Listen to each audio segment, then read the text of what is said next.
Introduction. Hello, hello, my little freaks. You don't remember me, but I am Tufti, and I've come to you from time. Time is eternal. From eternity, you can go wherever you like, whenever you like. 3,000 years ago, I was a priestess of the temple of Isis. Who I am now, I will divulge sometime later. The important thing is that I know who you are, and I'll tell you about that in due course. For you already know who you are, right? You have been brought into the world deprived of a self-instruction manual. Of course, they taught you to wash your hands, change your nappies, but you don't know any more than that, either about yourself or the world. For example, you think you have your own opinion, whereas, in fact, that opinion was implanted in you. You think that you are in control of your actions, whereas, in fact, it is much more important to control your thoughts. Can you? No. You're just little brainless idiots. It makes me want to slap you. I know, you're lonely, unhappy, and think nobody loves you. But I love you, and I'll tell you. I'll tell you how the world works and what is really happening. I'll tell you why you're here and what to do with your life. Because you don't know what to do with your life, do you? You see, get comfortable on your potties and listen. Let's start with the fact that reality is not quite as you imagine it to be. Reality is multi-layered, like an onion. You are familiar with two layers only, the physical reality in which you live and the dream space that you see when you fall asleep every night. The dream space is not a figment of your imagination. It is real, and it takes the form of something like a film archive in which everything is stored that ever was, will be, or ever could be. When you dream, you are watching one of the films from the archive. In this sense, your dream is real and an illusion at the same time. The film you are watching is virtual, while the film roll itself is material. Reality is what has never been and never will be, and only is here and now. Reality exists only for a single moment, like a frame on a film roll, which moves from the past into the future. Your life, or rather your essence, your soul, also moves from one incarnation into another. There was a time when you were all fish, dinosaurs, and all kinds of crawling reptiles. Don't kid yourself that you've moved on so much since then. There's still a long way to crawl before reaching perfection, such as I, for example. You don't remember your previous incarnations because every incarnation is a separate life of your soul, a separate dream, if you like. The soul is not dependent on the presence of the body. This is just one of the forms in which it can exist. The body is just a kind of biosuit. You may ask, what's the point of all these transformations? Such are the fundamental qualities of reality and life, movement and transformation. A frame moves along a film roll. A caterpillar transforms into a butterfly. The butterfly lays its larva. The larvae transform into caterpillars, and those, in turn, become butterflies. At your current stage of evolution, you are caterpillars, small and unpleasant. That's just how you are. I'm going to keep an eye on you. So listen, sleeping and waking life are roughly the same thing. In the early years, you did not distinguish your dreams from reality.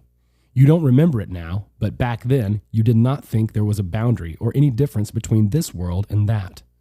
Then the grown-ups explained to you that the world of dreams is just a product of your imagination, that it isn't real. In fact, you were fed a false belief. That world is just as real as this. It exists, just in another space. You move from one space to another when you wake up and when you fall asleep. Does that surprise you? Does it scare you? You got used to the idea, but still, dreaming and waking that follows the dream are like life and death. Life is the dream, death is the waking experience, but not the other way around, you see. Okay, my dears, let's not run before we can walk, one step at a time. There are 3 similarities and 1 difference between dreams and waking. I'll come to the differences a little later. The similarities are these.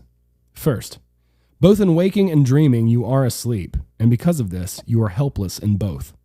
This and the other reality exist independently of your will, but I will teach you to wake up, both in dreaming and in waking life. Second, in both spaces, reality moves like a frame in a film roll, yet you don't understand that because you only know how to see what is right underfoot. You lost the ability to look ahead when you started to believe what the grown-ups said about dreams not being real.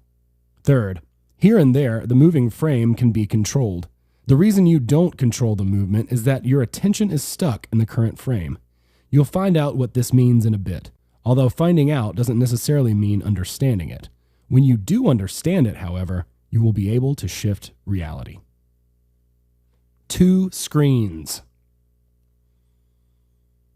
And so, my dears, we have arrived at 3 premises. Both in dreaming and waking life, you are asleep. Dreams and everyday reality are a moving frame. The frame's movement can be controlled, but you don't know how to.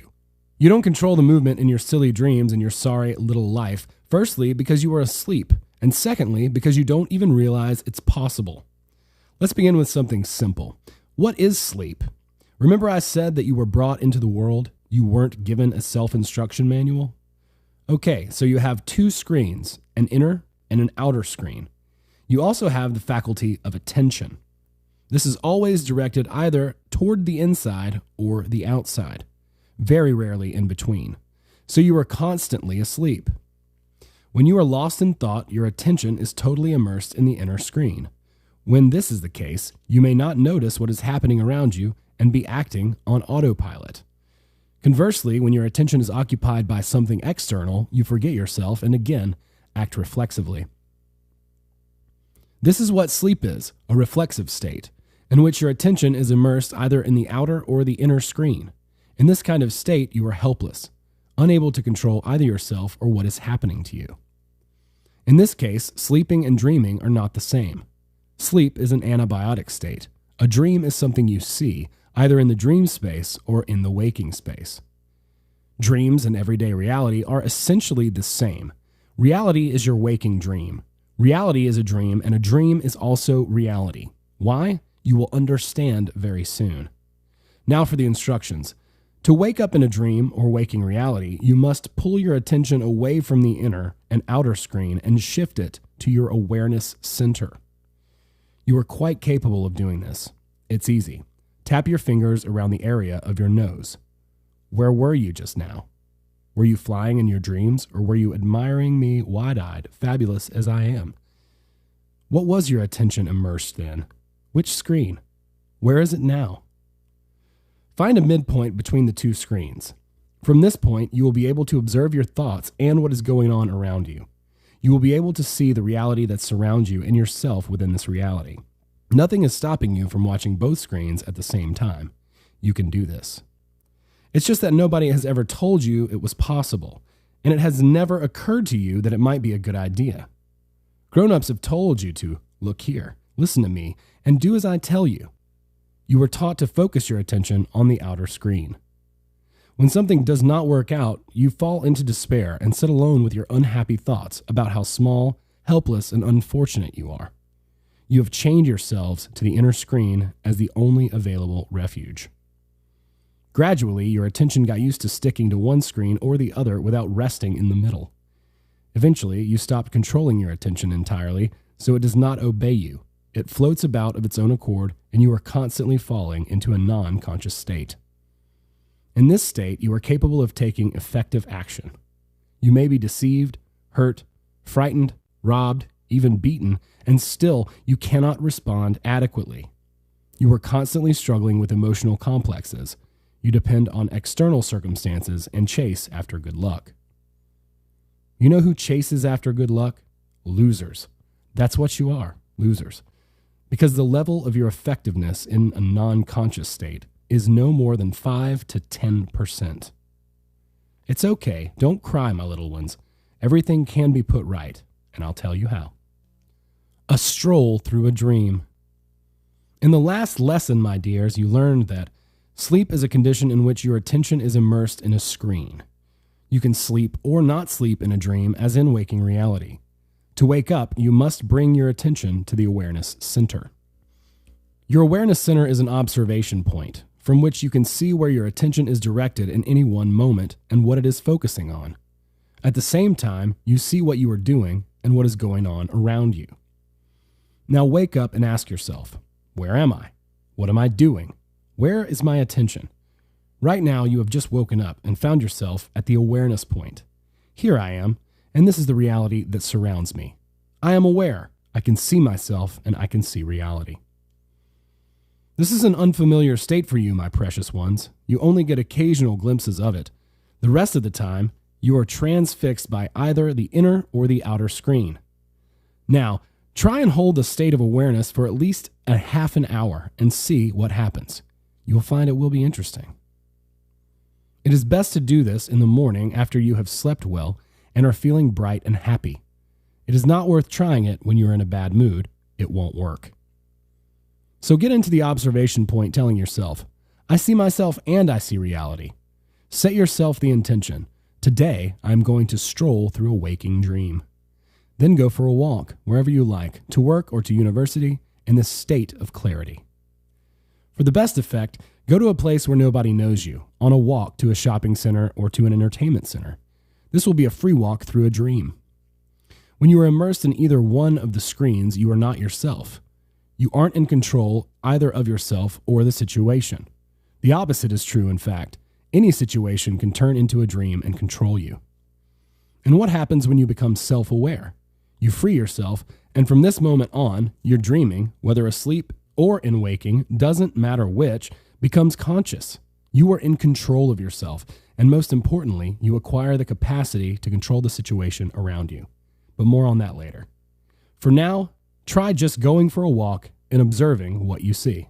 For example, you turn on your awareness and go into a shop. Say hello, walk about, look around, maybe ask a question and observe the reaction of the shop attendants. Just don't fall asleep. Before you speak, be sure to direct your attention to the center. I see myself and I see reality. You'll find that people will look at you with a certain curiosity and for some reason be especially responsive and well-disposed toward you in a way they were not before. What has changed? Unlike you, the people around you are still asleep. Their attention is occupied, and they are involved in their everyday scenarios, like in a film. Their thoughts are unclear and their actions non-conscious. You could say they live as if they were characters in a film. You, unlike the others around you, have woken up in the dream, as if you had stepped from the screen down into the cinema hall. At any moment, you can leave, return to the movie, and walk around freely among the other characters, regardless of the narrative. When you are in this state, you may come across to others as a little otherworldly. They vaguely sense that there is something odd about you, but cannot say what exactly.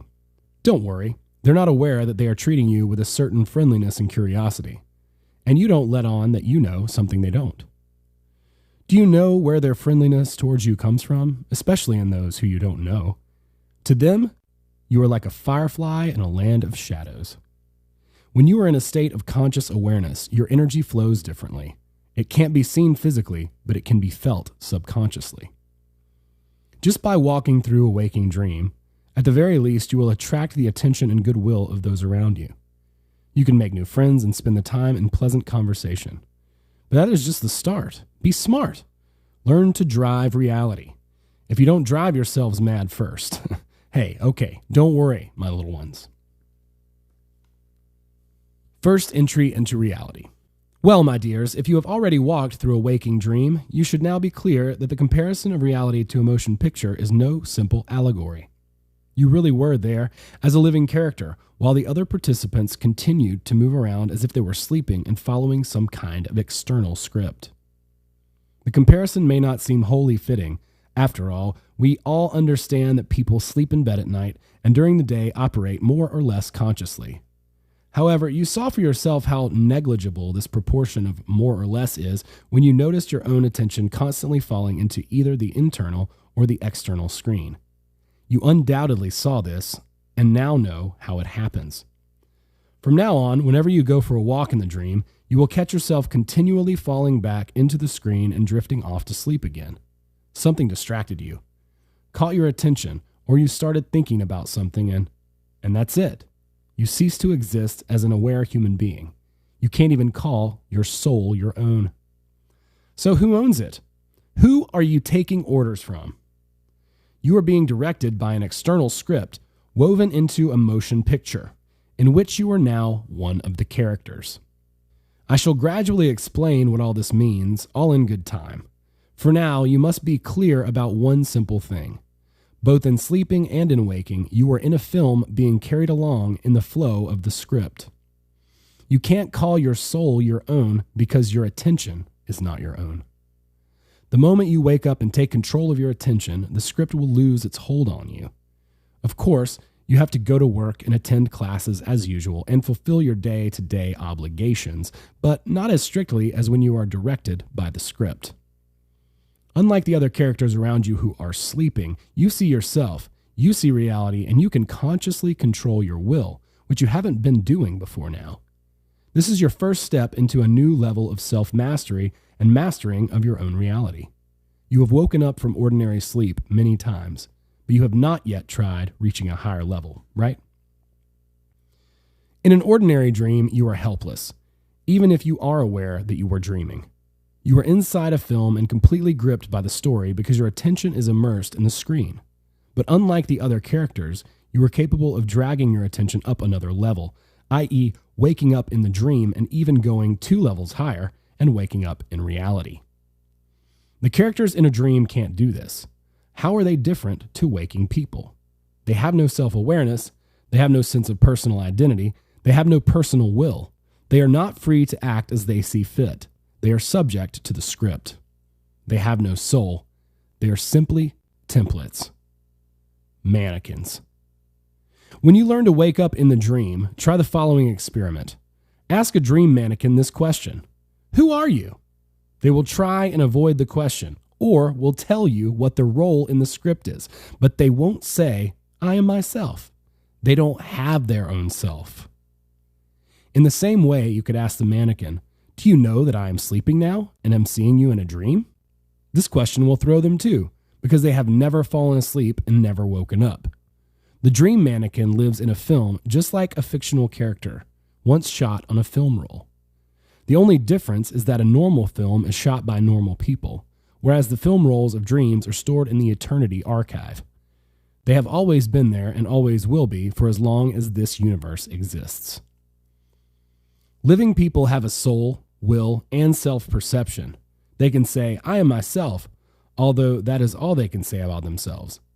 Living people are aware of themselves, but their self-awareness, as you have seen for yourself, sleeps, and their will is used rarely when they need to mobilize themselves to take some kind of action.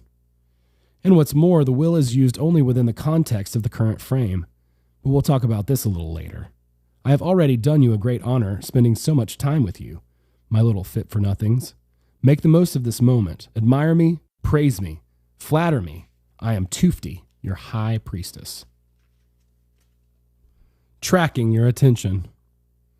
And so, my dear ones, let's repeat what we've covered so far. In your usual state of consciousness, you are characters in a film. If your attention is not your own, your soul is not your own. You are directed by an external script, which wires you into the film. I use these terms so that it will be more accessible for you, because in sleeping and waking life, you do pretty much the same thing.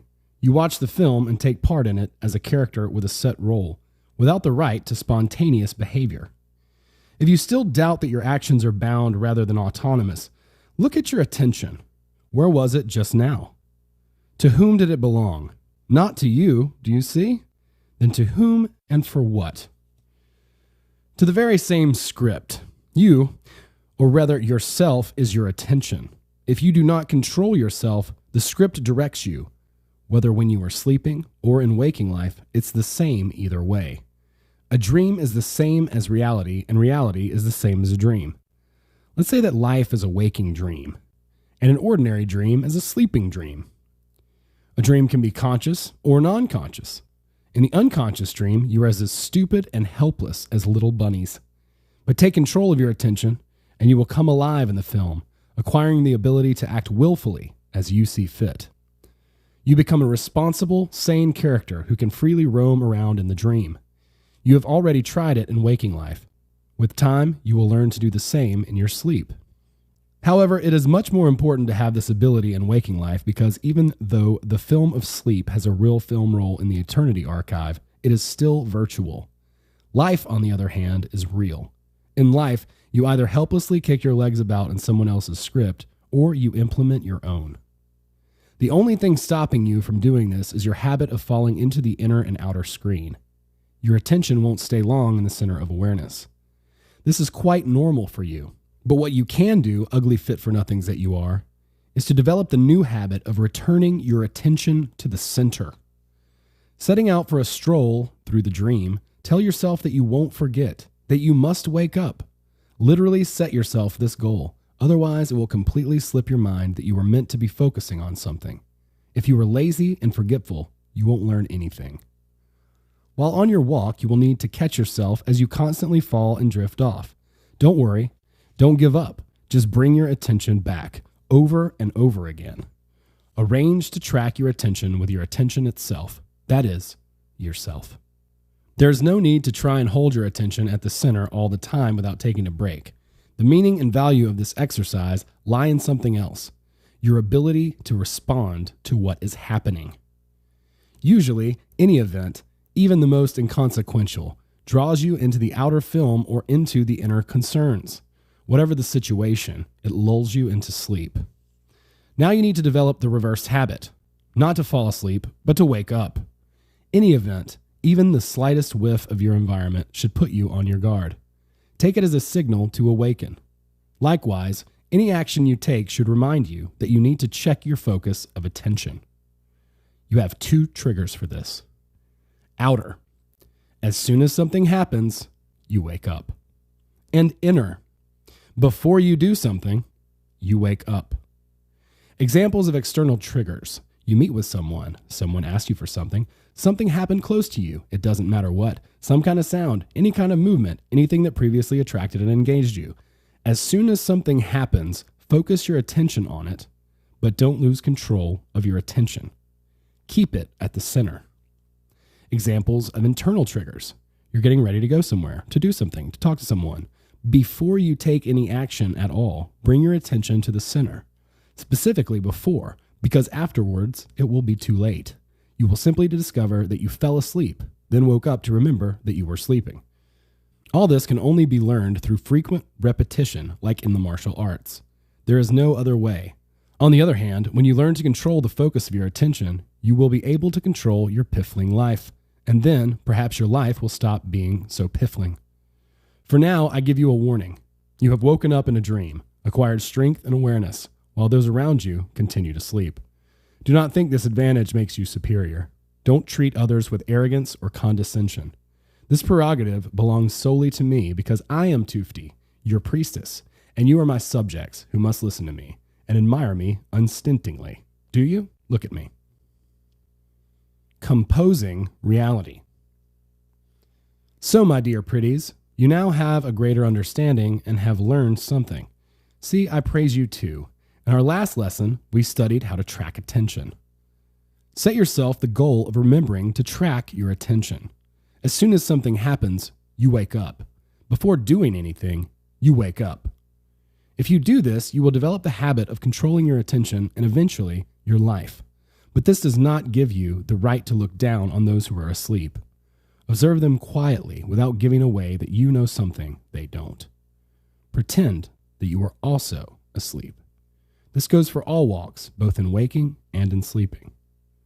Remember, before entering the dream, you should be well disposed toward others. Otherwise, you will be punished. A superior, arrogant, disdainful, insolent, pompous, stuck-up, finicky, smart-aleck know-it-all will get a clip around the ear. Not from me, but from reality. Don't expect such an honored privilege from me. Now listen. At our first meeting, I said this phrase, reality is what has never been and never will be, and only is in the here and now. Reality exists only for a single moment, like a frame on a film roll, which moves from the past into the future. What are we meant to understand by this? This means that in any moment, only the immediate impression of reality, the illuminated frame, is ever real. Everything else is virtual, the past as well as the future, and it is all stored forever in a film archive where everything is recorded. Everything that has been, that will be, and ever may be. The past and the future are both information.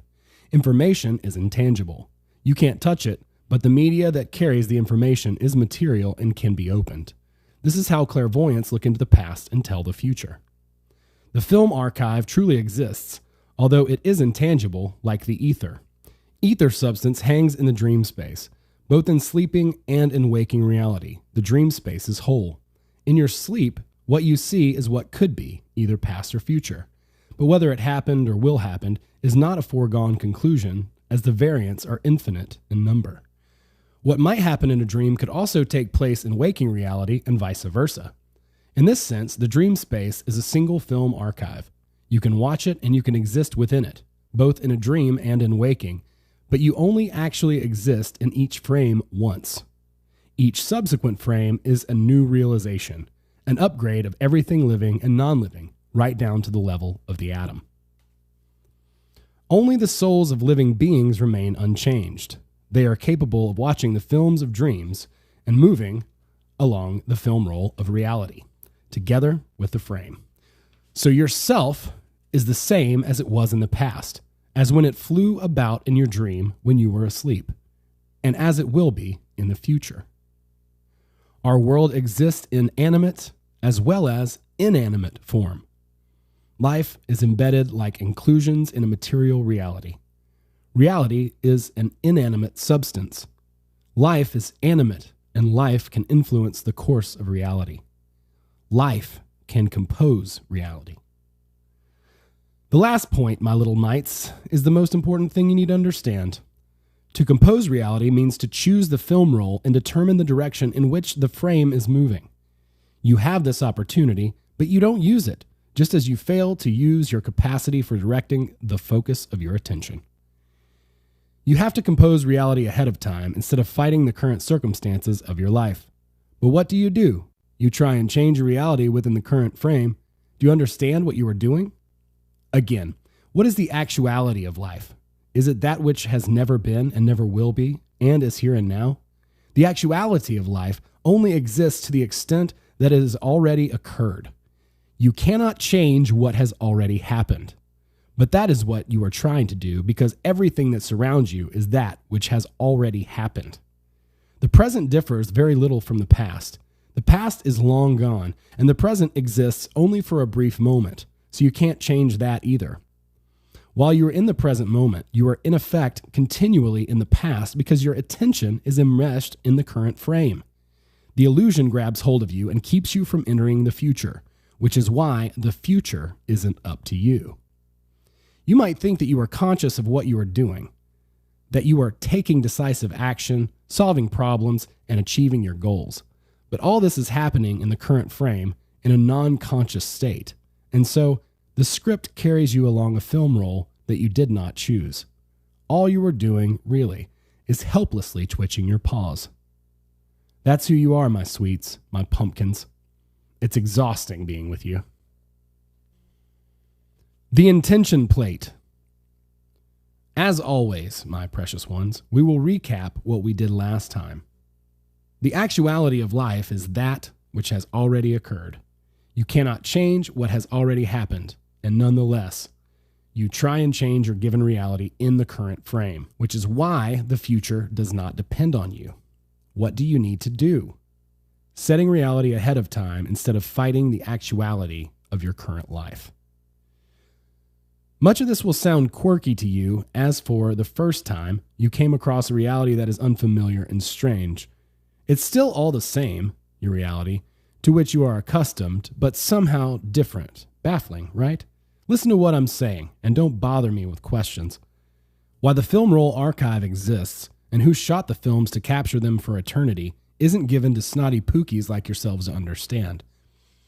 Be grateful to the High Creator that you are allowed to move with the frame, for that is quite something. But you are seriously slacking in your development. You're not even using what you already have.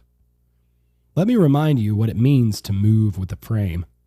As you know, the past cannot be changed. Forget about the present, too. It has already occurred and is of no interest to you. On the other hand, you have the opportunity to compose the future, to choose the film roll along which the next frame will move. How? You have two control functions, attention and intention. We have already dealt with attention. This accounts for your state of awareness. Intention accounts for your actions. In order to undertake something, you must first take into your head the idea of it. When you actually come to execute your conceived idea, your intention is realized through action. However, all your actions pertain to the current frame and are realized there because your intention is wedged inside it. It is just the same as when your attention gets glued to one of the screens. And just as attention has two screens, there are two intention centers, inner and outer. The inner center is responsible for all your basic functionality and is located in the frontal part of the skull. This is your petty intention. When you concentrate, you wrinkle your forehead. When you intend to do something, you tense your muscles. Your muscles allow you to carry out primitive activities in the current frame. The outer center, you totally neglect to make use of, even though it accounts for the movement of the current frame. You can determine instantly where the outer center is located, right now. Every single one of you has an intention plate. It is an energy plexus similar to an ordinary plate. You can't see it, but you can feel it like a phantom limb, which used to be there but is not anymore. Rather than hanging straight down, it sticks out at an angle to the spine. It's a really funny kind of plate. The outer intention center is at the tip of the plate. It is a spot between the shoulders, only not flat to the spine, but a little away from it. You will find the precise spot intuitively. The exact distance is of no significance. It is enough to focus your attention on it, and you will feel where it is. If you can't feel it yet, read the chapter Plait with Flow, and then you will get it. The principle of the outer center is very simple. You transfer your attention to the end of the plate and imagine the picture of any event you would like to attract into your life. This illuminates the future frame, and what you visualize becomes manifest in physical reality. You may ask, my sweets, how this is possible. It is very simple, and yet you did not know about the plate or how to use it. The thing is that you are bogged down in the current slide, big time. You are used to looking at what your eyes can see, but they only see what's right in front of you, and you feel that you can only do something about the things your eyes can see. So where are your eyes focused? In the outer screen. When something is not going right, you immerse yourself in the inner screen of your thoughts and feelings. And what are all your thoughts and feelings about? Again, about everything that you can see and everything that is happening to you. This means that your attention is not your own, and your intention is subordinate to a script that is not your own. You are capable of coming up with the idea for your own script. It's just that you don't know how to bring it to life. Sometimes you dream of what you would like your future to look like, yet the future frame can only be illuminated from the external intention center, whereas you are accustomed to using the inner petty center. The current slide is your illusion and a trap. That's how it is. Okay, don't cry, my sweets, my darlings. Don't get your plates in a twist. I will teach you how to escape the trap and how to work with the plate. You will learn. Hey, it'll be fun. How to work with the plate. Chop, chop, hurry, hurry, my pitiful ones. A new lesson, but first, a recap so far. Intention has two centers, inner and outer. The inner center is located in the forehead, the outer at the tip of the plate. Inner intention accounts for everyday activities in the current frame. Outer intention is capable of moving the future slide, composing reality. You do want to learn to compose reality, don't you? Of course you do. Good. So let's say you have a dream. There's a saying in folklore, it does no harm to dream, which hints that it is also useless to dream. Does this mean that the silly saying is true and that my snotties have nothing to hope for? I will explain to you in the next lesson why dreams don't come true. For now, we will move directly to the technique. First, do it. Then you will understand. That's the best way to learn. Now, listen carefully. First, wake up and log into the awareness point. As usual, say to yourself, I see myself and I see reality. Second, activate the plate. Feel it. Here it is. As soon as you focus your attention on the plate, it instantly rises up at an angle to your spine and is activated. Third, without taking your attention away from the plate, imagine a picture of the future. In your thoughts, in words, on the screen, as well as you can, compose your reality. You may notice that when you activate the plate, your eyes shift into a different gear. Try and feel that. You have raised your plate. Now what happens to your eyes? They become a little wider as if they are beginning to shine. This is a new, unfamiliar mode of being for you. Previously, you just watched the outer film and surrendered yourself to it. Now, you can turn the film roll independently. Once again, this is how.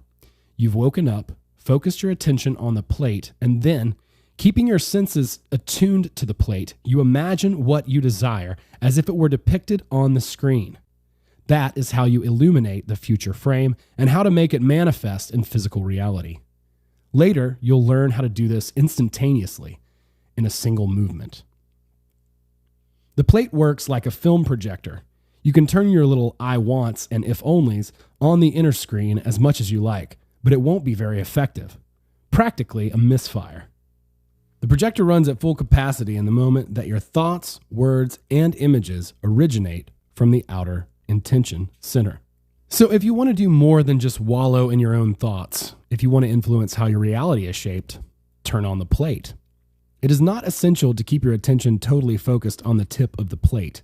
It is enough to sense it, like you would a phantom limb. However, you can activate it whenever you wish. The specific sensations are a very personal thing. You don't have to pay attention to the eyes. You can keep them closed, or be completely blind. It doesn't make any difference.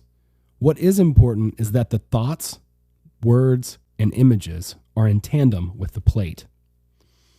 So, my bunnies, my little fish, you're just a step away from becoming rulers of the universe. I'm filled with such awe that I don't know whether to swoon or bow in reverence. Go on, surprise me with your abilities. First of all, though, you must surprise yourself, and for that, you must acquire the practical skills needed to control the moving frame. We'll begin with the basics, the fulfillment of immediate desires. Let's say, on the film roll of the day, a certain event is looming, which could have a successful or an unsuccessful outcome for you. To start with, take the simplest thing that will fit into one frame. This could be, for example, making a purchase, finding a parking space, any everyday task at work, university, outside, or at home. You have the power to insert the frame into a successful film roll. You already know what to do. You wake up, activate the plate, and without losing a sense of the plate, you imagine that what you desire is coming true. Then you can let go of the feeling of the plate and continue to operate as normal. Repeat the act of illuminating the frame a few times over, just to make sure. You will see for yourself what follows. Keep your diapers dry. Don't wet yourself in the process. You experience very mixed feelings when you understand that something has taken place that is impossible. You will find it hard to believe that outer reality surrenders to your will.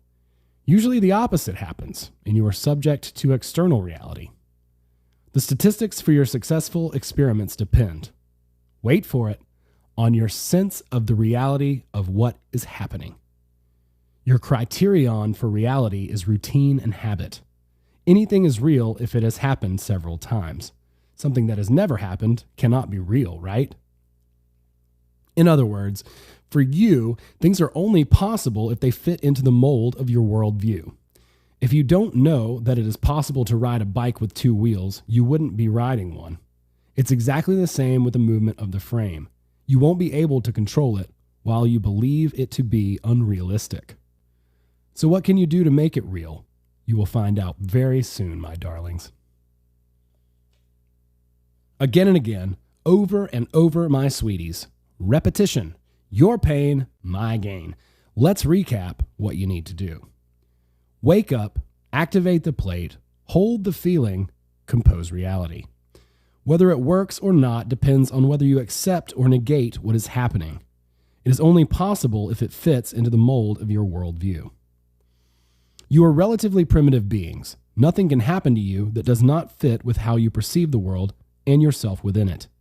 All sorts of incredible things happen in your dreams, but simply because you reduce your standards of critical assessment. In waking, it's the opposite. Everything has to be rigorously reconciled with the mold, so your ability to move the frame depends on whether you can concede the possibility with certainty or whether you remain in doubt of its viability. Performing simple miracles will be easy for you. You will be able to create anything that corresponds with your everyday routine experience.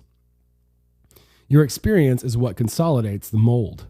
More complex movements of the frame require new content to be spliced in. I will repeat the same thing many times, over and over, again and again, until you understand. And if you don't understand, I will order you to chop off your head. I can do without idiots. All right, don't cry, my feeble ones. Now, listen on. Once previously I said, the script carries you along a film role that you did not choose. Broadly speaking, the film role is your lifeline and the script is your fate. You don't choose your fate, and not only that, you don't even try and change it, although you could. You are foolish to console yourselves with the hope that fate, although preordained, is still in your hands. In fact, it's a lot worse than that. You are being led by a harsh script. It only appears to you that you take action as you see fit. It sounds plausible, but it's still an illusion. Not only what you see, but the things you do can be illusory. You won't be able to see through this kind of illusion because you are constantly in it. Do you remember we talked about the dream mannequins? Mannequins inhabit the pictures of your dreams, like the heroes of a motion picture, once shot onto a roll of film. You watch a dream and the mannequins move. You watch a film and the heroes come to life. As soon as the film or dream is over, all the characters freeze until the next viewing, or otherwise, forever. Do you think that the characters in a motion picture or computer game are aware that they are in a film and that you are watching them? No. Are the dream mannequins aware that you are seeing them in a dream? Again, no. And now I am asking you, do you know who they are? You can't ask the characters in the film. You could ask the mannequins, but there's not much point. You are different from the former and the latter in that you can at least dimly grasp the meaning of the question, and also in that you are able to be self-aware. But when are you self-aware? Only in the moment that you ask yourself this question. The rest of the time, where are you? Who are you? You are the characters in a film role, in the life that is happening to you. You don't live your life happens to you. Neither the dream mannequin nor the hero of the motion picture are capable of distinguishing the illusion of their actions, or more precisely, the illusion of action occurring. So why would you think that you would be capable of doing so? No, you are, of course, capable, my clever ones, and yet you don't. All the time that you aren't asking yourself the question, where are you and who are you? You are just exactly as lacking in rational understanding as the characters of a film or a dream. Your attention is constantly immersed in one of the screens, and your intention in the current frame. So your motives and actions are not in fact yours. Do you see? What happens literally is the following. At a certain point in time, you start to want something, and you struggle to do whatever it is. You think that these are your own motives and actions, whereas, in fact, they are spelled out in the script. You might think that you had the idea for something, but in actual fact, this is just the story twist for your role. You're consumed by current reality to such an extent that you stop being aware of what you're doing and fail to see through the illusion. You have your own mannequins in the films stored in the Eternity Archive. When you watch one of these films in a dream, your consciousness finds a mannequin, which comes to life and starts moving. As long as you are having the dream, you are living in the body of a dream mannequin as one of multiple different variants. Take a look in a mirror sometime when you're in a dream. You won't recognize yourself. In the film role along which your life is running, it is exactly the same. Your consciousness enters the next version of the dummy, which comes to life and becomes you in the current frame. But here's the question. How are you different to the dream mannequins if in waking life, you live as if you were in a dream? And generally speaking, what makes you any better than a snail?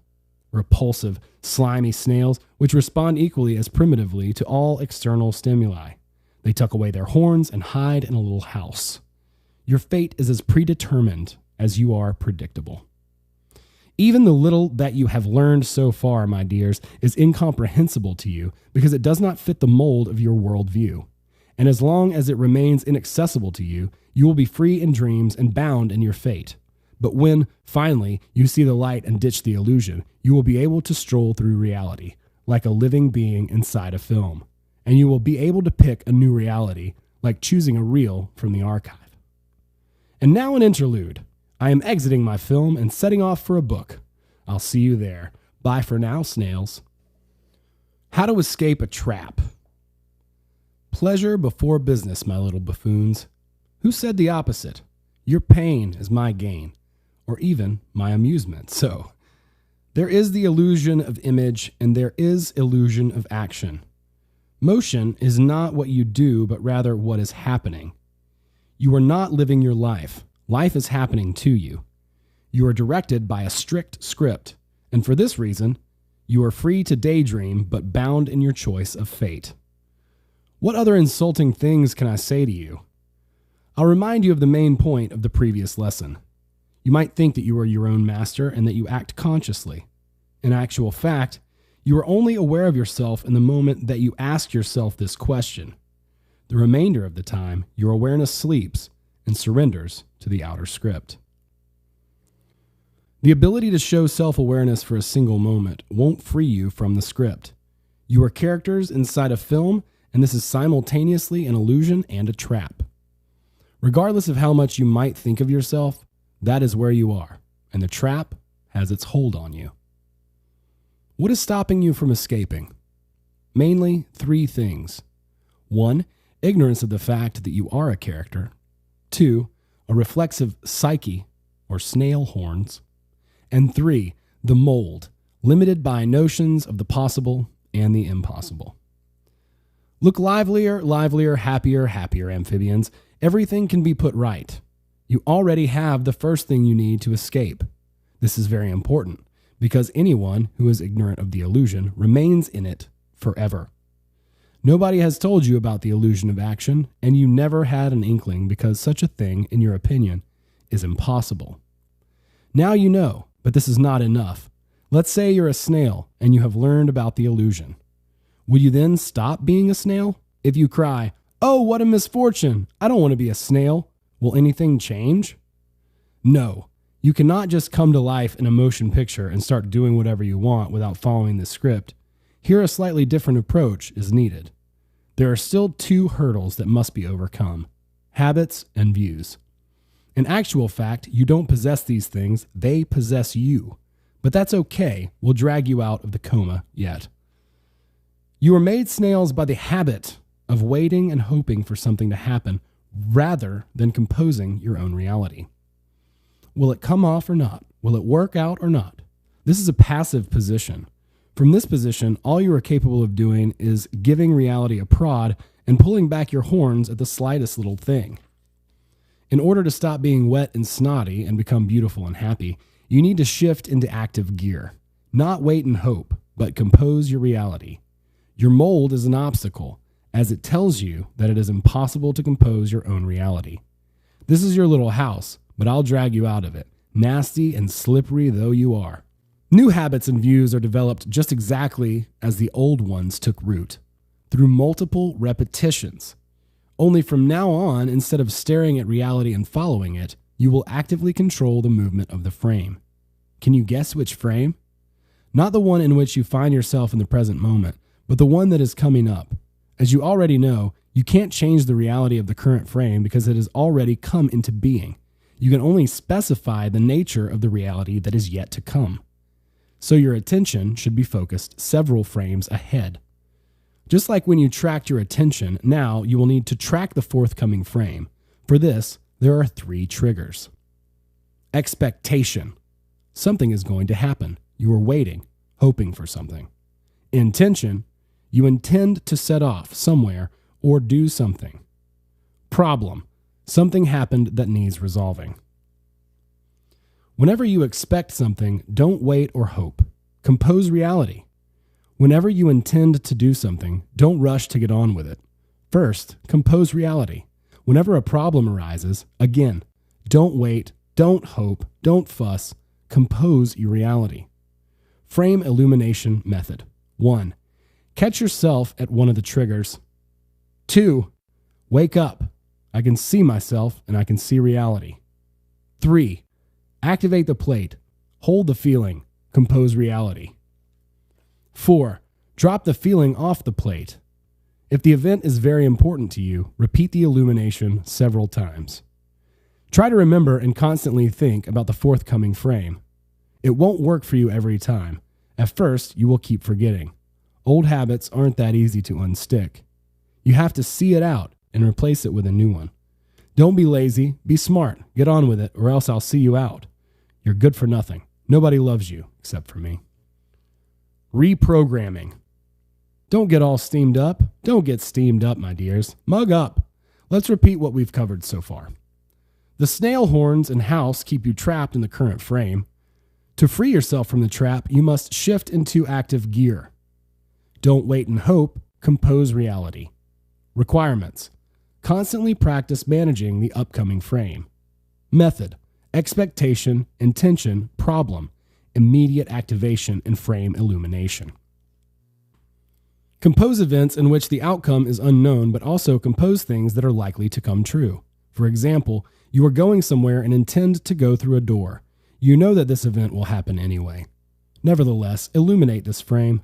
Imagine it in your thoughts, in words, and even better, visually, opening the door and walking through it. Don't be lazy, don't be lazy. Do you think that you can hide in your house and no one will see you? I'll get you either way. Why do we need endless repetition? In order to rewire the snail mold. You won't believe that reality will succumb to your will until you see it for yourself.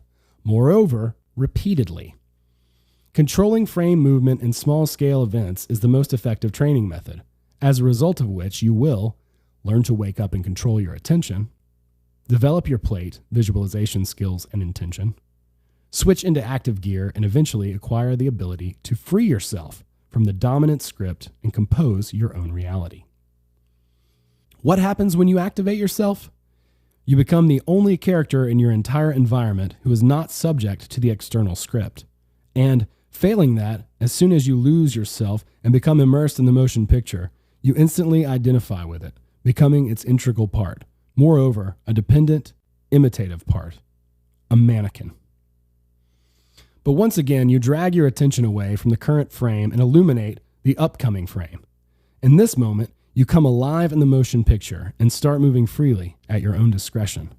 Now you still occupy the same mannequin, but in a totally different capacity.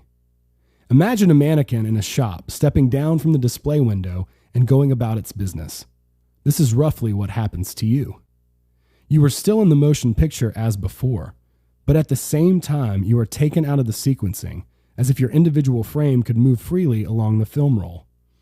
Let's just say now your frame frequency is different from the frequency of reality frames, which enables you to free yourself up from the confines of the dominant script. Have you ever seen in a movie or on TV what a spinning wheel or propeller looks like? It appears to spin instantly or turn in the opposite direction because the spinning blade frequency and interval are quite different to the frame interval. Similarly, your attention and plate manipulations place you in a different frequency and interval to reality. In this sense, you can move freely about the film. The yet-to-be-released future drags you from the sequence of the present when you take hold of that future and try to affect it. The impending reality, though written in the eternity archive, is always multivariant and has not been totally defined or composed by anyone. Nobody owns it yet. When someone turns up, who will compose a variant of it, then that future surrenders to their instruction. And if that someone is you, it becomes yours. Do you want reality to be yours? So take it and compose it as you wish. This is a fundamentally new approach to your reactions, behavior, and existence. The difference is that your attention will no longer get stuck in the current frame, but strive ahead instead. Observance is replaced by advance, and passive waiting by agency. You no longer string along with reality as if on a leash, but direct it, driving it forward. But before your desired reality can become the physical reality of your daily life, you, my head choppers, must get yourself a reprogramming. I can't do this for you. You may not get it perfect straight away. You will only be able to create what agrees with your everyday routine experience. Until you finally believe that you are capable of composing reality, it will slip away from you unyielding. The only way of recasting the mold is the same way it was created in the first place, through daily, mundane practice. Track the impending frame, track yourself, compose reality. If you do as I tell you, reality will do as you tell it. It is best to carry out regular, multiple repetitions until it becomes a habit. Otherwise, you won't learn anything. And if you don't learn, I will remove your houses and turn you into even more horrible creatures. Slugs. I am Tufti, your owner, and I do with you what I wish. Transformation. Hear, hear, my wet-eared crookshanks. That's it. Come out of your houses, gather round, and let's recall the previous lesson. The method of awakening and illumination detaches you from the script. You are mannequins, step down from the window, going about your business. You are still in the film, but at the same time, you have dropped out of the sequence. Having detached yourself from the film roll, you can create your own film. Controlling the frame movement for simple events is your training in reprogramming. It is also your transformation. You will gradually transform from snails to fireflies. When you illuminate the frame, you radiate an inner light, and the desired events fly to you like moths to a light. Luminescent creatures looking forward. That is how the Creator conceived of you. And so you once were before you got stuck in the motion illusion. Much has been lost, but some things can be restored. Do you want to be a firefly?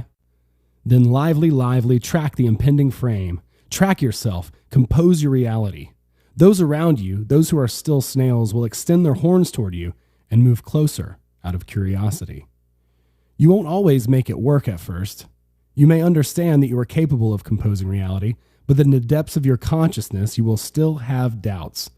This means that the reprogramming is not yet complete. This is why training is essential to shift you into active gear, to get you used to looking ahead rather than down at your feet. And finally, no, not to kill you, though my hands are already itching to, but to convince you that you really can compose your own reality incredibly and breathtakingly. There is just one little thing. You must try without making an effort, my assiduous ones. Illuminating the frame successfully requires concentration, not effort. Can you concentrate for a couple of minutes? Well, just for a minute then? That's all that is required of you. Follow the illumination method in a calm, relaxed manner. You are not permitted to tense up. Not an option. Why? Because in making an effort, you will trigger your inner intention center, whereas reality, as we have already learned, is directed from the outer center. What do you usually do when you try your utmost? You try and fight the physical reality that is already in place. So what will you do in relation to the reality that is yet to become manifest? Exactly the same. It's a habit you have. You are all eager to change things to your liking, the way you want them to be. But you won't succeed in changing anything that is already physically manifest, or for that matter, anything that isn't yet manifest. How can you change a film that has already been shot? You can only choose the future, like a reel of film from an archive. Do you see the difference? Calmly and relaxed. Note that if your muscles become tense while you are illuminating the frame, this means that your petty intention is activated. You must work solely with the outer center, the plate. It is not something that you should exert or wield. The plate is activated easily and effortlessly. Remembering and sensing it, calmly concentrating on it is enough. Next, without losing the sensation of the plate, focus on the frame composition. Visualize the picture you desire with ease, without trying too hard. Your muscles should be relaxed. You don't need them for this. They have nothing to do with it. Quiet concentration on the plate and the frame, that is what we need. Your task is not to force reality to obey you, but to allow it to come to you of its own accord. Don't force it. The principle is not to grab hold of reality, but to illuminate it with the outer center, the plate. You are simultaneously the film projector and the viewer. You project the frame from behind and watch the film playing out in front as if neither had anything to do with you. The outer center, you must have noticed, is both yours and not yours at the same time. You mustn't put pressure on the plate. Just activate it and then send out a current of thoughts from the plate, not from the front, but from behind. Not from the stubborn, stupid, out-of-habit forehead, but from the plate, you see. You are simply illuminating the frame. It materializes itself. That part has nothing to do with you. That's it. That's it. Why is it so important that it be nothing to do with you? I repeat again and again, my dears. It is so that the outer center works, not the inner center. The outer center involves a completely different instrument. Your outer center is closer to what is referred to as your higher self. The outer center is what directs you. The tip of the plate is your hook, by which you can be led like a mannequin. When you have no self-awareness, you are led by the script or by puppeteers who manipulate your consciousness. As soon as you regain self-awareness, your hook is again at your disposal, and you can propel yourself freely. In your usual state of consciousness, you don't propel yourself, just your hands and feet, trying to nudge everything that stands in front of you without taking into the account the fact that they have you by the scruff from behind. That is how the motion illusion arises. And now, you have hold of the hook yourself and begin to move reality without applying any effort, as if you weren't doing anything. What's happening then? The motion illusion is turned inside out. You aren't being moved about. You are moving yourself. You are not doing anything to reality. Reality is doing it of its own accord. That's how it is. That's how it is, my goody-goodies. The illusion is crumbling. Meta power. So how are you, my dears? Are you beginning to shine, or do you continue to be wet? Quick, quick, transform. You were originally conceived to be luminescent creatures, looking ahead. Illuminating the frame successfully requires concentration, not effort. If the muscles are strained, the inner intention center has been triggered. Follow the illumination method in a calm, relaxed manner. Principle: do not force reality, allow it to be. Allow reality to carry out your assignment. Don't forget, you are just illuminating the frame. It materializes by itself. Very little is required of you. Compose reality and stand aside, like a third-party observer. Don't interrupt or get in the way. It is customary for you to think that all you have to do is apply some effort, and the future will yield, but this requires a different approach. Physical strength, like willpower, only works within the reality of the current frame. You can fight manifest reality with all your stupid strength as much as you like, but that won't work with forthcoming reality. This requires something else. You, my little maniacs, must understand, just as I must explain, that there is a flip side to power. Meta power. It is, in a sense, the opposite of force. Not weakness or apathy, but the power which acts from the other side of reality. For ease of understanding, take a look in a mirror. From the side where you are standing, everything is material and can be touched. On the other side, in the reflection, everything is intangible but equally as real. If there is an object, then there will be a reflection. Is the object real? Then the reflection must be real too. I'm explaining this to you so that you will understand that it is not only the things that can be touched that are real. The reality mirror is like a normal mirror, only it works the other way around. The image being reflected and the reflection itself change places. You can touch the reflection, but you can't touch the image. The reflection is on the front side facing the mirror glass, and the image is on the other side. The frontal side is physical reality, while the other side is the dream space of the film roll archive. As you already know, physical reality is like a frame which moves along a film roll, only the film roll is primary, and the film itself is secondary. And so physical reality is a reflection of the object located somewhere there on the other side. And there in the film reel archive, there are multiple versions of the future.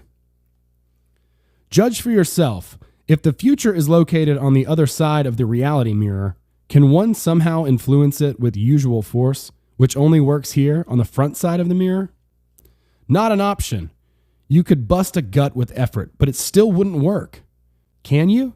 Yes, yes, yes. You can, you can. So as not to explode and to have the future you want, you must act from the other side of the mirror in accordance with the reality mirror rules, not the ordinary rules. So how do you get there, to the other side or the mirror glass? I have not mentioned it before, but you have in fact been there already. When in the process of waking up, you disengage from the script and practically fall into the world behind the glass. This cannot be seen overtly, and the reason it can't be seen is that the surface of the reality mirror is not a surface or wall as such, so much as an intangible transitional boundary between the object and the reflection. Everything is the same on both sides, and they look identical. Only one side, the image, is material, and on the other, it is not. On the frontal side of the mirror, there is your material mannequin, and on the other side, a virtual one. When you wake up, your attention passes through the mirror boundary into your virtual mannequin. It is your attention that moves, not your body, but this is sufficient because you are your attention. Both bodies, virtual and material, each on either side of the mirror, move in unison. It's a matter of where your attention is focused. If it is focused on the manifest frame, then you are totally engrossed in the script. If it is focused on the other side of the mirror, in the image frame, then you are free to move, both yourself and impending reality.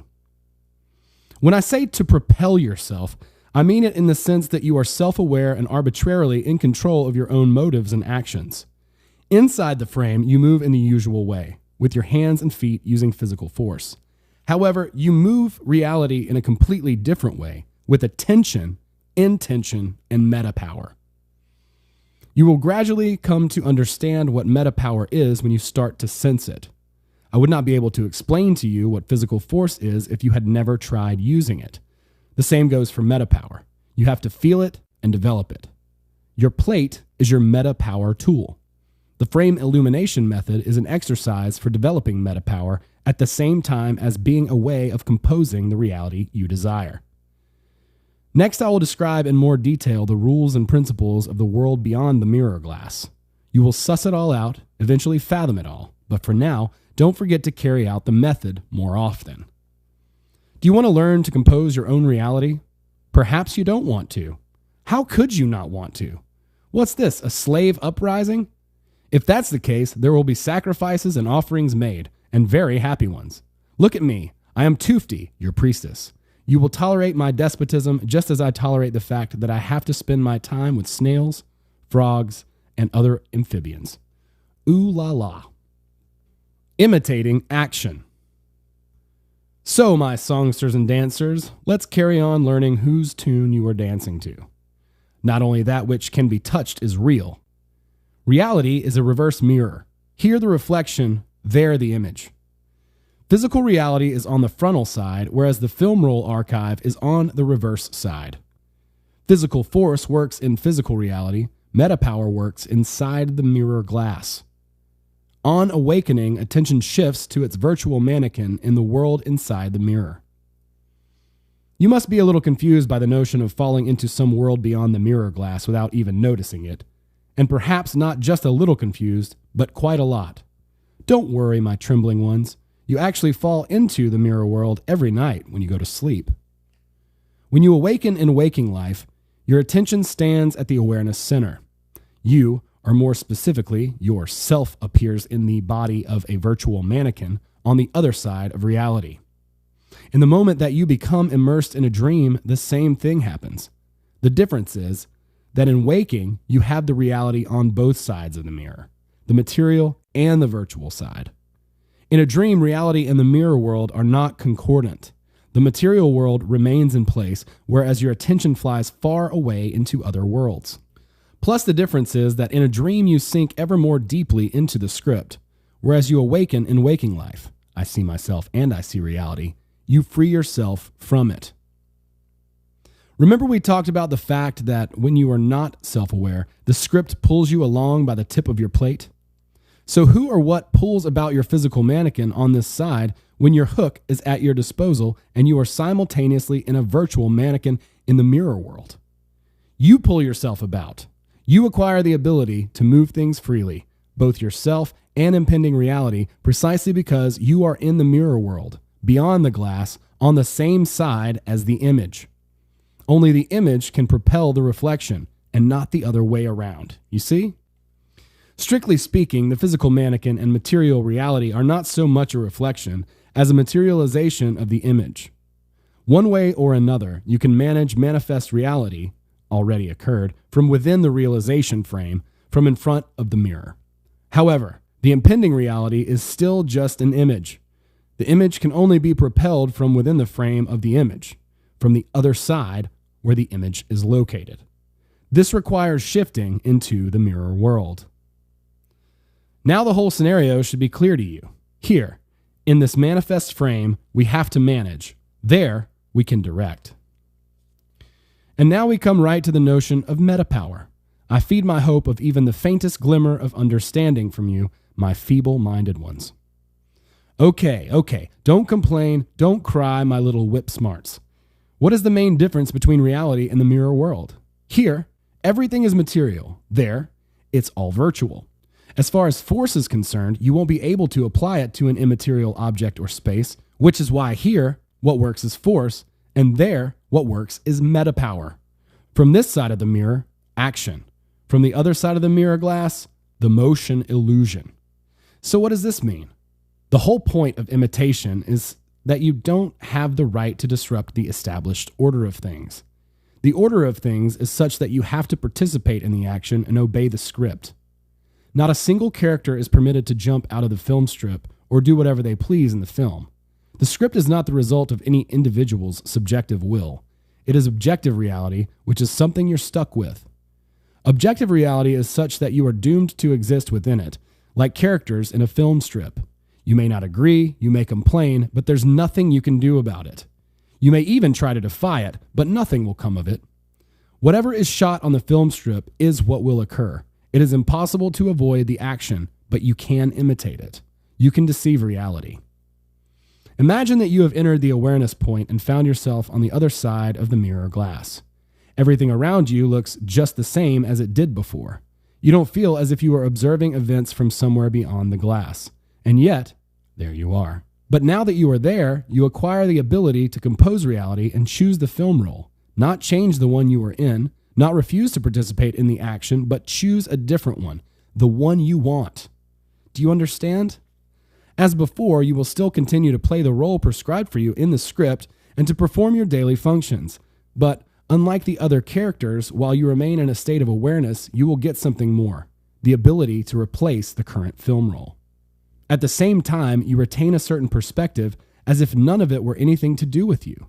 The order of things has not been disrupted. You are neither spotted nor caught, and everything has turned out the way you want. This is the imitation game. You wander around a motion picture like a live character, making yourself out to be inert, and you change the reel as you see fit, and nobody suspects anything, neither the script nor the other characters. Besides, you can never avoid the script. It is just that by setting reality, you initiate a new one. The new script is not yours either. You are still within its power, but it will lead you to the desired result. Should you hide from the other characters? However much you may like to stand out, I do not advise that you advertise your abilities. In the Middle Ages, people were burned at the stake for such things, and today you could get tucked away in a quiet shelter somewhere. You are already a little loopy, so don't be sleepers. Don't give your presence away. Obey your priestess. I love you so much, I could kill you all. Being present. Hey, and away. Come to me, my cunning imitators and artful pretenders, secret maniacs and hidden super freaks. Did you enjoy the imitation game? Let's repeat what we've covered so far. Physical reality is accessible here in the materialization frame. Access to the future is open only from the other side in the image frame. You are doomed to exist in reality like characters in a film role. You cannot circumvent the script, but you can wake up and start another one. You change the film strip but continue playing a role while hiding your presence. Presence in a motion picture. What does that mean? Mostly it refers to the presence of your conscious awareness of being, yourself, your presence as a living, competent, and rational individual in an immutable motion picture. Although the film is spinning fast, it is already as predestined, as the behavior of all its characters is predetermined. Your presence there highlights you as awakened among the unawakened. You are consciously aware of your individuality and are aware of what is happening. Your behavior inside the film is also predetermined by the scenario. However, your presence gives you the opportunity to change the film role and switch from one to another. To achieve presence, you have to come alive, give yourself a shake, and determine your location, the image frame or the materialization frame. In other words, where is your attention focused? At the central awareness point or on one of the screens? In essence, you are dual beings that can be both on this side of the mirror and the other. You are present here when you are there. It's a paradox. Failing that, you are absent. That is, you are in an incompetent state of non-awareness and entirely at the mercy of the script. Remember, I said, when you are awakened in waking life, your attention crosses the mirror boundary and ends up in your virtual mannequin. When you fall asleep in bed and see a dream, the same thing happens, only the quality of it is different. In your sleep, you can only propel virtual reality. You can't influence physical reality. It would be more accurate to say that you can, but it is very difficult, not a matter for snails. In a state of waking presence, you acquire the ability to compose impending reality, which will become physically manifest. You see, I keep repeating the thought so that you understand well that you can and should be composing your own reality. However, there is one thing which you must understand for yourselves. When you compose reality, you are determining the end goal, the impending frame, not a chain of events. Composing reality is about choosing the film roll, not about controlling the script. The script is beyond your power. You are not given to know what exactly the script should look like in order to bring you to your goal. And you don't need to know. You are working as a film projector. Once the goal frame is illuminated in your projector, the course of events will automatically turn out as they should. In choosing the film roll, you set a new script in motion. The script does not belong to you, but to the events that have been recorded on it. Moreover, without your knowledge. Only the goal frame is yours. The film roll chooses itself in accordance with a specified frame. You don't have to understand exactly how this happens. Illuminate your frame again and again, and you will shift from one roll to another until you eventually arrive at your destination. In the Eternity Archive, film rolls are arranged in parallel. The scripts of the film rolls placed most closely differ only in minor nuances. In composing reality, you gradually shift from one to another. First, you appear on a film roll where the result is close to the set goal, but not quite there yet. Then it gets closer and closer. All this takes place invisibly to the eye and at different realization speeds, depending on the complexity of the desired goal. Simple goals are reached almost immediately, whereas more challenging ones that require you to go far require time and patience. Your task is to focus your attention on the impending frame. The script is not a matter for your concern. If you try and set the script or resist it, you will get caught up in this trap. When trying to influence the course of events, you take the reality of the current frame in a death grip, which is pointless. The harder you hold on, the more tightly you will be gripped by the tail, by the plate, that is. Similarly, it is pointless trying to influence other people. Trying to manipulate others is a base, thankless task. It can end up knocking you sideways or even creating the opposite effect to the one you wanted. Characters act according to their own script. Trying to influence them, you fall into a trap again. Don't do it. They will come running to you themselves and do everything that you want them to. More on that later. I repeat that you need to influence the end result, the impending frame, not events or other people, although you will still try to do so, mainly out of habit. You always persist in having everything go according to your plan, but I will win this habit off you as well. How stuffy and pushy you are. I would gladly dissect you all. I would staple you to watercolor paper like harmful insects, or roll you in a jar with formalin and make an example of you to all the other creatures. I advise you to behave decently. Don't forget, I am Tufti, your priestess. Praise me, worship me, and do not dare anger me. Advantage. I am so bored of you. You are so spoiled, so capricious. That's what you are. But just you so much as hint that you've had enough of me. Let's repeat the lesson now. You are dual beings, capable of being on both sides of the mirror. You are present here when you are there. To be present, you have to shift your attention to the center. In the condition of being present, you are capable of jumping from one film roll to another. Composing reality is not about controlling the script, but choosing the film roll. The desire to influence the script binds you to it. Once again, let's consolidate what we've covered so far. You need to influence the final result, the forthcoming frame, not events and people. All you have to do is illuminate the goal frame, and the course of events will unfold as they should. The script does not belong to you. It is never yours, even when you think that it is your idea. If you try to change it or oppose it, the script will trap you. The script is like a spider's web. The more you wriggle, the more you become entwined. For the script to let you go, you have to let go of the script. You can never be entirely free of the script. Remember when we spoke about imitation? I told you that the script is not the result of anyone's subjective will, but an objective reality from which there is no escape. And yet there is no need to escape. The script will always work towards your goal if you set one. When you compose reality, the script rearranges itself to fit your composition, even if you cannot perceive this happening. All you have to do is systematically illuminate the goal frame. But you will persist in having everything run according to your plan, and in this, you hinder the implementation of what you have imagined. And even when you do not actively compose reality, passively drifting along the current of events, the script isn't out to harm you, because causing harm is energetically costly. The script always takes the path of least resistance, but you resist, and so you spoil everything. You spoil things in as much as you express non-acceptance. In this way, unconsciously and without deliberately meaning to, you compose for yourself a worse reality than the existing one, albeit not as effectively as you would with intention and awareness. You condescend to express your dislike every time something contradicts your expectations and plans. That's how you are, irritating and tedious.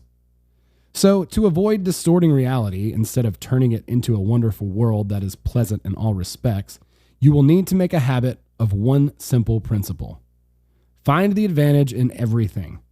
Literally try and take the advantage from any disappointing situation, and generally from any event that causes you the slightest feeling of aversion. Set yourself the goal of reaping the benefit. Any event or situation in life is made up of the negative and the positive. Reality is dual in nature. Where there is black, there you will find white. Your task, instead of wrestling with it and being single-minded and stroppy, is to set about seeking the advantage in any situation. I won't give examples, just try it and you'll understand instantly just how brilliantly this approach works. But in order for it to work, as you must understand already, it is essential that you wake up and shift your attention to the center. The triggers here are mainly external. Someone says something or does something, or something is happening or being done around you. Anything that evokes a feeling of non-acceptance, from slight displeasure to rage. Interesting, what does a raging snail look like? The feelings activated include irritation, depression, anxiety, aggression, and fear. The attention is shifted to the center in order to disengage from the script on the current film roll and skip to another, alternative one. The fact is that your usual script affects your standard film roll. You give a knee-jerk reaction to your noxious character or your propensity to be negative, or your habit of being defensive, or elevated opinion of yourself, or simply because nothing is going the way you want it to. As a result, usually, you make life difficult for yourself and others. On the alternative film roll, in contrast, everything turns out to your advantage because you stopped at the right moment and made that advantage your choice. It is very simple. What you choose is what you get. In order to make the choice, all you have to do is think for a moment and ask yourself, what might be the advantage of this? And then, from then on, try and follow the script rather than resist it. Literally, take the piece of advice, listen to the opinion, agree, go for something, accept whatever you would previously have rejected or seen as a cause for conflict. The advantage method is the following. 1. Catch yourself playing out the non-acceptance activator. 2. Wake up. I see myself and I see reality. 3. Ask yourself the question, what advantage might there be in this? 4. If an answer comes to you, accept it and reap the benefit. 5. If nothing comes to you, try and accept the situation for what it is. The last point might sound questionable to you. After all, not everything in life is acceptable, and there is not necessarily an advantage to every situation. Suppose that someone is about to beat you round the head. What are you supposed to do? Hold it out for them to take another swipe? Nonetheless, in reality, there is one immutable law. The law has it that if you take seeking advantage as a guiding principle, in life, you will encounter fewer and fewer events that are harmful. This includes the kind of events that result in having a blue face and a cold body and lying in the morgue. Ooh la la.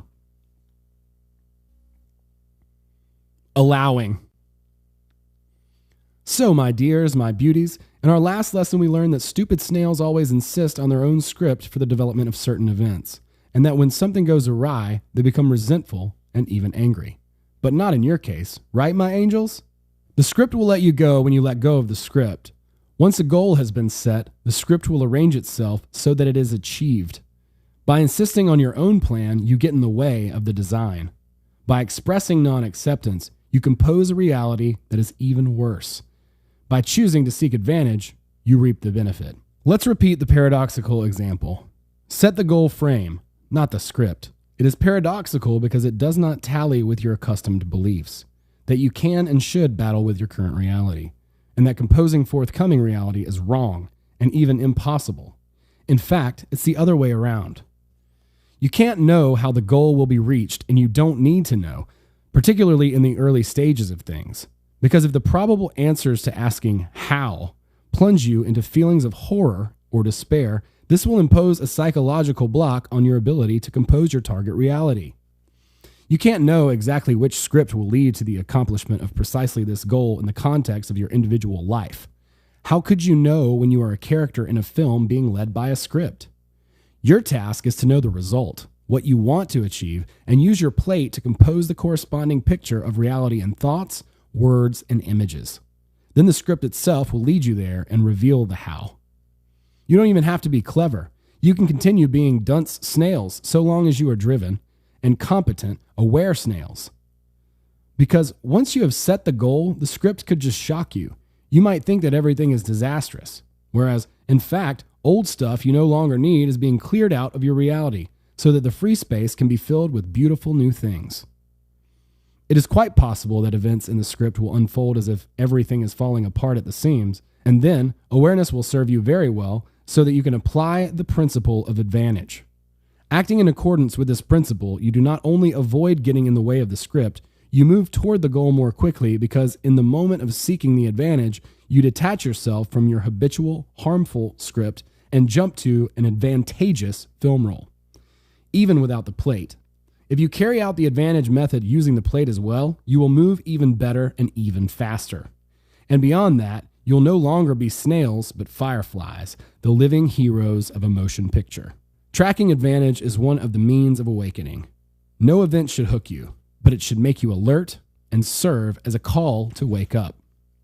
Your task is to wake up in time, see reality, and then compose reality. Previously, the moment something is wrong, instantly, argh, you wave your hands and stamp your feet. Now, the moment something is wrong, you exclaim to yourself, or aloud as you like, advantage. And from now on, allow the world to do something nice for you, to help you, to bring you closer to your goal. This naturally does not mean that you must become the very epitome of allowing and bend over backwards for all and sundry. Of course, not everything carries an advantage, and it isn't always appropriate to allow and agree to certain things. Don't worry, you will be able to make an adequate decision whether to allow something into your life or not because you'll be in a competent state, i.e., I see myself and I see reality. In your normal state, how do you respond? Either you are up in arms or you are automatically obeying. You respond in both cases non-consciously, just following the script. The difference in the advantage method is that you make an informed choice, fully present, and hence walk into a Frozen movie as an animated character, at the same time as feigning lifelessness. The advantage principle is everything in one vial: tracking, imitation, being present, and composing reality. Performing the method, you track yourself, you track reality and set a course, which the next frame will follow. Seeking the advantage is an imitation in its purest form. You are still following the script, but you are doing it intentionally and consciously. Note that when you track the advantage, you need to look at reality askance. Nobody suspects anything, neither the script nor those around you. You, like all dormant beings, diligently play your role and carry out your daily obligations. at the same time observing what is happening out of the corner of your eye. You are fully present without giving away your presence. This is exactly what is needed, and it is very important to remain undetected as if nothing had anything to do with you. Why? Have you already forgotten why? Honestly, I explained it to you before. I'm going to repeat it many times yet, though. Behaving as if nothing had anything to do with you is the fundamental principle of a live stroll through a movie. Firstly, you don't give away your presence, so that those around you won't treat you with wariness and suspicion. Pretend to be asleep. Secondly, do not act in the same direct manner as you are used to. That is, grabbing reality by the scruff of the neck, battling with the events and characters of the current frame, and as a result, plunging back into the script as in a dream. You are strolling live through a film when your attention is present, and you propel the upcoming frame with your intention and change the film roll. But what intention is that? The most important thing is that it's outer intention. By looking askance and staying as if nothing had anything to do with you, you activate the outer intention center. The script. Hello again, my fit-for-nothing creatures. You are so good for nothing and nasty because you have such a tendency to see more harm than good in life. But everything can be put right. Those who seek the advantage find it and become advantageous themselves. It is not your job to set the script and know the answer to how. Your job is to know what you want to achieve and to set the result, the goal frame. When it feels like life is falling apart, that is the advantage. Reality is being cleansed. You are walking through a film when your attention is fully present and you are propelling yourself with intention. Allowing is the work of external intention when nothing has anything to do with you. Wake up, see, compose. As soon as anything goes wrong, advantage. If you don't wake up in time and seek the advantage, in many cases you will understand what the advantage was in hindsight, but then it will be too late. You will understand when you look back and remember why and how you pushed against the situation and the opportunity you missed. Yes, you will keep forgetting and remembering too late many times until tracking your attention becomes a habit. And why do you constantly forget about your attention? Do you remember? Here's a riddle for you. What is the easiest and at the same time the most important question that torments snails, even without them realizing that it torments them? There's no point in frowning at me. You won't guess. Why aren't things the way I want them to be? That is the question. So what is the answer? It is because you are being led by the script, because you are unaware of the fact, because you don't compose reality yourself, but simply exist within it, like a fish in an aquarium, or more precisely, like snails. The fact that you are constantly in a vegetative state and only occasionally wake up and realize that you were sleeping proves that you are being led by the script. Why did you think that you forgot about your attention? From absent-mindedness? No, it is because you are being led by the script. You think that you are acting independently, getting your own way, but that's just an illusion. The illusion of action, if I may remind you, lies in being so caught up in reality that you don't notice the illusion and aren't aware that you are the obedient character in a game. It is literally like a film. The characters in a film don't fully realize their situation either. I'm not referring to the actors, but the heroes of the film specifically. The actors may be long dead, but the characters they played come to life every time someone watches the film. Don't you find it strange? Technically speaking, there is nothing strange about it. Just scenes from life shot onto a film roll, and yet it is very strange, isn't it? You invented films not because you came up with the idea yourselves, but because this aspect of reality already exists. You cannot come up with anything new that does not already exist in waking reality or that is not yet explicitly manifest. The only reason you have film is that you are living in a motion picture. Film is a model of reality. Equally as strange is the contradiction whereby you, as characters, unlike the heroes of a motion picture, are endowed with consciousness. It is a paradox. Reality is a joke. And still, you have a chance. Although you are fully present and self-aware in the moment that you ask yourself the question, the rest of the time your awareness is sleeping and surrenders to the outer script.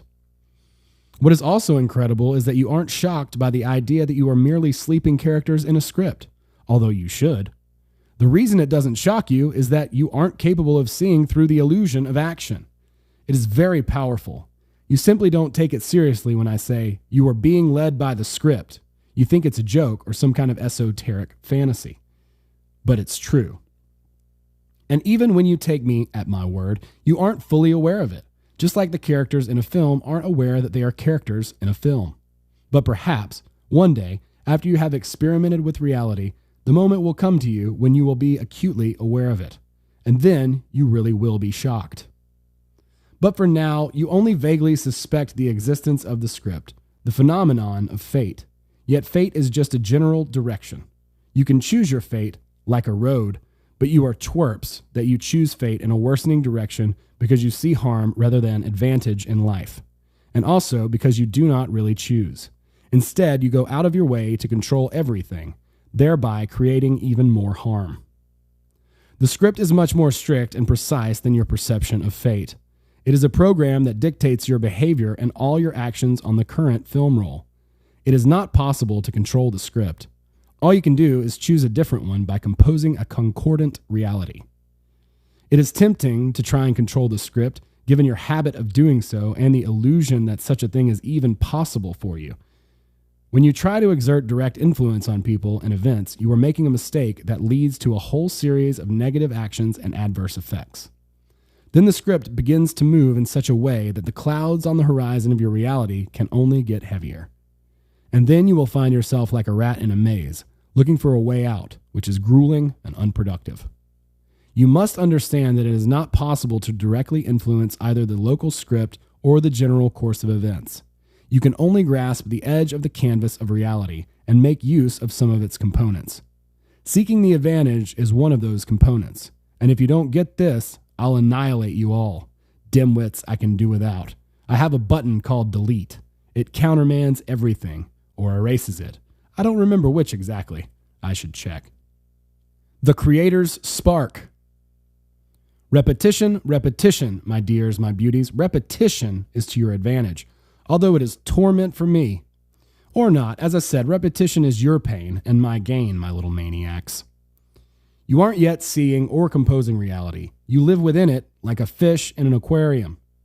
You forget to track your attention because you are being led by the script.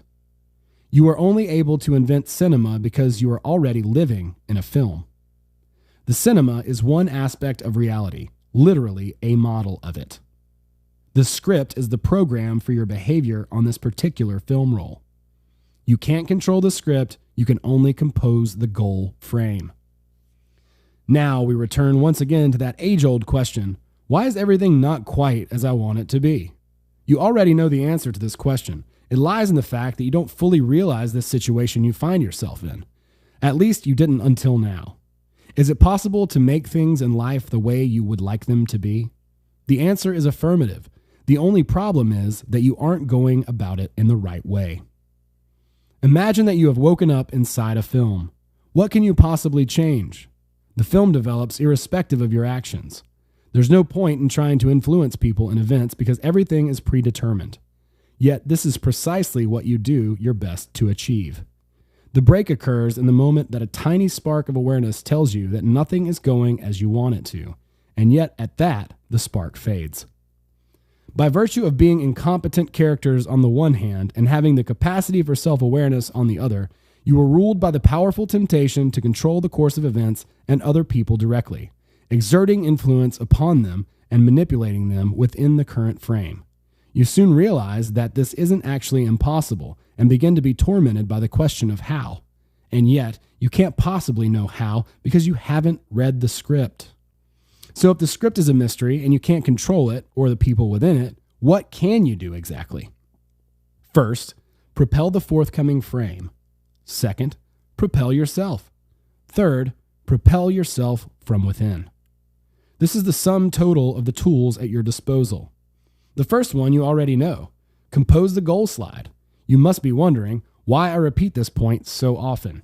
It is because you have settled hard into your snail house, your mold, which would make you believe that it is impossible to compose forthcoming reality. You can only battle with the conditions of your current physical reality. In fact, in life, it's the opposite. In composing reality, you install a film roll with a script that works for you. If, of course, you seek advantage from the situation it brings your way rather than hindering it by always expecting the worst. We will talk about the third point later. For now, the second. What does it mean to propel yourself? Imagine that you are in a film. The film is already running and you can't change anything about the storyline, but no one is stopping you from changing yourself. Don't listen to those who would try to convince you that you should be yourself and never change. To a certain extent, yes, you can't lose your core identity, your uniqueness. But should you stay a snail? Is that what you want? You have to change without changing. You will understand soon what I mean by that. Self-improvement does not mean changing your core self. You were originally created by nature as perfection itself, even taking into account your failings, which all of us have. Where there is no development, there is no degradation. It is a natural law. It is important for you to understand that you have to work on yourself, develop your physical and your spiritual qualities, unless you wish to turn into shriveled slugs. Much depends on self-development. In each of you, there is a spark of the Creator, so kindle it. The spark is not of the Lord, but specifically of the Creator. To lord it over others is another kind of temptation, which you must never give in to. Create your reality and yourself perfect. The Supreme Creator does not contradict this rule. He does not rule over you. What would be the point? You wouldn't listen anyway. He creates, and you are capable of doing the same. How and why we focus on physical self-development? You and I are well aware. Who needs a shriveled slug? What can they possibly achieve except frown and complain of their fate? It sounds harsh, but it is the truth, and you can't hide from the truth forever in your little snail's house. In spiritual terms, we must become as fireflies in the realm of shadows. I have already explained to you how. Enlighten your attention, that is, track it in time, see yourself and see reality. Even just doing this, you begin to shine. And what if you were to radiate even more brightly? What should you radiate precisely? Do you really need to ask? Well, naturally, with the same things that attract you, with happiness, love, and rejoicing. When you do, snails from all around will crawl towards you, stretching out their snail horns. Even without changing the film roll, people will show interest and favor towards you. The film continues as before, only now you are a megastar. You barely have to do anything at all. Just learn to track your attention and direct it properly. Kindle the Creator's spark within. A most pleasant exercise and worthy goal, is it not? There are a couple of finer points I will tell you about too. 1. You must compose reality at the same time as doing whatever the script requires of you. First, compose reality, then having jumped to a new film roll, do everything you have to do. Go wherever you must, say and do whatever you must. Yes, all this is in the current frame. You didn't think that you could get away with lounging on the sofa, indulging in mental imaginings alone, did you? 2. Don't just seek advantage for yourself. Allow all other snails to do the same. Advantages for yourself and advantages for others. This should be on the list of principles that make up your personal philosophy. Otherwise, you'll go back to the same senseless rigmarole of trying to control people and events. That's how it is, my angels. Dictates of power. Come closer, snails. I have good news for you. Do you know what the main idea of the script is once you are beyond 20 years old? It's your personal degradation. Are you pleased? Why not? You have hope. You have me. You can't change the current film roll, even once you've woken up. When you compose your own reality, you start another film script that works for you. If you don't work on self-development, there will be degradation instead. You were originally created perfect. There is a spark of the Creator in each and every one of you. To kindle the Creator's spark within, focus on self-development. You have a choice. Either allow the script to propel you forward or take yourself for yourself so that you can propel yourself and significantly accelerate the implementation of the design. Now, rather than getting into explanations of what propel yourself means, I will return again to the question of your obsessive need to control the script. This is a very important issue. It is linked to your paranoia, my little irks. I have to explain constantly what you mustn't do and what that which you mustn't do really is. So stretch out those snail horns and listen carefully. You constantly want something from people or events, trying to coerce or somehow influence them so that things turn out your way. at the same time as being tormented by the question of how to make it happen. For example, say you're a guy trying to make an impression of an individual of the opposite sex so that she'll agree to go on a date with you. You implement what, in your opinion, is nothing short of the impressive mating dance of a jaybird, but she gives you the cold shoulder nonetheless. Having the capacity for self-awareness, you ask the question, how? And design a whole seduction strategy based on your own perceptions. Yes, in the moment that you ask yourself how, your self-awareness is awakened, but it gets in your way because you're not thinking about the goal but your own silly ideas of how to manifest it. Your imagined script contradicts the real one, but you insist on having your own way and spoil everything as a result. Unlike you, the jaybird acts without self-awareness, instinctively giving itself to the script. The jay has more chances of getting what it wants than you because it only has the one goal in mind and none of its own fabrications on the theme of how. You have never tried behaving like that, right? Well, try it. Just go up to the object of your passion without thinking about it and say and do whatever comes into your mind. If you keep only the goal in your thoughts, the script will lead you to it. The only difference between the jay's behavior and your own should be that you are consciously observing yourself. You need to observe yourself, observe what you are giving your attention to, so that rather than sinking back into constructing your own plan, you follow the barely perceptible nudges from the script as if they were the dictates of power. It is complex and simple at the same time. Complex because it is unusual and unfamiliar to you to put aside your own motives and surrender to an external power. It's simple because you can sense these dictates of power if you allow them to lead you, consciously and intentionally. Now, do you understand what I'm talking about? It's still the same thing, the principles of strolling live through a motion picture. The principles are paradoxical because they go against your ideas and habits. In a non-aware state, you go against the script, and when you wake up, you are even more impatient to act willfully. You have to think and act in the opposite way. Do not resist automatically with knee-jerk reactions. Surrender, purposefully and consciously. Imagine that you are a mannequin with a wax face, an unseeing gaze, and you move as if you were an inanimate wind-up doll. Then, suddenly, you enter a state of awareness. Your eyes light up, and that is the only thing that differentiates you. Of course, you will shine with a special inner light, evoking unconscious warmth from those who are still sleeping. But you shouldn't stand out in any other way. Just follow the flow of the film roll like everyone else. Once you have awakened, you continue moving mechanically in the crowd of other mannequins and doing the same as everyone else, without giving away your presence. Pretend that you are still sleeping and secretly change the film roll. Do you remember what this is called? It's imitating motion. By consciously allowing the script to lead you, you are in fact leading yourself, using the power and wisdom of the script. And then everything goes smoothly. By not allowing, you spoil everything. Then for you, nothing is going as I want it to, partly because you are not allowing it to. Some may protest, why should I rely on the power and wisdom of a script that is leading me? Who knows where, and may or may not actually have any true power or wisdom. And how do I know it's invested in anything being how I want it to be? Of course, the script is not invested as such, but there is a sense in which the script will listen to you if you are listening in return.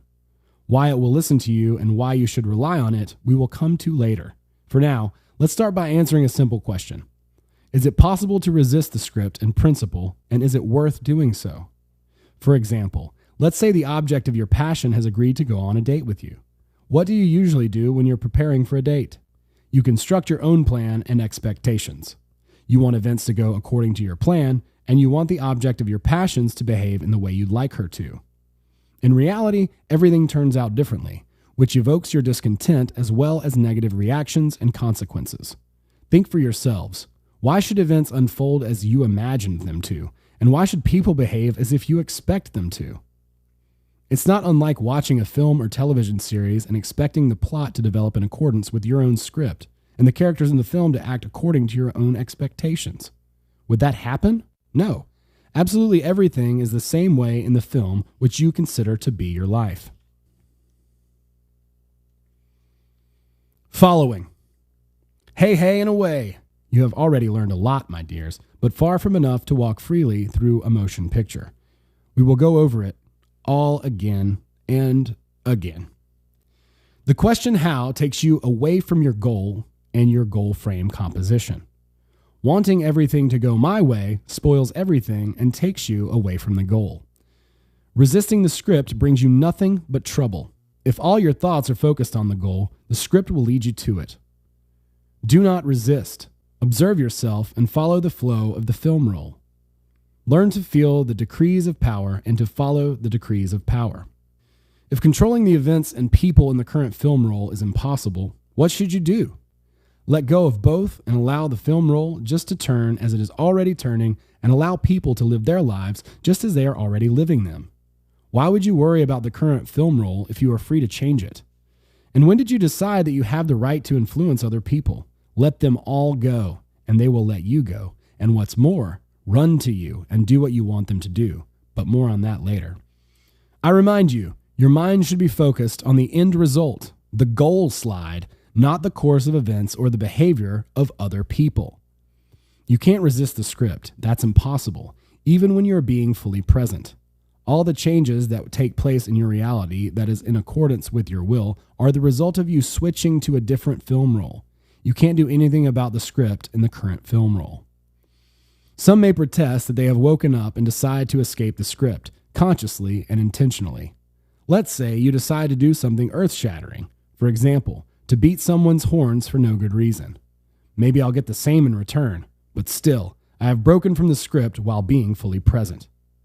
Firstly, you cannot confirm that this, your curveball, was not in the script. And secondly, so go ahead and make all the curveballs you like.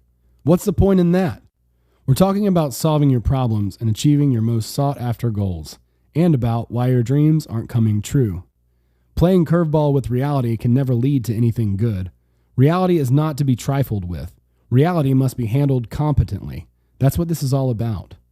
All the rest is trivial, and the same goes for the minor exceptions from the rule, which undoubtedly you will come across in the course of your experiments. All these little things are unworthy of your attention. It is better to focus on the main thing that is of a fundamental importance.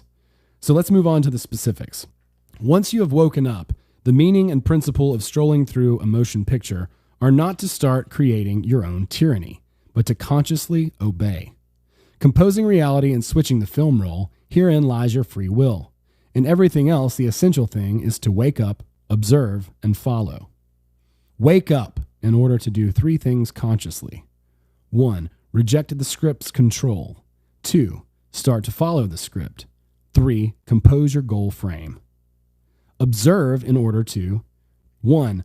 Track your attention. 2. Track the advantage and benefit from it. 3. Track and illuminate the upcoming slide. Track in order to make use of the power and wisdom of the script. The script is like a river, always moving along the optimal path. Your first task is to show it the destination, the goal. You will not be able to calculate how to achieve the goal. There are too many variants, subtle details, people, circumstances, and events involved, and all of them are equally unknown to you. The script can solve the task with ease, and so your second task is to follow it. Following in this case is not quite the same thing as what we were talking about when discussing the principles of advantage and allowing. Following is the ability to sense the decrees of power and obey them. However, you don't always have to feel them. Often it is enough to consciously observe the pattern of how events are unfolding, and then to simply accept them, act in accordance with them, and show no resistance. To sense the direction which the script is pushing you, it is enough to become fully present, to be in a state which you can see yourself and see reality. If reality does not give you a clear answer where you should follow, it means you must listen more carefully to yourself and your feelings. When you are fully present, you will be able to do this very easily. The harder task is to track yourself at the right time so that you wake up. Here are the various triggers that we leveraged in the methods for tracking attention, frame illumination, and advantage will help you. You must use the triggers, all of them, continually, so that it becomes a habit. That's the only way of learning to wake up at the right time. Unless this becomes a habit, nothing will work. The ability to wake up at the right time is the most important thing. In addition to the above, I give you the control triggers. Your most destructive habit is your desire to control everything: the script, events, and people. 1. I want something from people and events. 2. I want everything to go according to my plan. 3. Something isn't going the way I would like. It is essential that you replace the habit of controlling with a new habit: letting go and following. And now, the following method. 1. Catch the control trigger. 2. Wake up. I see myself and I see reality. 3. Ask yourself, feel, what is the first command saying? 4. If you receive an answer to this question, follow the command. 5. If you don't receive an answer, compose the goal slide and try following again. Outer power. So how are you, my sweet little lambs? Have you understood that a live stroll isn't just a stroll along the lines of, I'll do whatever I want? On the contrary, on the walk I am humility itself. I behave quietly, without giving away my presence. I watch and follow. You will also have realized that in reality, all this is total pretense and imitation. So let's repeat the principles. Wake up, observe, follow. Compose the goal frame and follow the script. Following makes use of the power and wisdom of the script. Constantly respond to the triggers so that they become a habit. Replace the habit of controlling with the habit of letting go and following. To follow is to have the ability to feel and heed the decrees of power. Only you mustn't confuse the decrees of power with a desire to indulge in your own weakness and stupid inclinations, my sweetie pies. By following the first impulse, the decree, or as it is also referred to, your intuition or presentiment, you are taking the first step. It is a mistake to ignore the decrees. Disobedience is not the same thing as freedom. If you go at odds with the script and make a mistake, it will bring you back into the fold, only this time in a worse program on account of your error. The reason for your disobedience in this case is your self-awareness, or more precisely, your self-importance. The reason it causes you harm is that you aren't using it for the purpose it was intended. It leads to inappropriate action as opposed to right action. Your conceit doesn't realize the nature of your situation. I have told you in some detail that you are in a film, in the position of one of the characters, and I have also explained how you must act in order to free yourself from this position. In the previous lessons, we have talked about how the script is a program that shapes your behavior and all your actions on the current film roll. But is that the be-all and end-all of the script? There are in fact two exceptions to this, one constructive, the other destructive. I have already described the destructive exception, which is when you fail to heed the script. The constructive exception lies in the moment that you wake up and consciously compose your own reality. This is the only thing that isn't included in the script. The script doesn't foresee the exception that you are capable of switching the film roll and coming into possession of a different script. You see how curiously the world is constructed? The script isn't aware of your ability to change the film roll. This is a privilege granted to you by the Creator. No one, not a single living being, can do this except you. You are the exception to the general rule, and yet you don't use it. As I have already explained, the script can even be obedient to you. In what sense? When you compose your own reality. The current script releases you and gives way to another, that of the film roll into which you shift the moment you illuminate the goal frame. As you know, you have two intention centers, inner and outer. The inner center is located in the forehead, the outer at the tip of the plate. Inner intention accounts for your basic performance in the current frame. So far, we have only mentioned outer intention in passing when we talked about the principle of it having nothing to do with you. I'll remind you again. You are taking a live stroll through a film when you are present with your attention, and propel yourself with your intention. Propel the frame, but not with your petty intention. Propel it with outer intention. The outer intention is referred to as such because it is not yours. It does not belong to you or take instructions from you. How does it move then, and what on earth is it?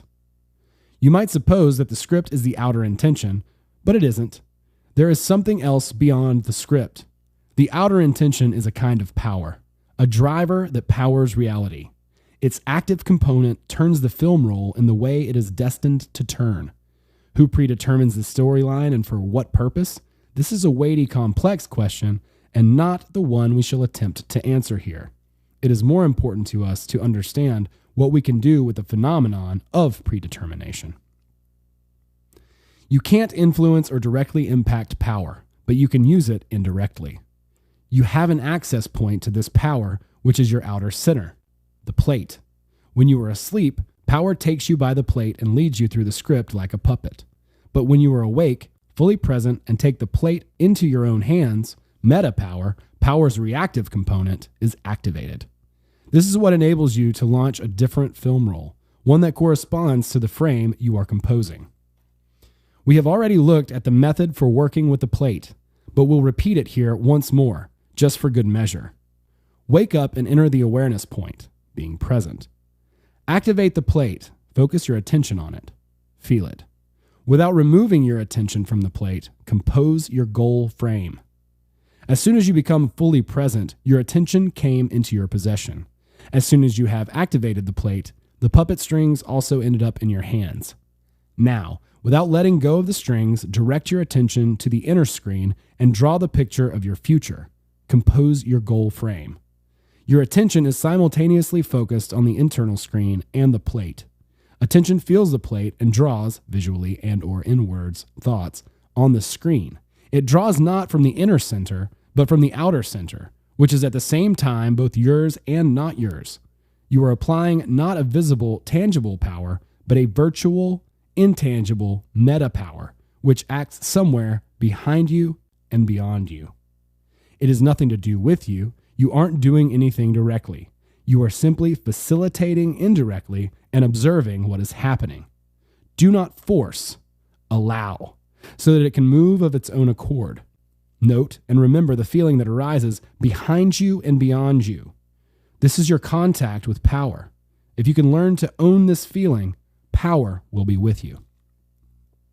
Paper person. What are we continuing to study? Have you fallen asleep? Do you remember? The live stroll technique. Don't worry, my lambs. It's not that difficult. It just requires practice.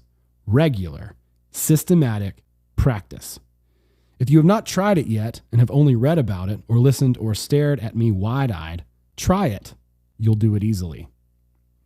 The outer, not inner intention propels the frame. The outer intention is a kind of power, a driver of reality. Metapower is the reactive component of power. The plate is your outer center, your access point to power. Power is used indirectly, like metapower, through the medium of the plate. Metapower sets in when you activate the plate and compose your reality. And so, you take a live stroll through a film when you are fully present and move with the power of intention. Failing this, you are not fully live, and you aren't waking at all. Failing this, you are not fully live, and you aren't walking at all. You're just fulfilling a prescribed role.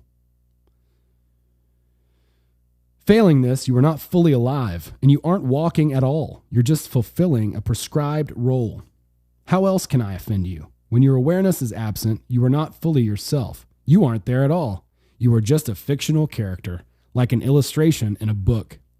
You could cut a figure out of paper and insert it between the pages of a book. That is what you are. What can a paper person do, to say nothing of a paper snail? Sit like a prisoner in a book? That's all. All that distinguishes you from a purely fictional character are rare glimmers of self-awareness. When you exclaim, "Why isn't everything the way I want it to be?" That is where the difference ends. Everything isn't the way you want it to be because you always act head-on with your petty intention. You want to be loved, respected, helped with something, given something, and so you demand in a childish manner, "Love me, respect me, help me, give me." From the outside, this is what the scene looks like. You are standing in front of a mirror, reaching your hands out and shouting, "Give it to me." Try to pull the reflection closer. The reflection responds by doing the same. It does not give, it takes away. In reality, as in the mirror, you always get the reflection of all your mental attitudes and actions. As the message, so the response. What you put out is what you get back. You probably don't remember, for you don't, do you? But as I have already said, even in a state of distraction and non-awareness, you still compose your reality to some degree. Not as effectively as you do with awareness and intention, with the plate, but you are still composing it nonetheless. Particularly when you are wholeheartedly set against something. Reality, as a rule, gives a mirror-like response. What you give out is what you get back. Reality, however, isn't like a normal mirror. It's a paradoxical mirror. Its paradox lies in the fact that when you look into it, you don't see yourself objectively as you really are. This is because the reflection is the set of physical circumstances that surround you, the current frame. Your attention is totally immersed in that reflection. This means that yourself is literally pasted into the motion picture like a fictional character or an illustration in a book. Being a character inside a film, you aren't capable of changing or shifting the reflection in any way. You can't propel yourself ahead either. Your I dissolves into the frame and ceases to exist. You acquire the ability to propel yourself ahead and things outside of yourself when you pull your attention away from the motion picture, or away from the mirror, which amounts to the same thing. Your body remains inside it, in the reflection, but your attention is focused here, outside of the mirror, on the side of the image that is being reflected.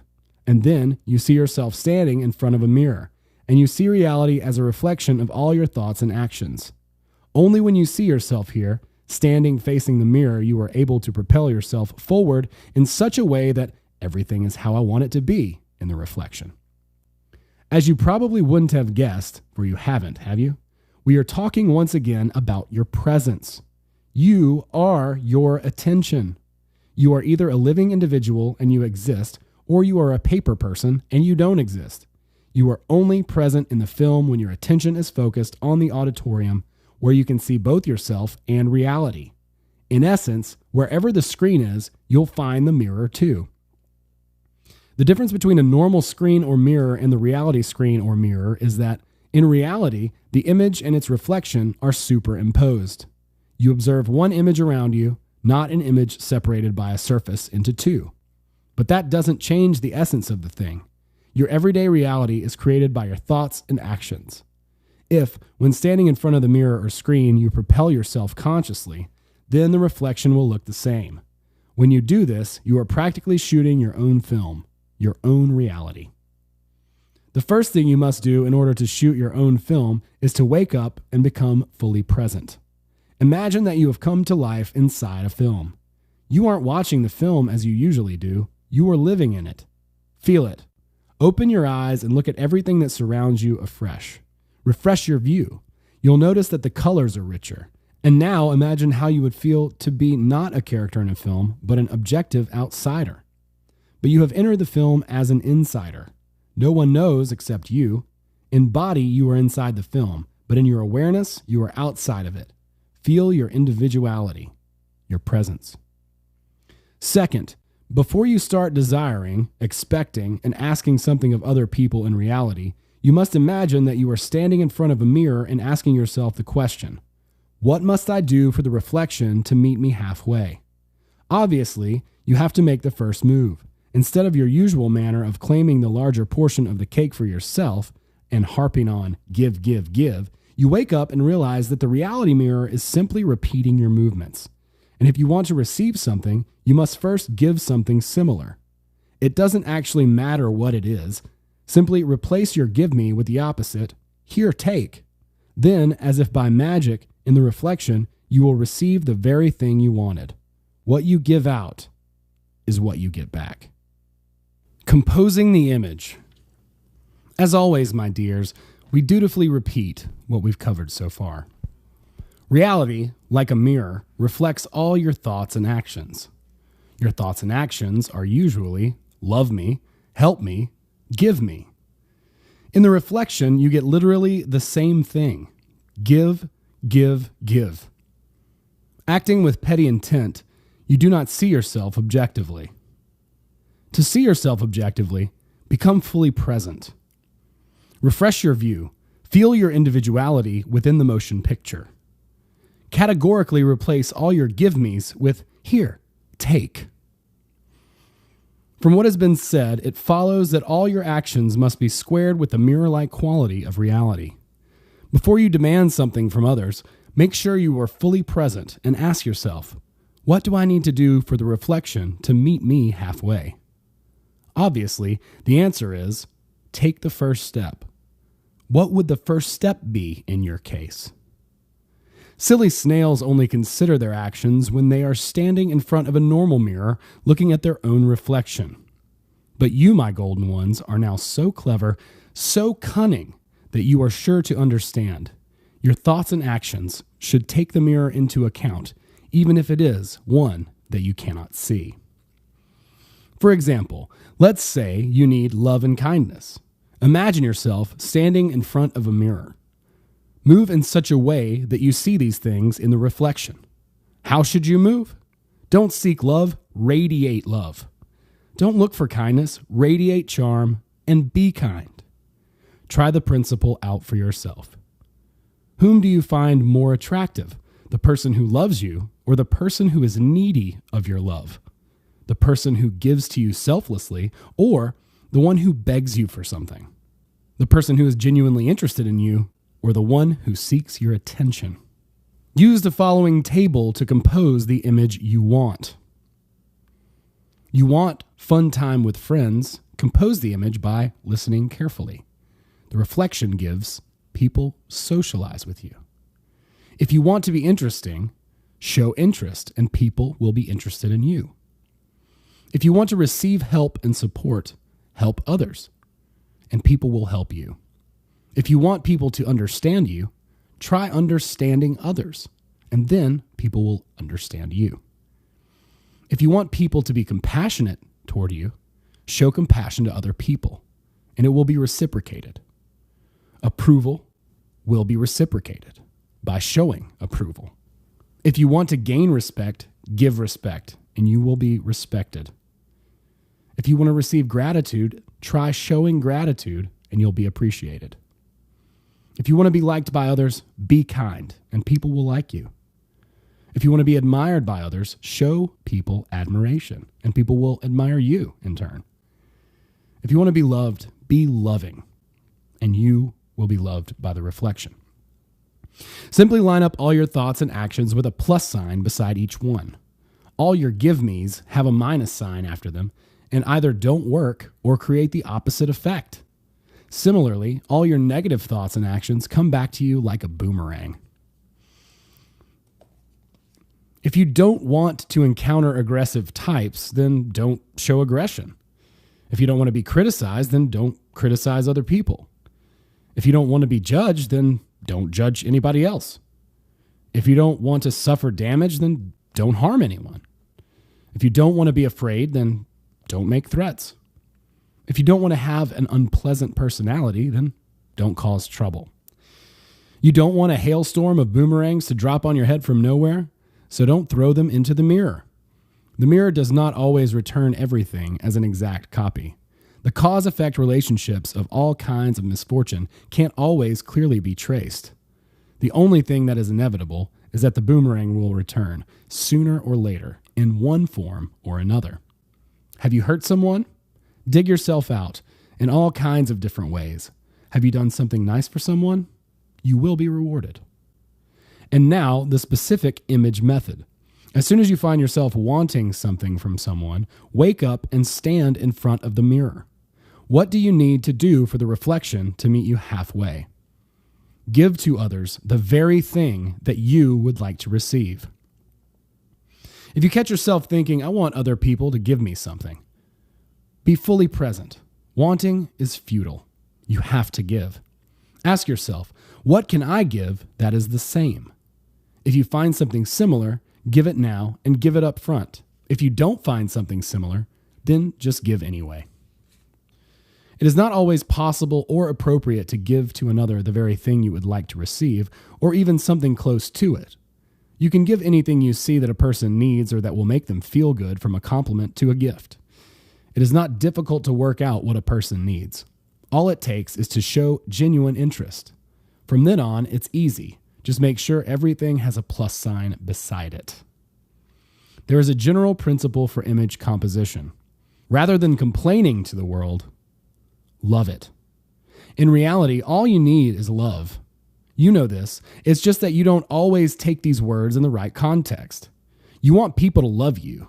You think that first people will love you and then you will love the world, but it should be the other way around. You love, you radiate love without demanding anything in return, and only then does love come to you. There is a certain type of person who will willingly use your love without giving anything on their part. Stay away from people like that. You don't need them in your life. Now come closer, closer, my darlings. I am Tufti, your priestess. Communicating with the mirror. And so here we are, my pretties. Now you know how to propel yourself from within, not to wait, request, or demand, but to move through life in your own way so that you get what you desire as if you were standing in front of a mirror. Your actions must be squared with the mirror-like quality of reality. What do you need to do for the reflection to meet you halfway? Give to others the very thing that you would like to receive. All your give me's have a minus sign. These create the opposite. You don't receive. Negative thoughts and actions come back to you like a boomerang. Line up all your thoughts and actions with a plus sign beside them. So what else can you do in the current frame aside from composing your own forthcoming reality? Move and propel yourself from within.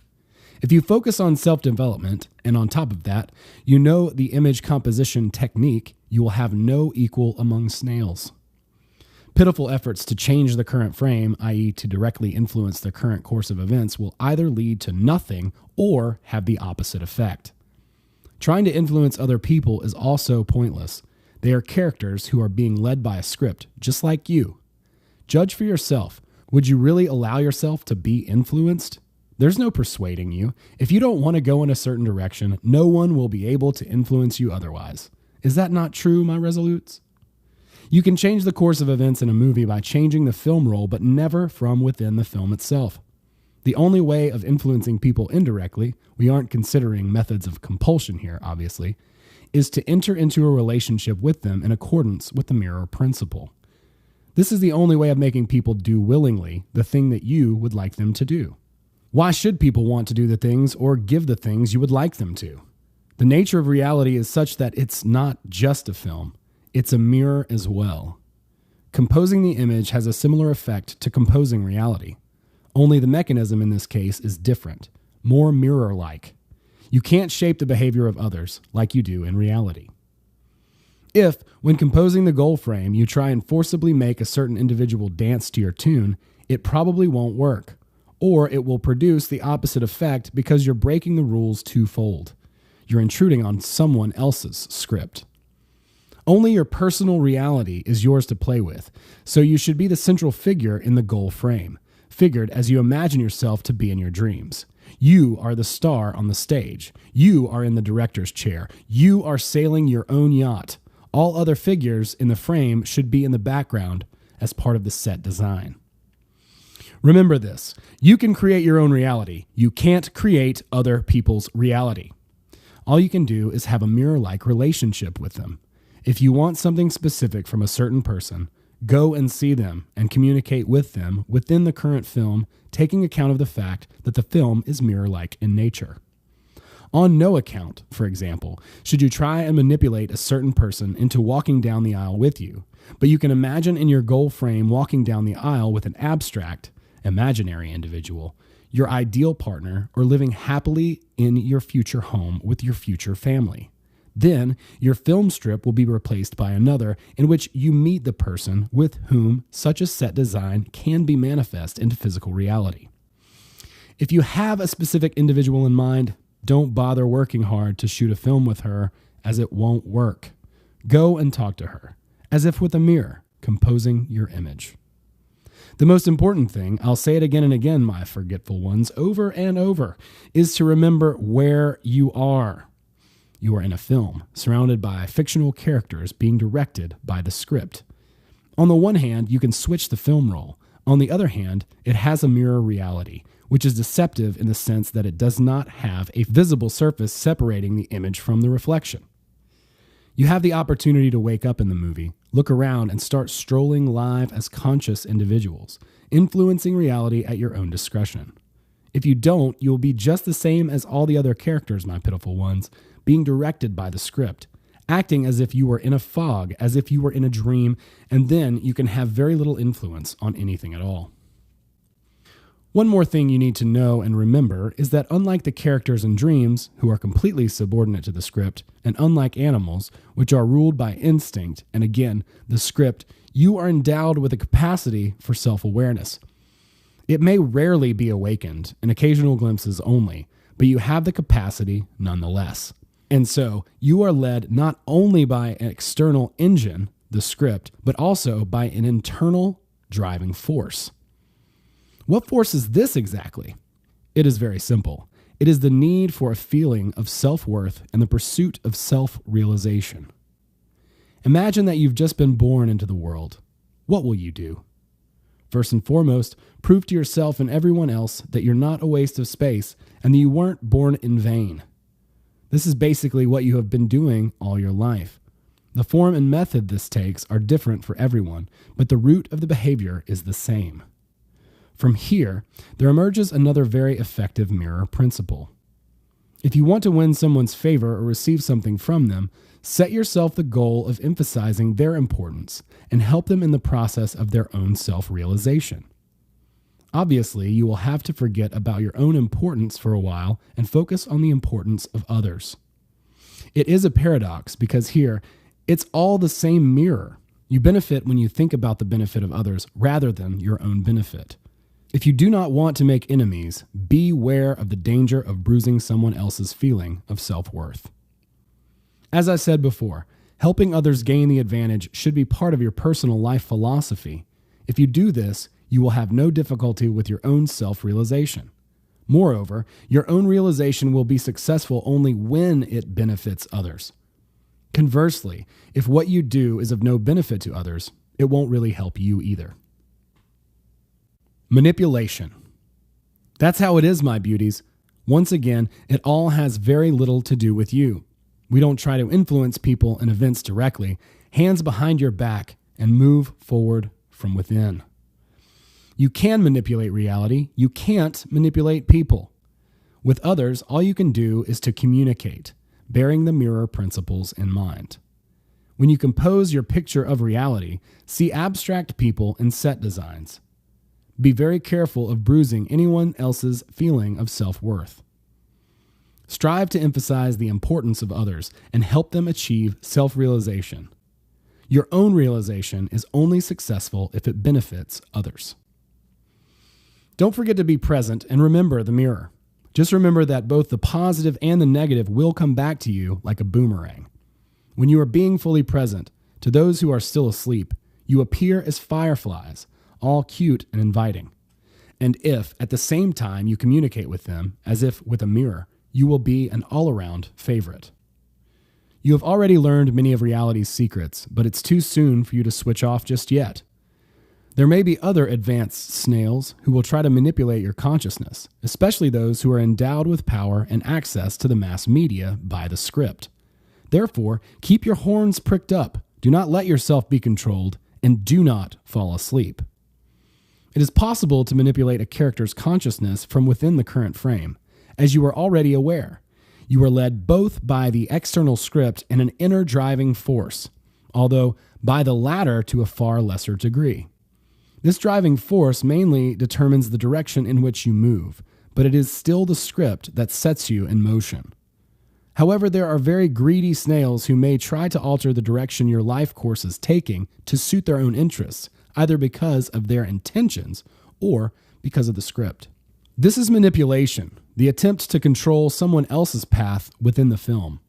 Manipulation can take the form of deception, creating false values and goals, or playing on the weaknesses and needs of others. Unlike the mirror principles that assist your course rather than disturbing it, manipulators will divert you from your true course and try to use you. Whenever you feel that something is being imposed upon you, ask yourself, who does this benefit and how? Don't get involved in manipulating others. It's a shameful business not to be indulged in. Manipulating reality, however, is another matter entirely. You could even say that it's legitimate. Reality is constantly fooling you with its illusions. Why shouldn't you settle the score, my secret maniacs and furtive super freaks? You are sure to enjoy it. Now let's look at how. Reality is dual in nature. On the one hand, it is a film, and on the other hand, a three-dimensional mirror. Both are bound to confuse. The main illusion is that the true nature of reality is hidden. You can't see the space of a film strip, and the mirror framework itself isn't visible. But if you know this, and you remember that reality is dual in nature, then the illusion will lose its power over you. So when you stand in front of an ordinary flat mirror, you observe simultaneously the image, the subject, and its reflection, and so the correlation between the two is obvious. However, the correlation has not always been obvious. You don't remember your facial expressions as they were when you looked in a mirror for the very first time. But I tell you this, back then, you did not understand anything. To you, it was just a fantastic illusion because you did not understand the principle of how it worked. The illusion of a normal mirror remains incomprehensible even to this day if you look at a mirror from a different perspective. The illusion of the reality mirror is much more complex still. The space is not split in half, and there is no visible boundary between what is real and what is imaginary. You are, at the same time, both inside and outside of the mirror. The mirror works with a delay factor, and it does not provide an identical correlation between image and reflection. None of the messages you put out to the world will work instantly, and cause and effect relationships can't always be traced. Imagine what an ingenious illusion this is. The ultimate cunning lies in the fact that reality is pretending not to be a mirror. Still, you can get the better of this illusion. Now you know the principle of how a three-dimensional mirror works, and you know that the subject and the reflection in the mirror are concurrent. So what does that give us? It means that the image you create can become a reflection, and the reflection can flow back into the image. In other words, you can turn a reflection into an image by pretending you have something you don't, or that you are already the kind of person you have not yet become. For example, you want to have your own home. You wander around the shops looking at furniture and items to decorate the interior as if you already had a home. Or you might want to be wealthy. Look at expensive things, cars, yachts, spa resorts. Allow wealth into your life. You might want to become a star. Behave as if you were already a star. Live that life, for now, at least in your imagination. Don't worry if it feels like a game or self-deception. If you are serious in your approach to the game, reality will be forced to take you seriously. It is a mirror, after all. Or you had forgotten, your task is to feel. Now, how would you feel if you had already gotten what you want, or already were the person you'd like to be? You have to fake it and live out the game. It's make-believe, but it is not a joke. It's no joke, you see. So what happens next? Gradually, the picture of reality will attune itself to your make-believe. Reality loves to create illusions, but can't stand being fed them. It will find a way of turning the illusion you have created into reality. Composing the reflection. So, my conniving hypocrites and conspiring pretenders, you understand that strolling live through a motion picture is not just a matter of make-believe, it is also a masquerade. Manipulating another person's consciousness is paramount to controlling their course in life. Ask yourself, whom does this benefit and how? The nature of reality is twofold and furtive. It is a movie and a three-dimensional mirror. In reality, you are simultaneously inside and outside the mirror. Feel it and fake it as if you already had what you desire. Reality will gradually bring itself into alignment with your make-believe. Yes, it's playing a game with reality, but the game is real and quite serious. And yes, it's a masquerade. Reality has many different faces, and you too have your own masks for reality. Imitation and being present, allowing and tracking, observing and composing. The subject's image and its reflection. All this is on the one hand make-believe, and on the other hand, very real. Now we'll discuss in more detail the meaning of what we talked about in our previous lesson. You can turn a reflection into an image, the subject, by pretending that you have something you don't yet have, or that you are someone who you have not yet become. This means that you are capable of generating an image as well as a reflection. In the first case, the image appears as a reflection, whereas in the second, the opposite is true. The reflection appears as the image. Why does one appear as the other, and why is this process two-way? It is because in the mirror, the image and its reflection are concurrent. The image in the context of your ability to shape reality is your thoughts and actions. The reflection is also you and your entire environment, i.e., your physical reality. First, direct process. What you put out is what you get back, and what you give is what you receive, and who you really are is what you have. Second, opposite process. As the game, so the reality. What you imitate is what you get. Who you pretend to be is who you will become. Directly, the image appears as the reflection. Composing the image is your way of putting a message out to reality. What you put out is what you have. Reversed, the reflection appears as the image. Make-believe and imitation is your way of composing the reflection. Who you have pretended to be is in reality the person you have become. All these exercises with the mirror are what is being referred to when we say moving from within. What is the difference between shaping an image or a reflection and shaping reality? When you compose an image or a reflection, you are working with the mirror. When you shape reality, you illuminate the upcoming frame. In each case, you are using a different aspect of the nature of reality. In the first case, the mirror. In the second, the film. The technique is different in each case, but the result is the same. What you desire becomes manifested in physical reality. You may question whether faking it is really enough to somehow miraculously turn something into reality. Don't worry, my timid little ones. Reality is quite pliable. It will find its ways and hows, for this is a film in many variations, and the illusory mirror is also an illusion, which can be shaped and controlled. All you have to do is remember and use the right approach. The first essential condition. It's a very serious game. When a good actor plays a role, they become transformed into their character. They literally live it because playing a role is a serious game. Your task is to perform the reverse path. From the character that you currently are, which you aren't satisfied with, you should become the actor playing the role of an imaginary character. You must live your role to such a degree that you genuinely are transformed into that being. This is the reverse process in which the reflection is transformed into the image of the subject. The second essential condition. The game needs to be consistent. The mirror of reality does not respond instantly. It has a time delay factor, so in order to create change, you have to act purposefully, methodically, and regularly. Once you have begun playing with reality, you must be patient. At first, you have to act blindly without relying on instant results. Results will most assuredly appear, but only if reality, observing your game, is the first to lose patience.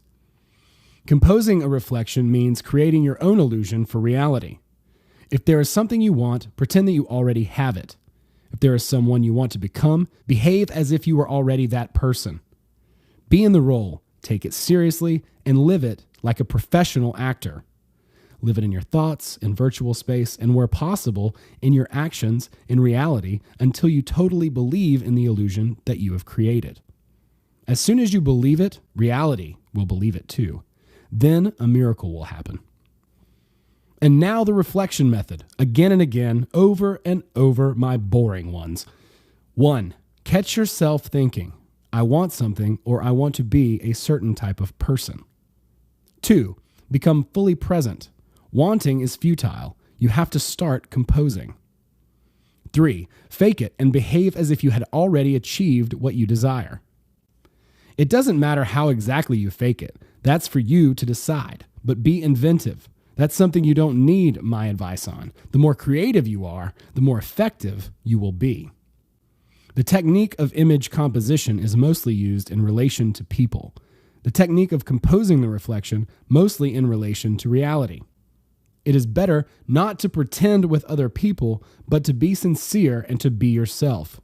But you can pretend as much as you like in front of the reality mirror, within limits, of course, and without losing a sense of reality. Remember that playing with the mirror in the upcoming frame alone is not enough. You also need to do everything that is required of you to realize the goal in the current frame. That is, to take concrete action and not just lie around on the sofa dreaming. Fatal dilemma. In the last lesson, I, divine and wonderful as I am, told you, insignificant and hateful as you are, that reality itself is an illusion. That does not mean that it is fake.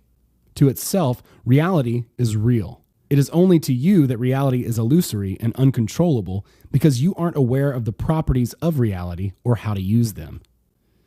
It is like not knowing that you can ride a horse. If you don't ride the horse, it will gallop away with you and won't be yours to control. Reality isn't yours to control either. It has nothing to do with you. But if you are aware of its properties and use them, the illusion will become subject to your will. It will be yours. The image is the subject of your thoughts and actions. This is always primary. The reflection is you, your environment, your physical life. The image is the message you send out. What you give is what you get. Make-believe and imitation is your way of composing the reflection. What you imitate is what you get. Who you pretend to be is who you will become. Prerequisites. It's a game, but a systematic game taken with absolute seriousness. The image and the reflection become each other. They flow into each other in the sense that the image of your thoughts and actions has an effect on your entire life, and life in turn affects your behavior and thinking. If you let this process take its own course, you and your life will gradually deteriorate, as is usually the case. This is because when you observe such a life, your thoughts become more dismal, and the more dismal your thoughts, the worse life becomes, and so on, via the feedback loop. This is the fatal dilemma. Do you want to be happy and beautiful, or do you want to be devoured by a hippo? If you don't want the hippo, then quick, stop suffering. Stop suffering and get composing. Get composing. You can compose an image, a reflection, and reality separately, depending on the circumstances, or you can integrate these techniques. For example, to achieve a certain goal, you can systematically compose the goal frame and at the same time pretending that you have already achieved your goal. And at the same time, making sure that all your thoughts and actions are marked with a plus sign beside them. The knack of using all the techniques together will come with practice. To build up experience, you should regularly and repeatedly practice strolling through a live film. You should constantly track yourself, wake up, and carry out the method. You may wonder whether so many different methods are really necessary. They are, and the reason for this is that the methods help you develop new habits. Because you are ruled by your habits. Without them, you are not capable of controlling yourself, or consequently reality. You live according to the habits you have developed. So you have to create the kind of habits that will work for you. You cannot stay being fully present all the time. You do everything by habits when you're in a non-conscious state. This means that if you are not sufficiently present and self-aware, you need to be able to carry out the right actions automatically. And for this to happen, at the very least, you must replace the habit of wanting with the habit of giving.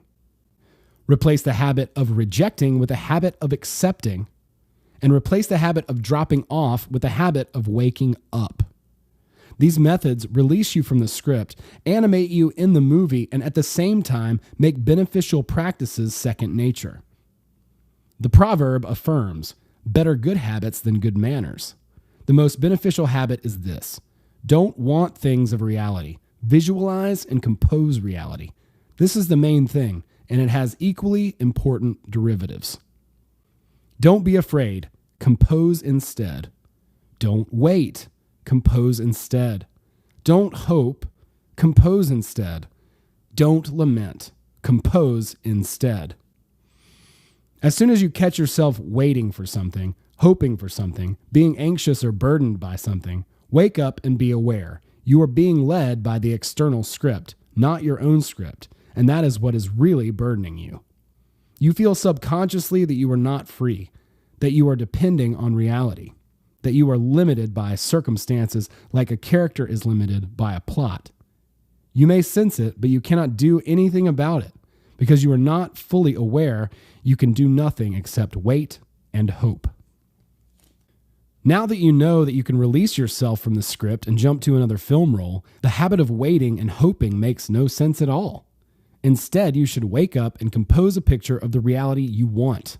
In the same way, it is futile to waste time lamenting your sorry lot. You have to wake up and derive benefit from the situation. Divination is also futile. You have to wake up and follow the dictates of power.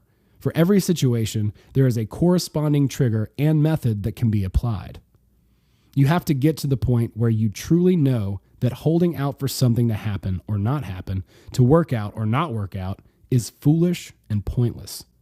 It is within the power of your will to compose an image, a reflection, or reality, or all of these things at the same time. Compose whatever it is that you want. Do it yourself. Do it. Compose and compose some more. And don't forget to admire me. You are my favorites, captivating and entrancing, and I am your Tufti, magnificent and stunning. You are amazing. In one of our previous lessons, I stood here, magnificent and resplendent as I am, before you lot, useless and unattractive as you are, and uttered the brilliant phrase that reality pretends not to be a mirror. Similarly, reality pretends not to be a motion picture. This comes easily to reality. Try telling your neighbors, sleeping snails, that their life is a film. Or in a dream sometime, try telling the dream mannequins that you are sleeping and that you are seeing them in a dream. Neither the former nor the latter will understand or believe you. There's no point in trying to persuade them. Convince yourself properly first. You need reprogramming. You sense that you are being led by an external script. This is what burdens you. The different types of composition can be applied individually or together. Strolling live has to be practiced constantly and consistently. The methods instill new habits that work for you. Holding out for something that may or may not happen is foolish and futile. Don't want, wait, or hope. Compose your own reality instead. Last time, we racked our brains over a highly complex dilemma. Which is better, to live with misfortune or to happily be eaten alive? No, that wasn't it. Which is better, a charming hippopotamus or a despotic priestess? No, that wasn't it. A hippo, studious and gentle, or a maleficent and all ways round malevolent priestess? But you know me, I am not really evil. I'm super kind. I could eat you all up myself. I am merciful and good. It is your lot that are miserable and unfortunate. And why? Because it isn't your movie that is playing in your life. It's not just me that doesn't like you. You don't like yourselves, and that's another reason for your ills. Why isn't your movie playing in your life? Because you don't understand that life is a film in the first place. You might know this in principle, but you are not fully aware of it. So I remind you again and again of where you are, my tiresome little ones, until you really get it. In normal life, you are used to watching a film on a screen. Now imagine that you are inside the movie. Feel it. Here, you are at the mercy of the script, but you have a degree of freedom. When you are being fully present, you are capable of carrying out actions that are not foreseen by the current script. You receive a degree of freedom in the moment you wake up. In this moment, you are capable of giving yourself a shake-up and setting up a different film role. Later, you'll be back in the hands of the script again, but if the moment is not lost, your film will start playing in the meantime.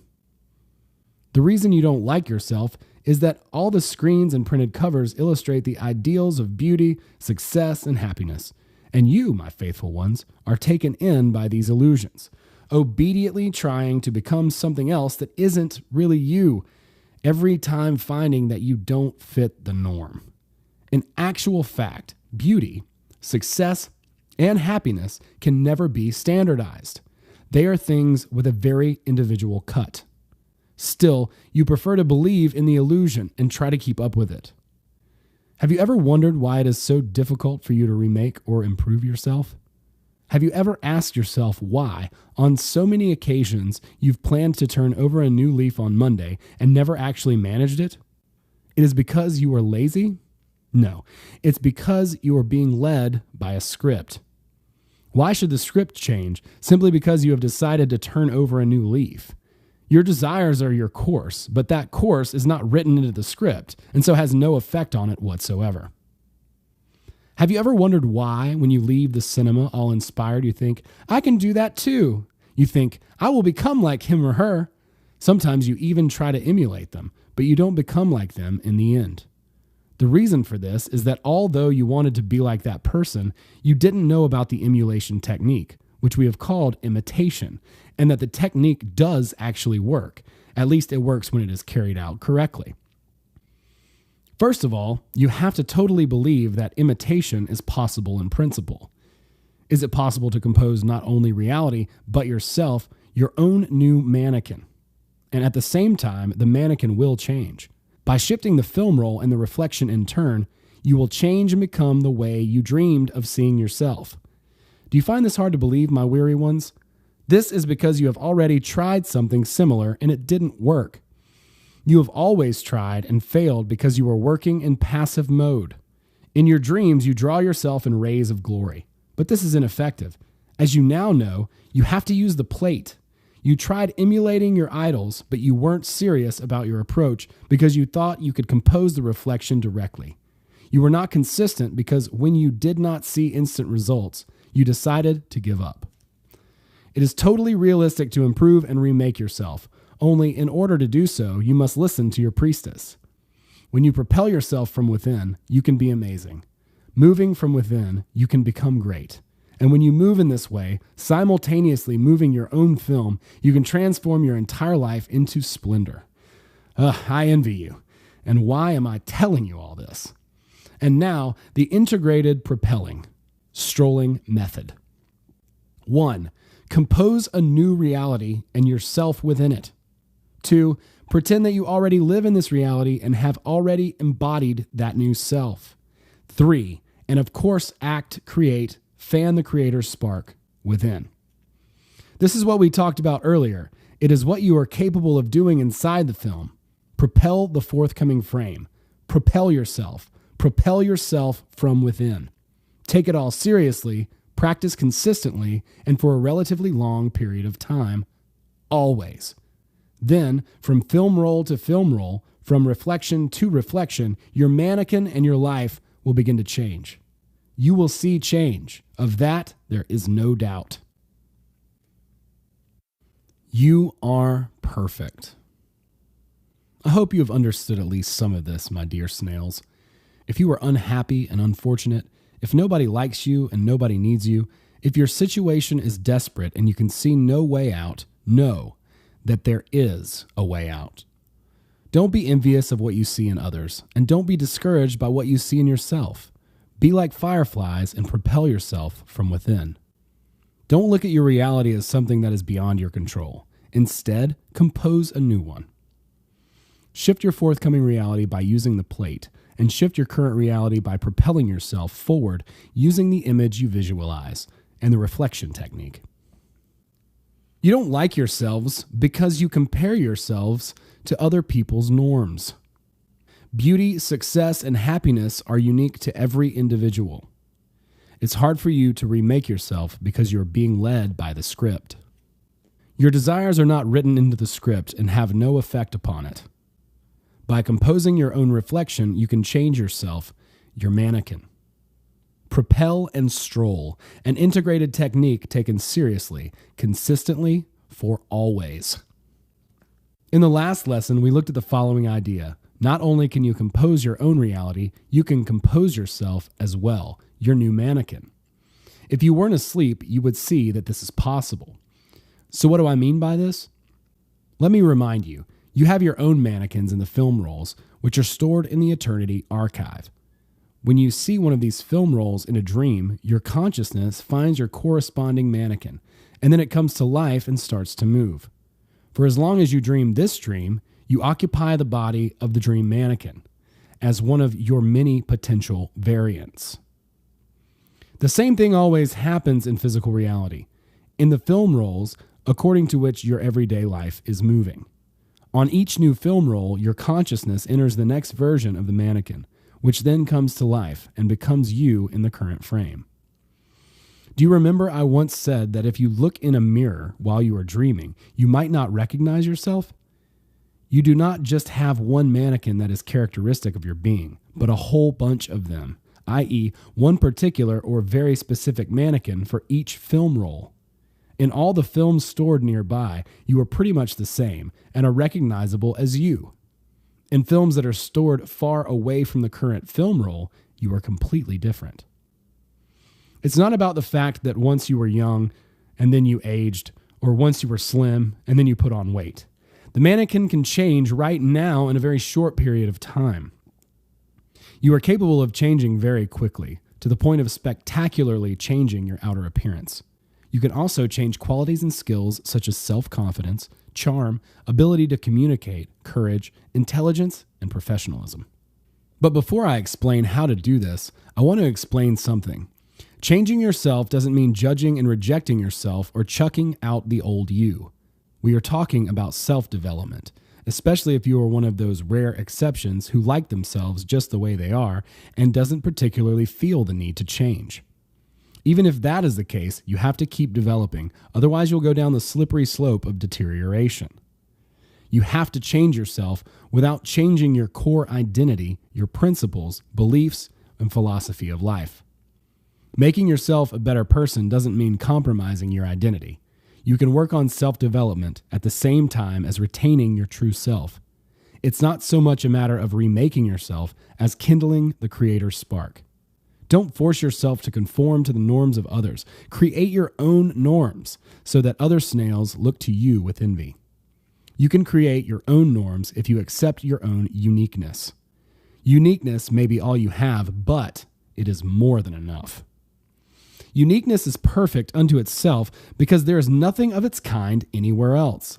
How can something which cannot be found anywhere else or in anyone else not be very valuable? It is an advantage which you can either use or chuck to the back of a dusty old cupboard. It is all a matter of choice.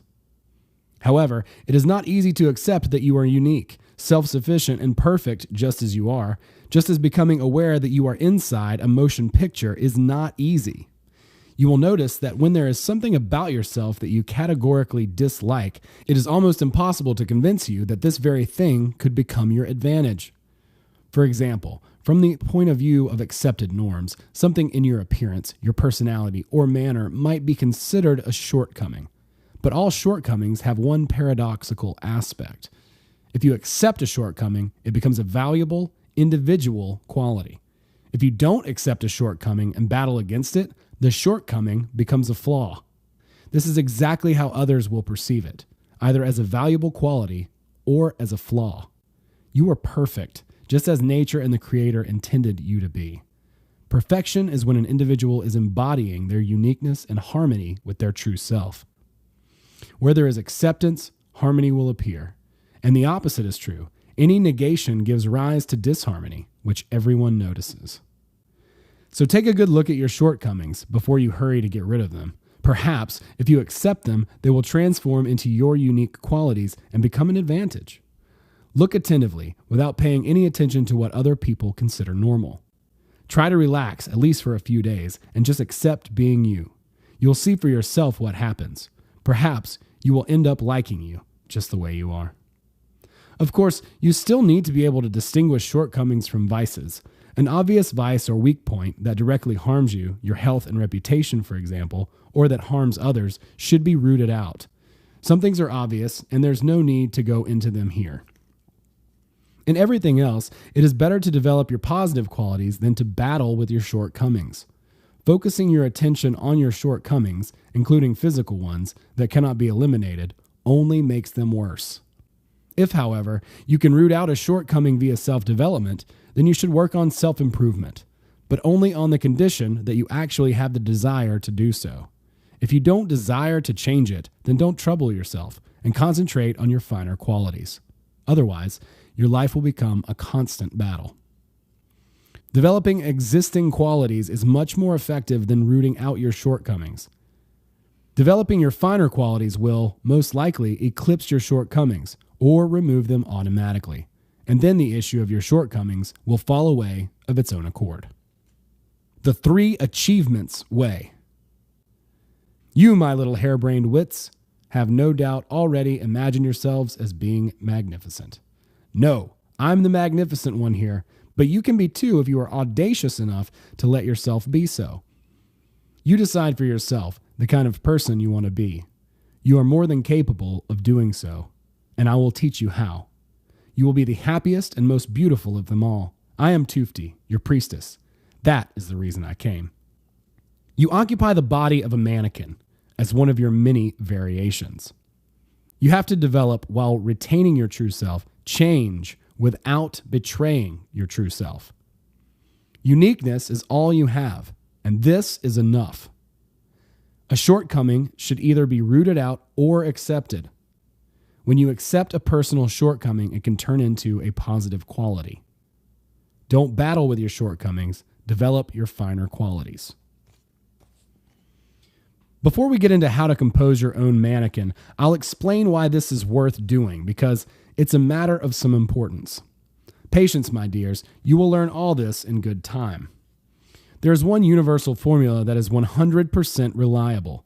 Life will work out if you accept that you are a unique miracle, with all your shortcomings, just as you are, and then decide to enjoy yourself and live the life you have. If you can simply enjoy life, then you, your life, and everything in it will improve automatically. However, it is quite hard to achieve this. Too great a burden of various molds and standards. Conventional norms and limitations have been placed on you since birth. There are 3 concrete actions you must take in order to free yourself from this burden. One thing is certain, you won't remove this burden with the mind. First, don't focus on your shortcomings. Don't allow yourself to dwell on feeling deprived in some way. This is a destructive state. The shortcomings will only become worse, and this will lead to greater deterioration. You have to shift into a different, more constructive state. This will help with the second action. Second, you should have a goal in life, something inspiring that fills you with enthusiasm and benefits you and others. If you feel apathetic about life in general, then you don't have a goal. Or if you look at it from a different perspective, when you have no goal, you feel apathetic about life. When you have no goal, there is nothing to desire. If you experience no sense of striving, there will be no movement in your life. No movement, no energy, no life. So you must find your true goal, your life purpose, and begin moving towards it. Without a life purpose, there is no you. You are simply an empty space. If you haven't yet found a life purpose, the third action will help you to do so.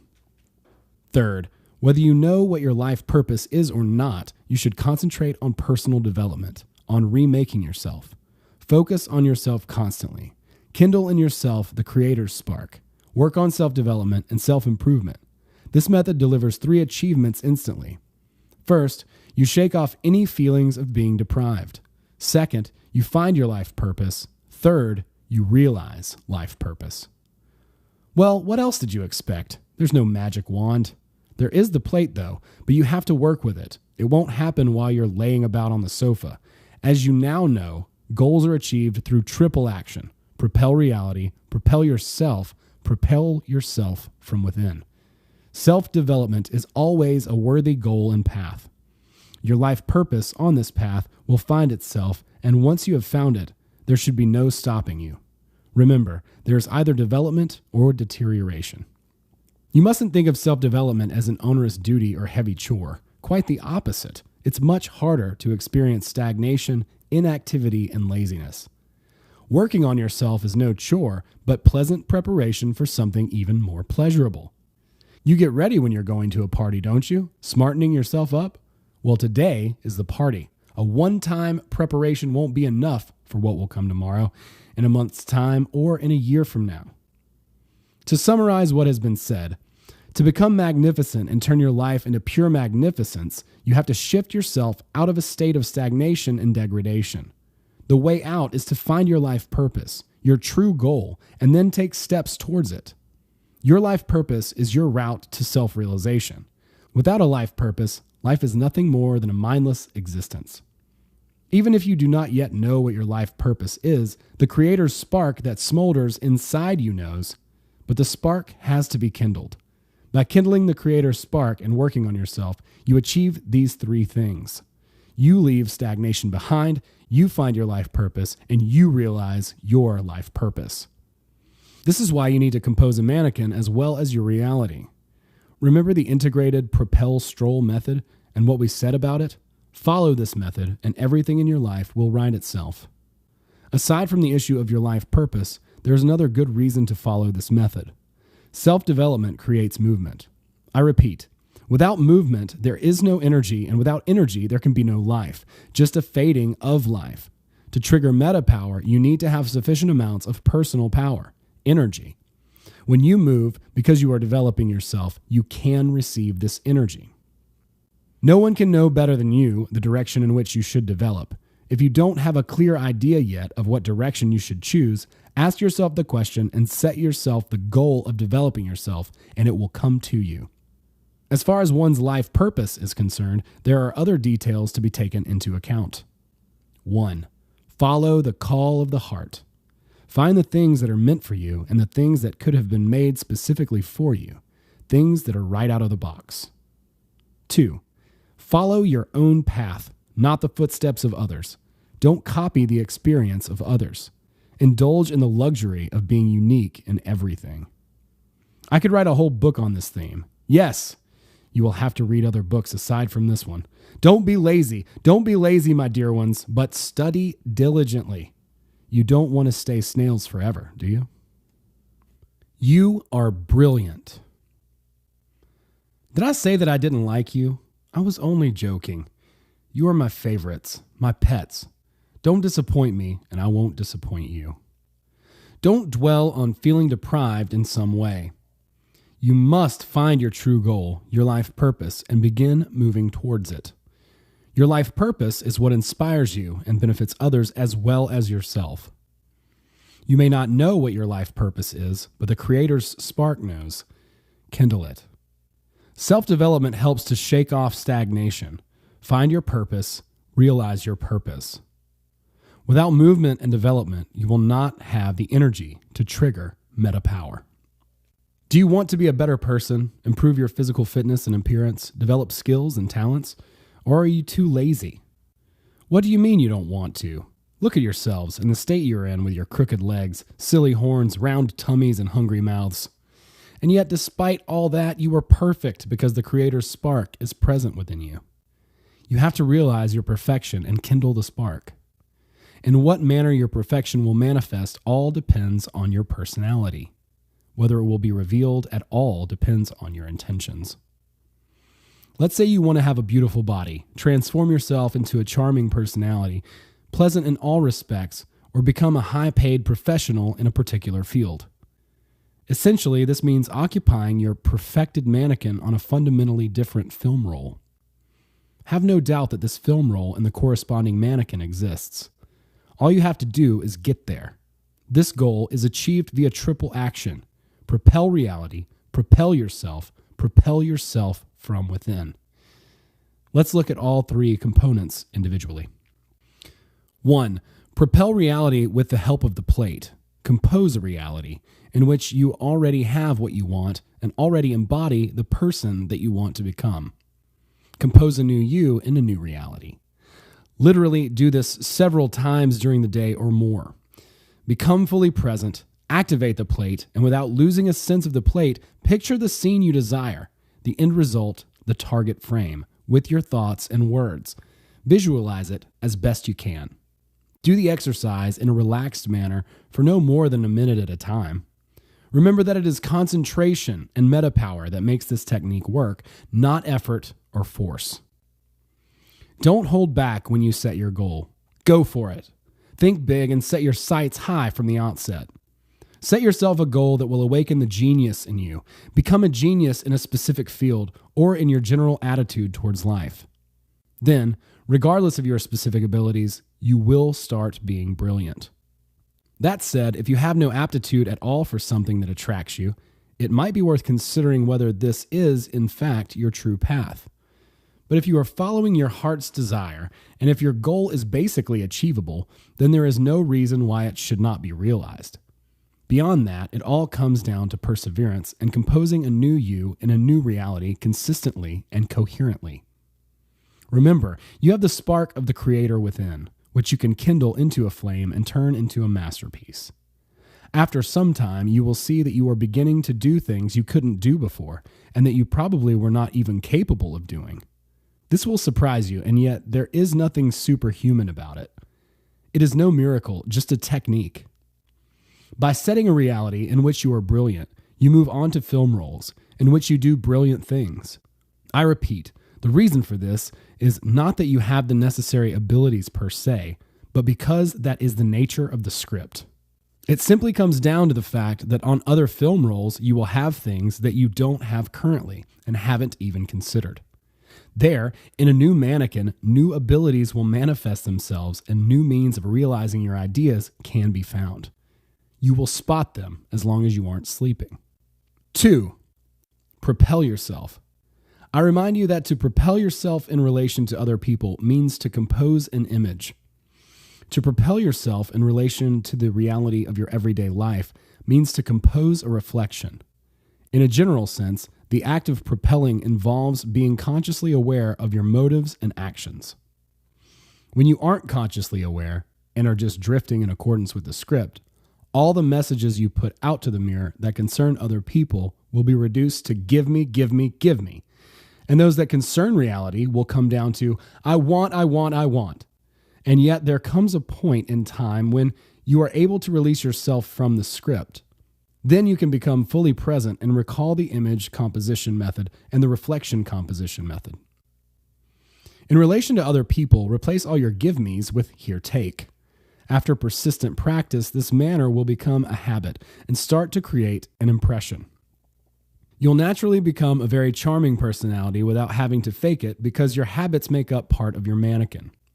Together with your own transformation, you'll see that the problems that troubled you so much have either solved themselves or simply fallen away.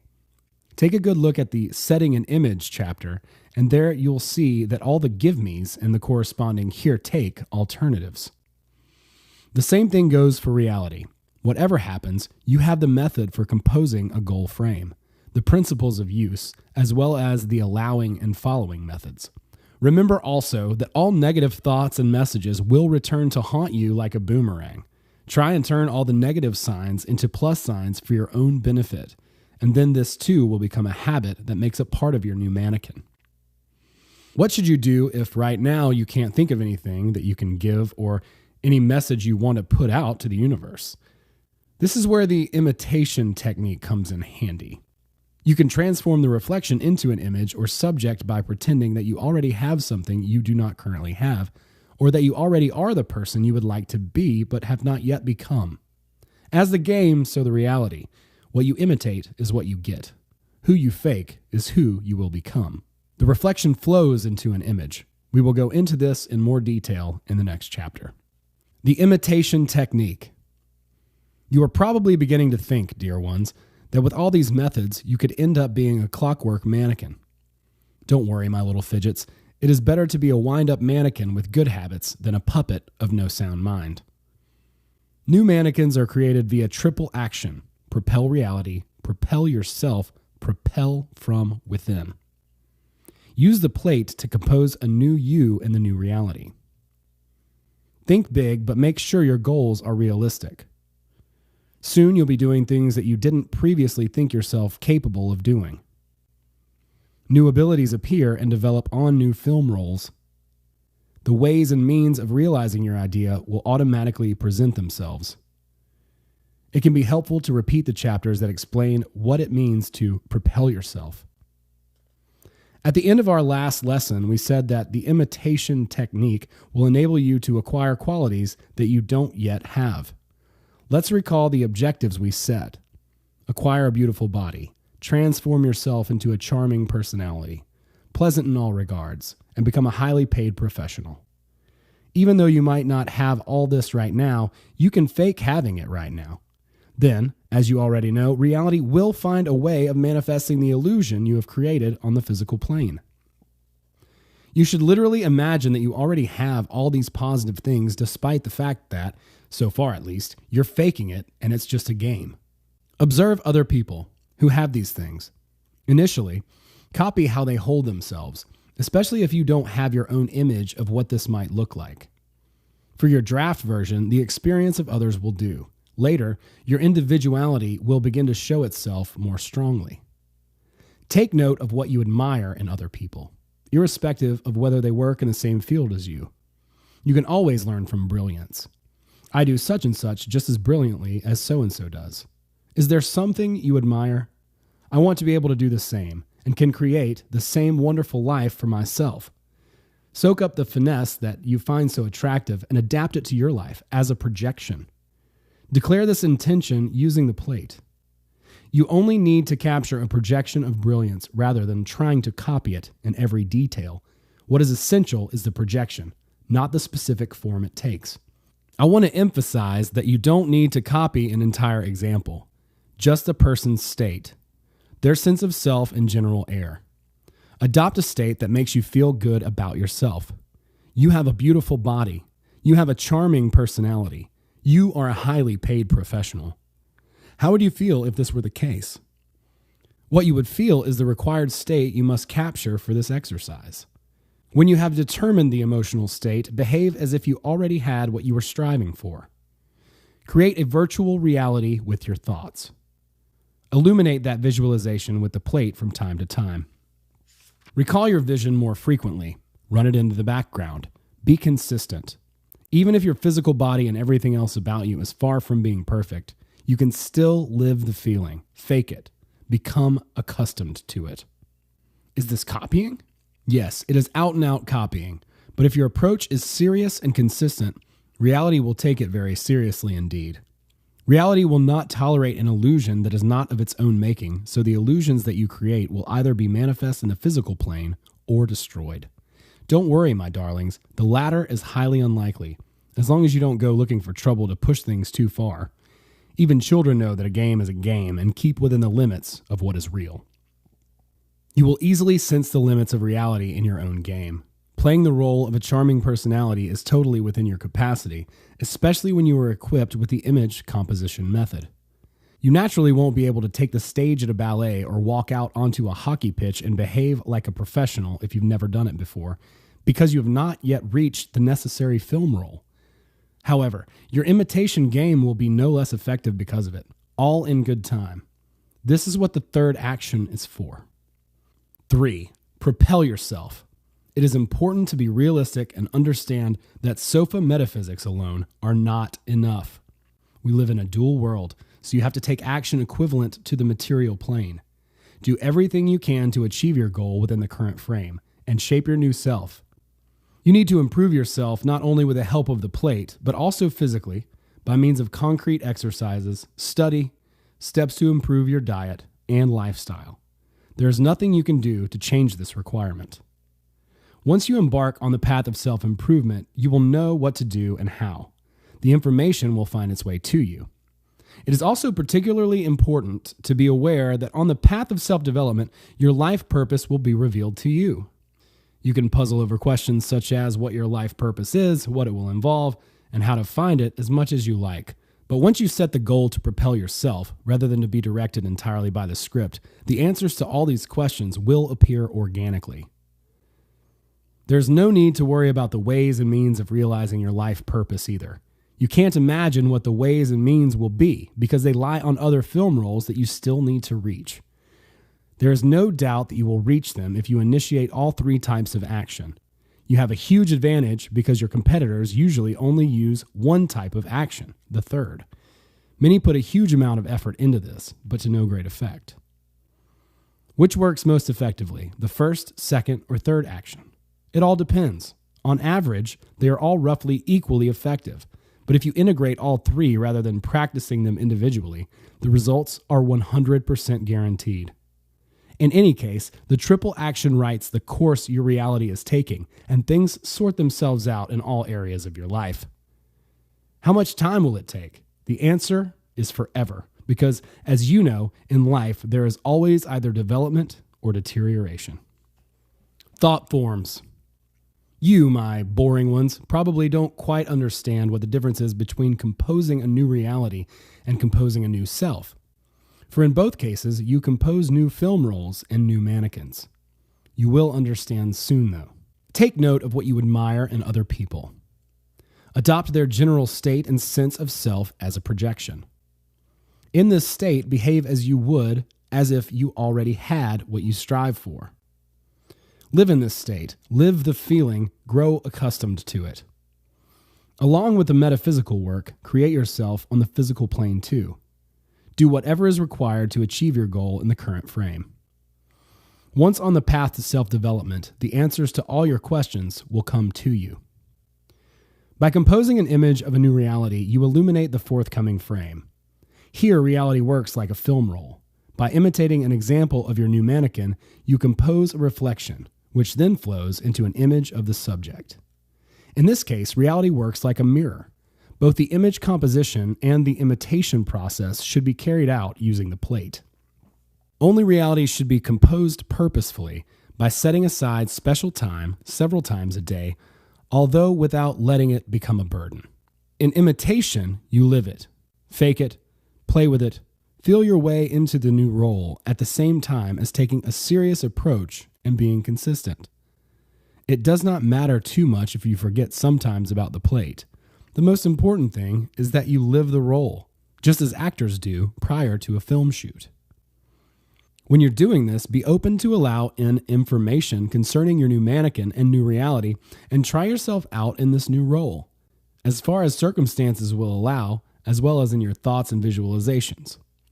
You may find certain types of mental constructs supportive, i.e., thought forms, which you should repeat to yourself as often as possible. For example, I am a high-ranking specialist unique in my field. My services are in great demand. I derive much pleasure from my work. My contribution is highly valued. I do everything brilliantly. I don't go out for work. I focus on the home, the family, and the children. As a wife and mother, I am 1 in a million. My husband is in love with me. The children adore me. I also love them and take care of them. The atmosphere in our home is cozy and joyful. I cheer everyone up. I am in perfect health. I have a strong, toned, sexy body. It doesn't matter how old I am. I have the body of a 20-year-old, and I always will have. I will always be 20 because that is what I have decided. I feel amazing. I have high levels of vitality and a powerful energy field. I am a very charming individual. There is a certain metaphysical glow about me. People sense it and are drawn to me. I have my own individual charm. I am generally a very attractive and charismatic person. Everyone enjoys my company. I bring with me a feeling of joy and celebration. People are drawn to me. Everyone likes me. You can write thought forms like this to suit your taste and mood. Activate the plate and say them aloud or to yourself. It doesn't matter which. At the same time, try to behave in a way that correlates to the affirmations, even though you are still aware that it is a game, albeit a serious one. At the same time, work on yourself and achieve conformity with your vision on the physical plane. Total success is achieved via triple action. Qualities like charm, wit, intelligence, confidence, and genius are relatively easy to manifest with just the first two types of action. When it comes to physical attributes, things are a little more complicated. Here you have to focus on the third type of action. It is worth remembering that physical attractiveness largely depends on the inner qualities, which you consider shortcomings that gnaw away at you. Inferiority complexes leave a very noticeable imprint on a person's face and figure. With the acquisition of certain values, the complex will fall away and you will change so much that people will stop recognizing you. Even in the case of physical limitations, the body of your mannequin can be significantly improved. Or rather, it will become a different mannequin, which you need to occupy. Everything is possible with due perseverance, including reversing the aging process. Certain physical qualities are built into your DNA, but far from everything. DNA cannot hold so much information that it defines all the subtle details of your portrait. Your DNA only determines your main characteristics, those that determine whether you are a human being or a snail, as well as the basic qualities that distinguish you from others like you. It would be more accurate to say that the information contained within your DNA is barely enough to describe your embryo. So where is all the rest? For official science, the rest remains a mystery, as mainstream science does not want to accept the existence of the information space, which we call the eternity archive. There is much that science cannot embrace because it has taken upon itself the heavy responsibility of explaining everything from a scientific point of view. And what science is incapable of explaining, it neither negates nor ignores. However, things unexplained do not cease to exist. So a significant portion of the information for your design is contained in that very information space, and you can correct the design in question. You will learn how to do this, my dears. Thought markers. Admit it, you envy me for being so marvelous and incomparable, while you are absurd and awkward. You may envy me, but I won't allow you to envy others. Work on yourself. By setting yourself a new reality, you use an aspect of the film roll. Imitating a new mannequin, you use an aspect of the mirror. In both cases, activate the plate and declare your thought forms. Let new information in and start living your new role. At the same time, work on yourself and conform to your vision on the physical plane. Physical attributes can be significantly improved via triple action. Before explaining how to correct the design according to which you developed after undergoing the embryonic stage, we will digress slightly. As far as I remember, I called you to invent your own thought forms, according to your own taste and mood. In truth, your mind is not capable of inventing anything new, that is, literally construct something new totally independently. It can only read information by managing its awareness. Have you forgotten who you are? You are film characters. The brain has three main functions. The first two involve perceiving your environment and interpreting it. The third is less well known and involves the settings for the memory, one's thinking and condition.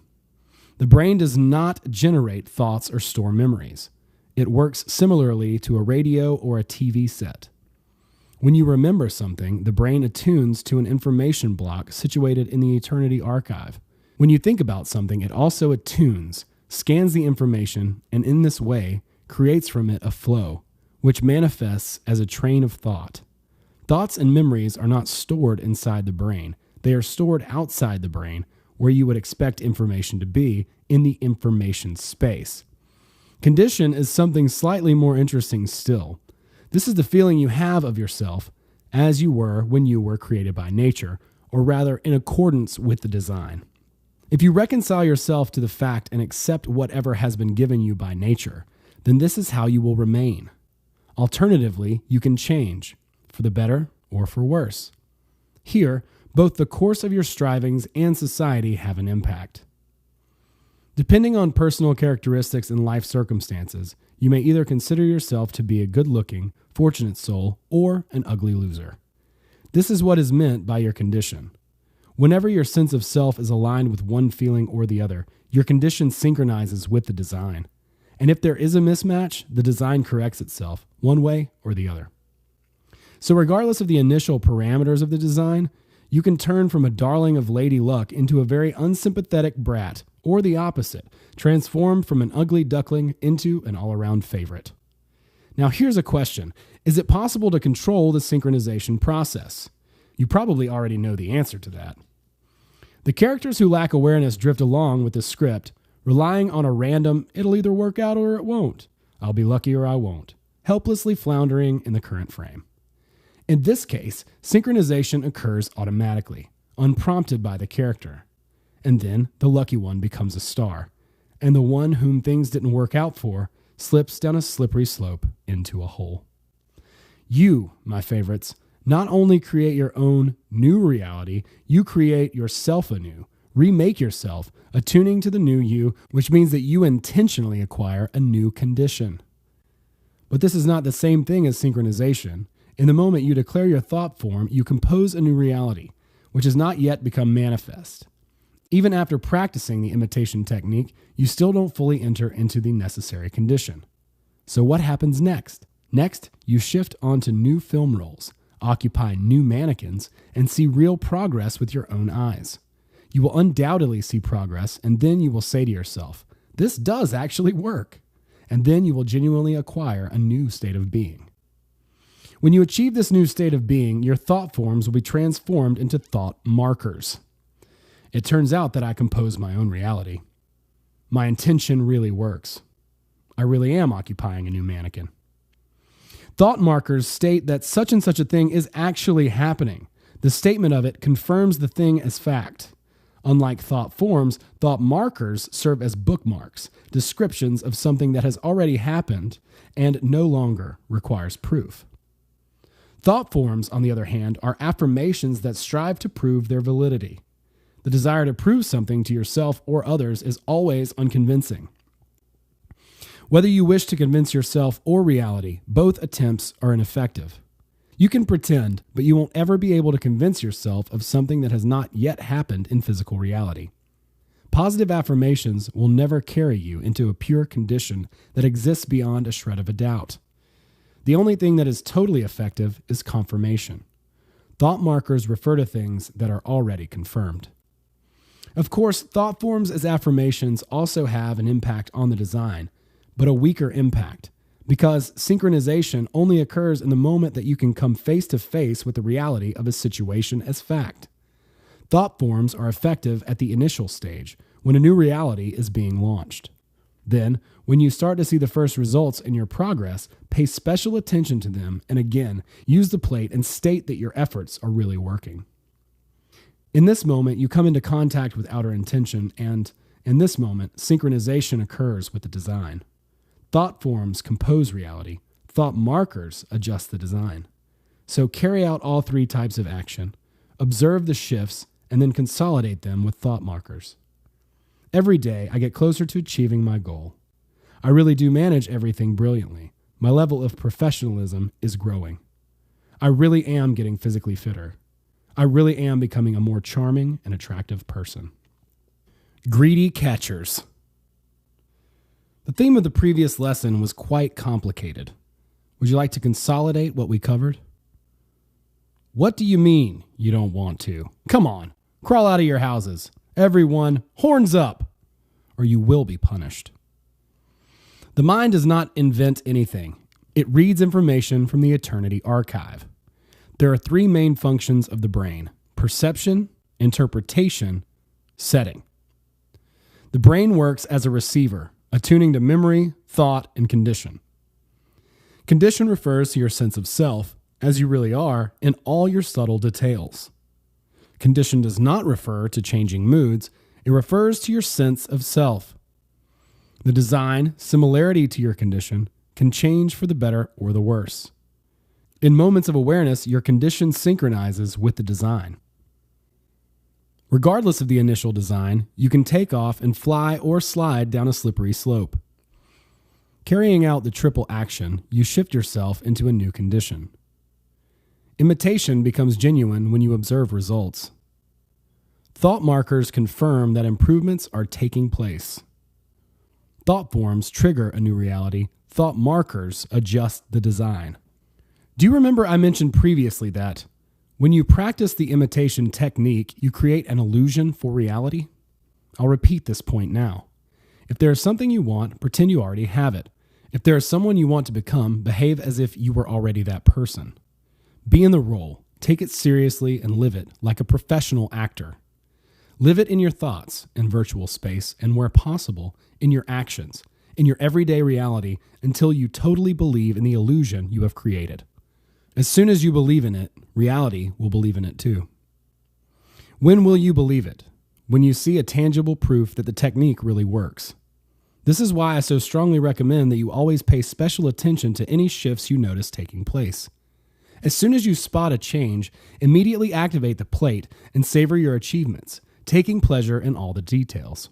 And then, how does the miracle happen? Your design is adjusted. You become a little, or perhaps very, different. It is the same as if you were occupying a new body in a new outfit. If you regularly perform all three actions, you will gradually shift to ever higher levels. And now for the method, my little boring ones, again and again, the synchronization method. 1. Carry out all three actions, either separately or simultaneously, whichever you prefer. 2. Observe carefully and avidly grasp any confirmation of your success. 3. As soon as you see a sign of success, activate the plate and consolidate the shift with a thought marker.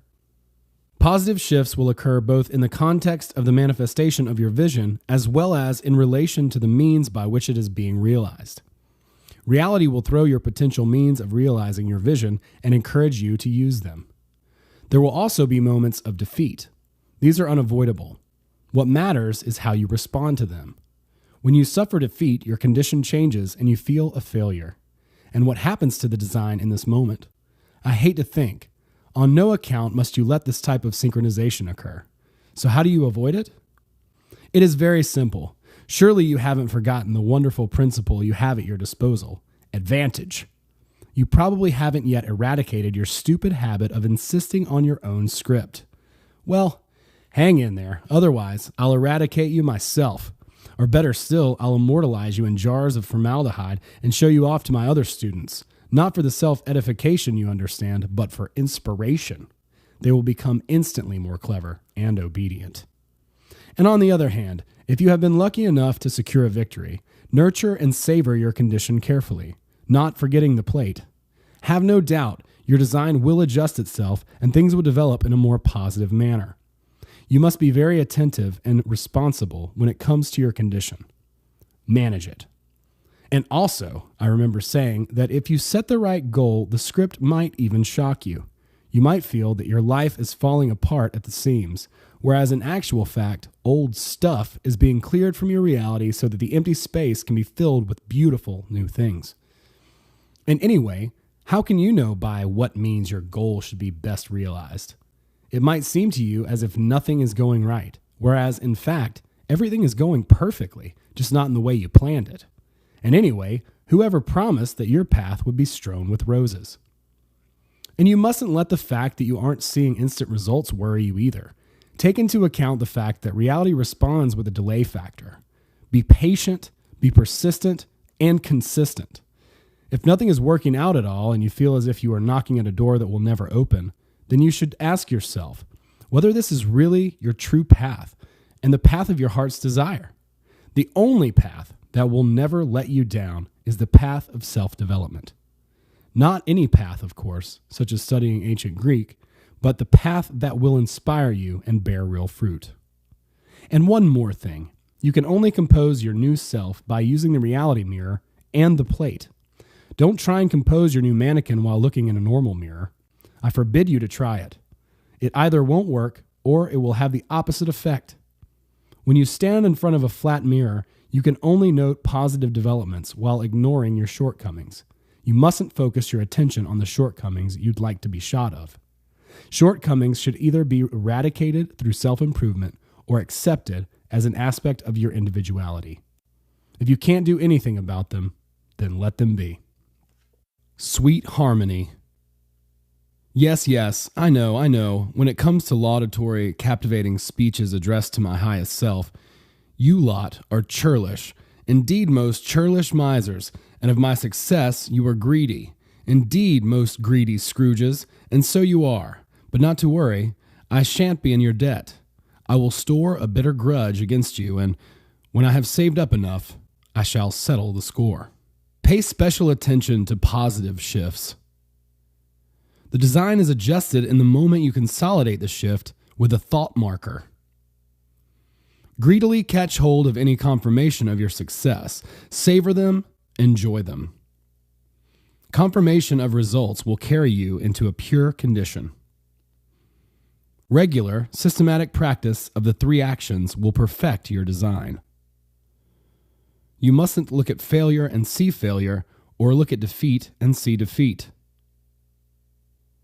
The path of self-development is the only path that will never let you down. Either you manage your condition, or your condition manages you. This final point is extremely important. I hope you understand the significance of the meaning. You must be very attentive and responsible when it comes to your condition. Manage it, because firstly, it is the key to your design, and secondly, there is something else of which we shall speak now. Just because you have woken up in a film doesn't make you invulnerable. Because you are in a film, anything that happens in the film can also happen to you. You awakening does not change the film. Your task is to create a film in which everything works out favorably for you. If, however, something unfavorable does happen, you still have one fail-safe fallback principle: advantage. In addition to applying the advantage method to situations that have already taken place, you can also create advantage from events that have not yet occurred. I will not bore you now with yet another method. The principle here is simple. If it works out, then great, and if it doesn't, even better. This applies to events that are so important to you. That the very importance you attribute to them hinders their smooth, successful implementation, such that even the plate cannot rescue you. And since this is the case, declare beforehand that whatever outcome the event may have, it will be advantageous to you and therefore successful. This reduces the intensity of the importance you attribute to the event, and it will also lift your mood. Anyway, you don't really know, do you, exactly what turn of events in the script will work out in your favor. We have already discussed this before. Although constantly composing a film role in which everything turns out favorably for you is a beneficial habit, sometimes it can feel tiring and a bit full-on. So what does this mean? You can't ever relax now?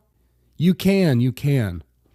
Along with all the principles we have covered thus far, there is another aspect of reality worth considering: the weather at home. Or, in other words, the atmosphere of the current film strip. We are not talking about the weather as such, rather the general condition of reality, which may be aggressive or harmonious, and which is personal to you because everyone else is living in relatively different conditions. Everyone has their own weather. For example, in one and the same geographic area, you may have a blue lagoon, while someone else has an icy desert. So the weather in your current reality is determined by your condition. By condition here, we mean not only the type of condition we talked about very recently, but your state of mind and mood, as well as your attitude to everything around you. Both your condition in particular and the condition of your reality can be expressed in one general term: sweet harmony. The sweetness in this term is nothing to do with marmalade. Obviously, this word in particular has many meanings. Above all, the term refers to harmony, in the sense that all shall be well. It also refers to pleasure and delight, the sweet life. To get along sweetly means to live in peace and harmony.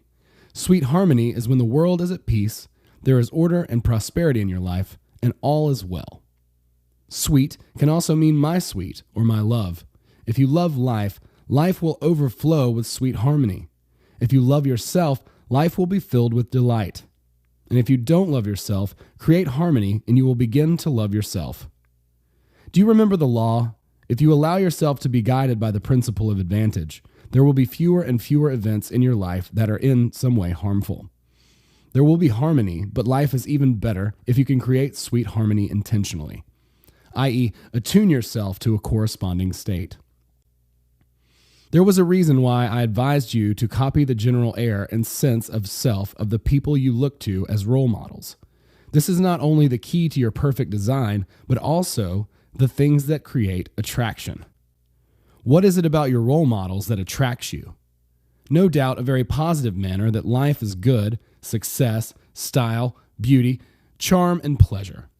Pleasure is the first thing that people seek. People are drawn to those who radiate happiness, and by and large, they are all drawn to sweet harmony. And what else is drawn to sweet harmony? Reality. Reality loves sweet harmony too, and becomes harmonious around people and for people who radiate the same. Dissatisfaction, irritation, hostility, and similar attitudes do the exact opposite. They repel others and make reality frown. What should we conclude from this? Try and maintain a condition of sweet harmony. Look for pleasure in small things, and there you will find it. Use any excuse to create a special occasion, and life will be one continual celebration. Create a light, sunny atmosphere both within yourself and around you. Merely expressing a benevolent attitude towards others is enough to evoke their goodwill towards you. And a benevolent attitude towards your reality, whatever the circumstances, will evoke the goodwill of reality itself. Deliberately create a positive atmosphere. Make this a habit. This is probably the most beneficial habit of all those we have covered. Radiating happiness, love, comfort, and joy, more specifically, sweet harmony, you attract people in a successful reality also. For everyone wants the same thing. People are drawn to those with good fortune, those who know how to create the sweet life. You look at the screens and the magazine covers and you see people who are super successful, comfortable, beautiful, and happy.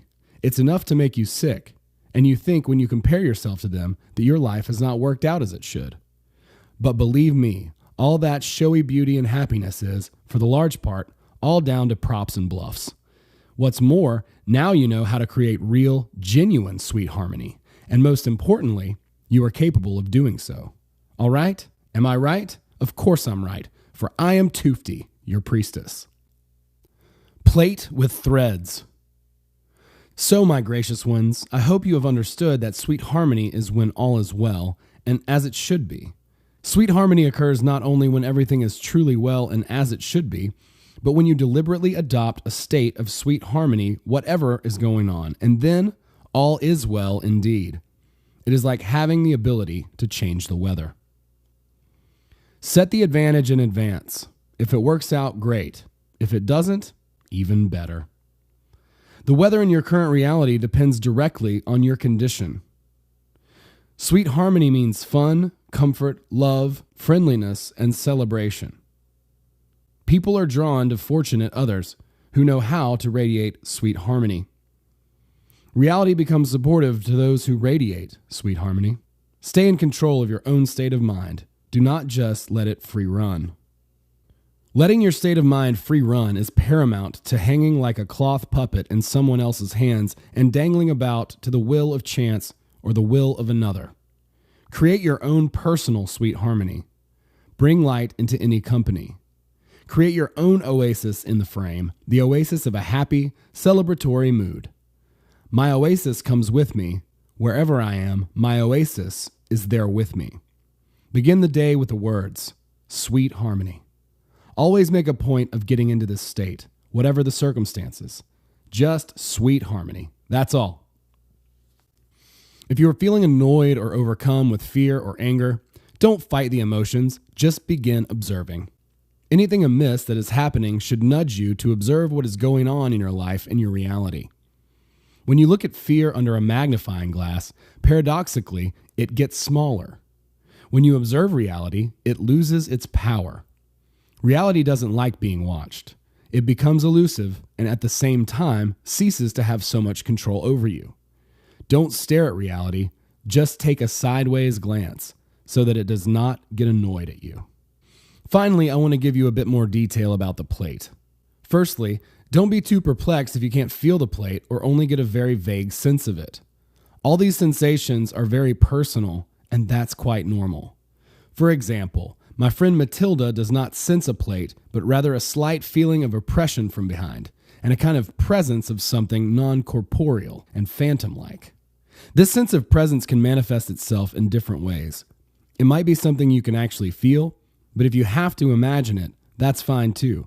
Imagine that someone has attached a hard, straight plate to the back of your head. You shake your head, feel that the plate is there, and then remove it. Although the plate is no longer there, the sense that it was there a moment ago remains with you.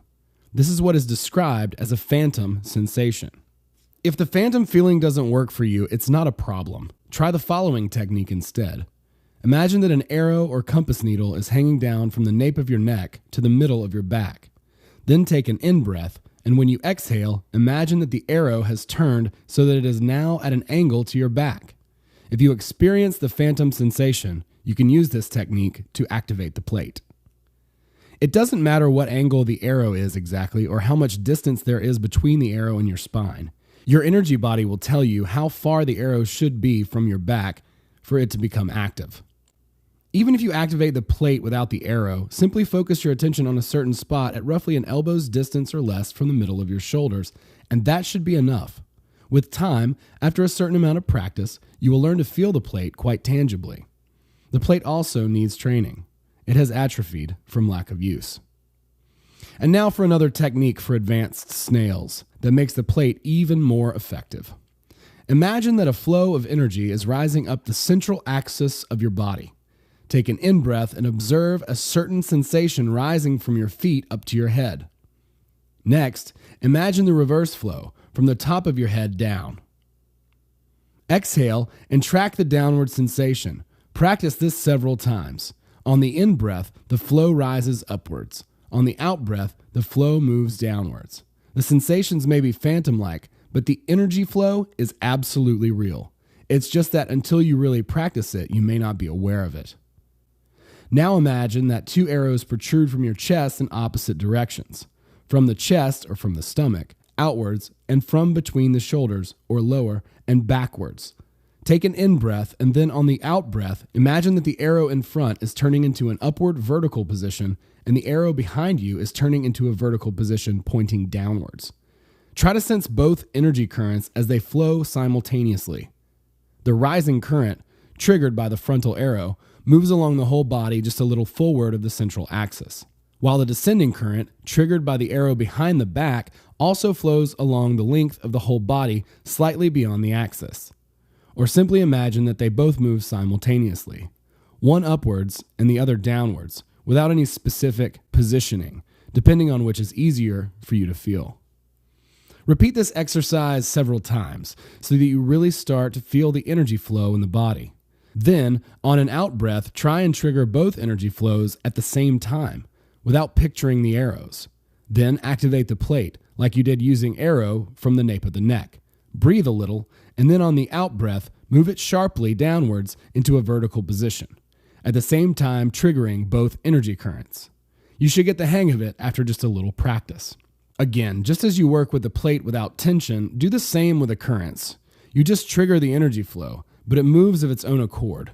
Simply get the energy going, and then let the flow continue moving through the body of its own accord.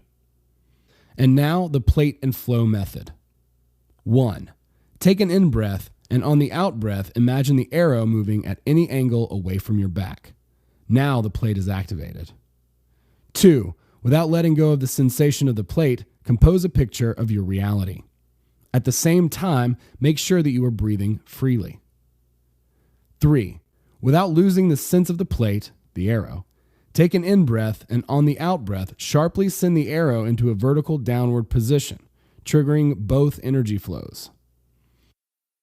Staying aware of the movement of the rising and descending energy flows, say the following thought form quietly to yourself or aloud. 4. My intention is being realized. 5. Then let go of all the sensations you have been working with. What is happening when you do this? You are not only composing your own reality with the help of the plate, you are putting out or sending your intention as a message to the universe. In this way, the energy flow strengthens the work of the plate. If this technique works for you and you enjoy it, you can use this variation of the exercise all the time.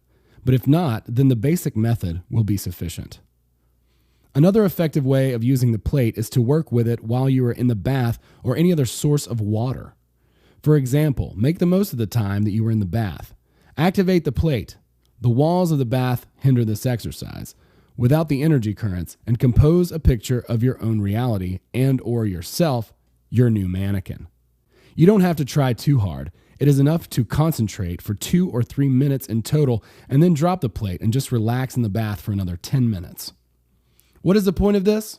In this case, the plate is working as well as the water, which, as we know, is readily charged with the information content of your thought forms, as well as thought markers, obviously. The water does not send your intention out into the universe. In this case, its function is different. First, the water absorbs the information you are giving it. Then it literally imprints your subtle energy body with the same information. Water is highly effective in fulfilling this function. When you are immersed in water, you can be totally charged or imprinted with your intention. And then you walk around like a living radio station, broadcasting it throughout the atmosphere. If you don't have a bath, there is another option you can use, the contrast shower. At first, spend a couple of minutes warming up in hot, but not too hot water, and turn on the cold water for no more than 5 minutes. Repeat the same 3 or 4 times. The greater the contrast in temperatures, the better, but more important than that, you shouldn't experience extreme discomfort and damage your health. Postpone working with the plate when doing this procedure because it will be harder to concentrate than when you were in the bath. A contrast shower, however, dramatically increases your energy flow. So for this reason, when you turn off the water, be calm, focus, and then practice the plate and flow method. This is also a very effective technique. That's it. It's all very simple. The plate isn't a gadget that you can or can't afford to purchase. You already have it, and you always will. And of course, no super gadget can give you what the plate will. Nonetheless, use it intentionally and purposefully. Don't chat with it unnecessarily. The power of past incarnations. So then, my darlings, we won't consolidate what we have covered anymore. For you, from now on, repetition will take the form of rereading this book, perhaps more than once, because even having carried out the recommended practices, you couldn't have understood or remembered everything the first time around. And all the more so if you didn't actually try out the techniques while you were reading the book. I have been there. I know. With each new reading, you will surprise yourself as you discover something new, as if you were reading the book for the first time. Try to reread this material at least once and discover this for yourself. The last thing I want to tell you is something of which you won't suspect. Like, for example, you were not aware of the existence of the plate, your birthright. As you know now, you have the right to compose your forthcoming reality and even a new mannequin, but there is something more. You have the right to personal power, accumulated over the course of your past life incarnations. What is the meaning of life in principle? Life itself. Only this, and aside from this, there is no other deep philosophical meaning. What is the meaning of the existence of the planet or a single grain of sand? There is none. They simply are. That's all. There is no fundamental difference between the meaning of the existence of the living and the non-living. The meaning lies simply in that these things all are. And glory be to the Creator. So what is the meaning of successive incarnations? The answer is also nothing. Well, almost nothing. Every subsequent life, from the birth and death of a butterfly to the birth and death of the universe, is the dream of the Creator, whose spark is present in all things. In the same way, every one of your lives is nothing more than the dream of the Creator, tantamount to your own dream, of course. Why all this should be can only be known to the Creator. So what can be known to us? We ought to know what we are capable of and what we are entitled to do. This knowledge, however, is not given to all, only to those who seek it. If you have no desire to know anything about these things, then live however you see fit. The meaning of life is in life itself, and life is enough. The value, just as the meaning of all things in existence, is equal. Your life is no more valuable than the life of a snail, which you might squash underfoot without even noticing. Of course, I was exaggerating when I called you snails and freaks, but not without good reason. The question is whether what you know and what you have been given is enough for you. If it is enough, then that is all well and good. Everyone has the right to live their life without questioning things. None could blame a snail for living as a normal, non-conscious being because a snail is non-conscious by its very nature. But is it blameless, and can it really be laudable to live like a non-conscious character when one is endowed with a capacity for self-awareness? That is the question. Of course, none of that refers to you, my dear ones. Since you are already reading this book, you are one of those people who are not satisfied with what is commonly known and what has been given to you. You cannot imagine what prominent and perhaps even great people you once were in your previous incarnations. Undoubtedly, you were great. Otherwise, you would not have earned this life. But regardless of any former greatness, all that now has been wasted and lost. You do not remember your former incarnations.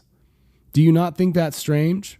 Again, one might ask the question, what is the point of these past lives? There were failures and defeats, victories and achievements. You have paid for much and accomplished much.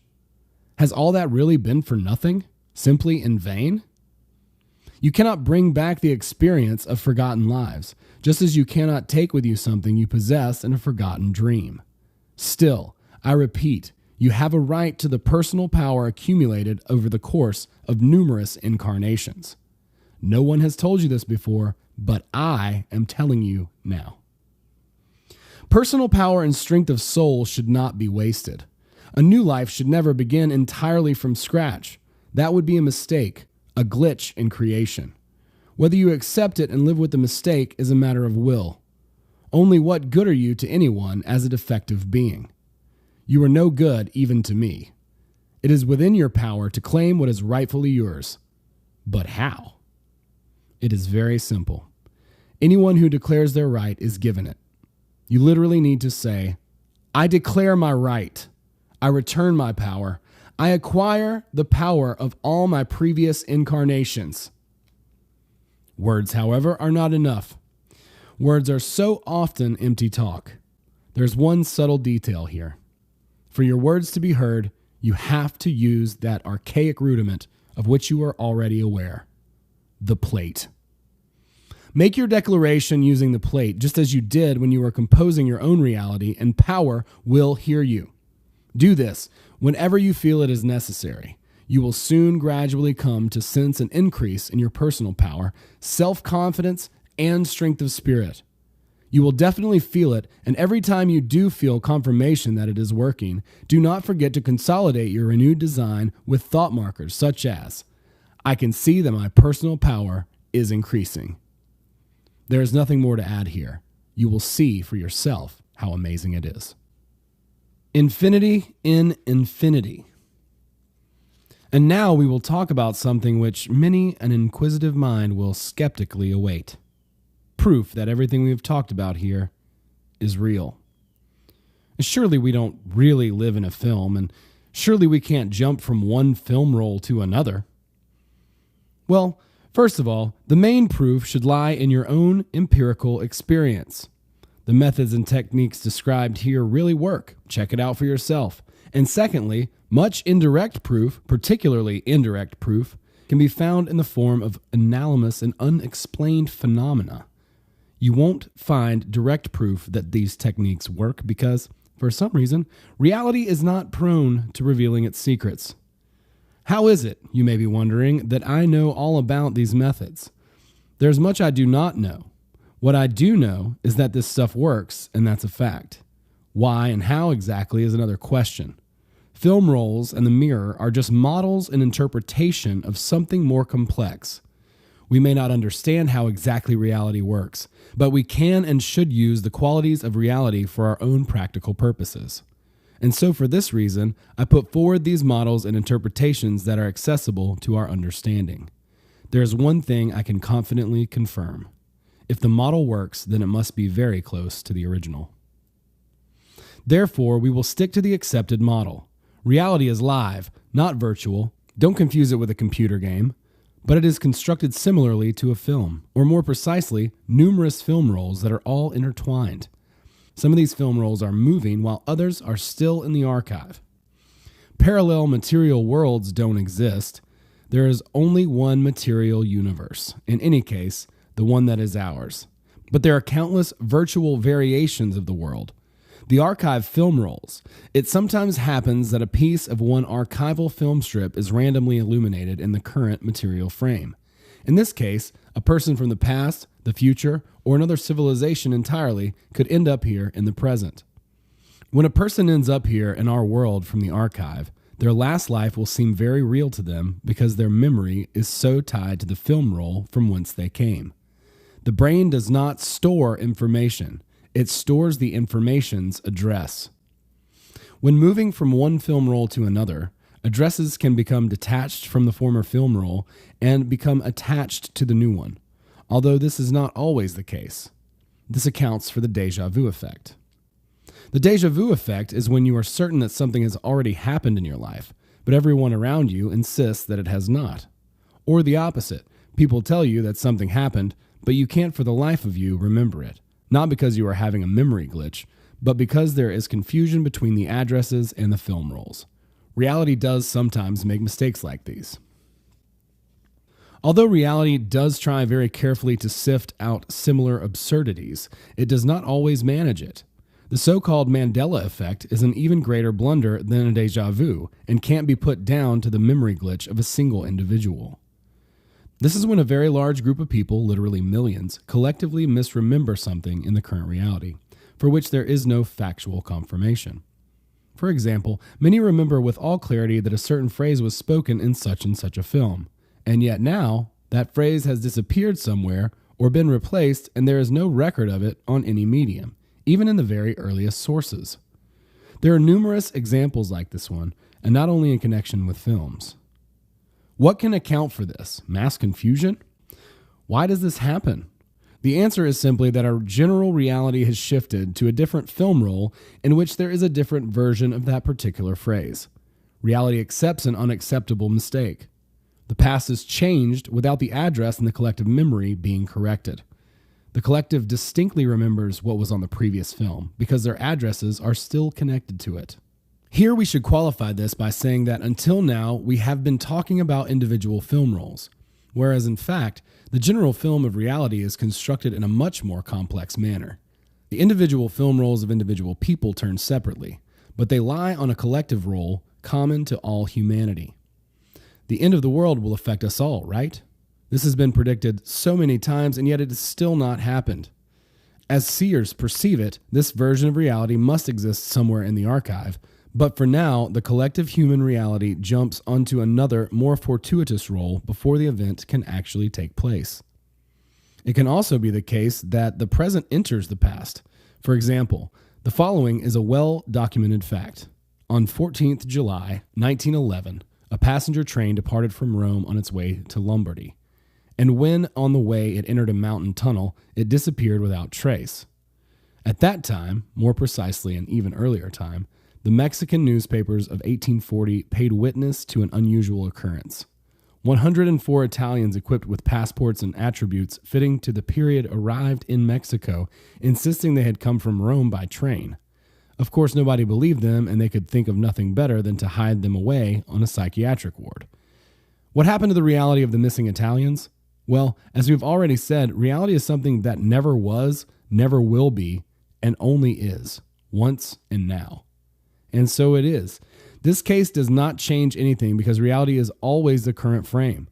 But if this kind of anomaly occurs and different film rolls intersect somehow, and they can and do completely at random, then a frame from the future may end up in a film roll from the past.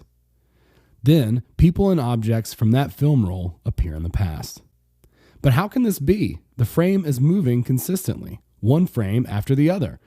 How can people who are born in the present die in the past, which also moves in a specific sequence? Initially, the first frame ran in which the people disappeared. Then the second frame ran in which they reappeared. Whereas, in fact, the latter frame came first and the former frame ran second. It is just that the film rolls of the future and the past were mixed up, causing some kind of aberration of perception that we are unaccustomed to and which remains incomprehensible despite all our attempts at an explanation. However, there are also documented facts concerning people from the past who have turned up in the present with all their belongings right down to the contents of their pockets. There have also been cases in which archaeologists have found artifacts in their excavations that were produced recently, or perhaps in an as-yet unknown future. Here, again, the film rolls have got mixed up and are intersecting.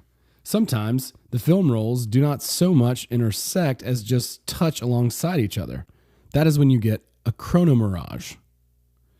Neither people nor objects time travel literally as material objects in space. They might not exist in reality at all, either the present or the past, but they can materialize anywhere and at any time if their film roll falls into the current frame of this place and time. Material reality is the current illuminated frame. Reality itself is a multitude of film rolls. This is what needs to be understood. These anomalies do not prove anything, but they do serve as indirect confirmation that reality is an infinite space made of variations of different film rolls.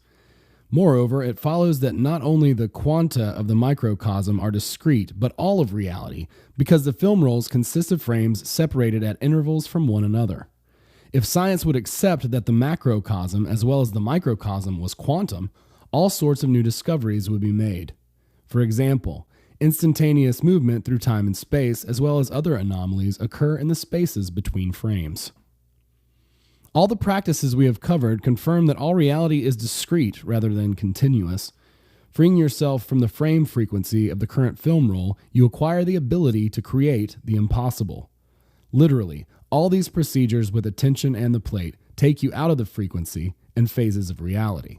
And in this sense, you acquire the ability to stroll freely through a film. One may suppose that the Eternity Archive did not appear instantly either, but rather evolved over time.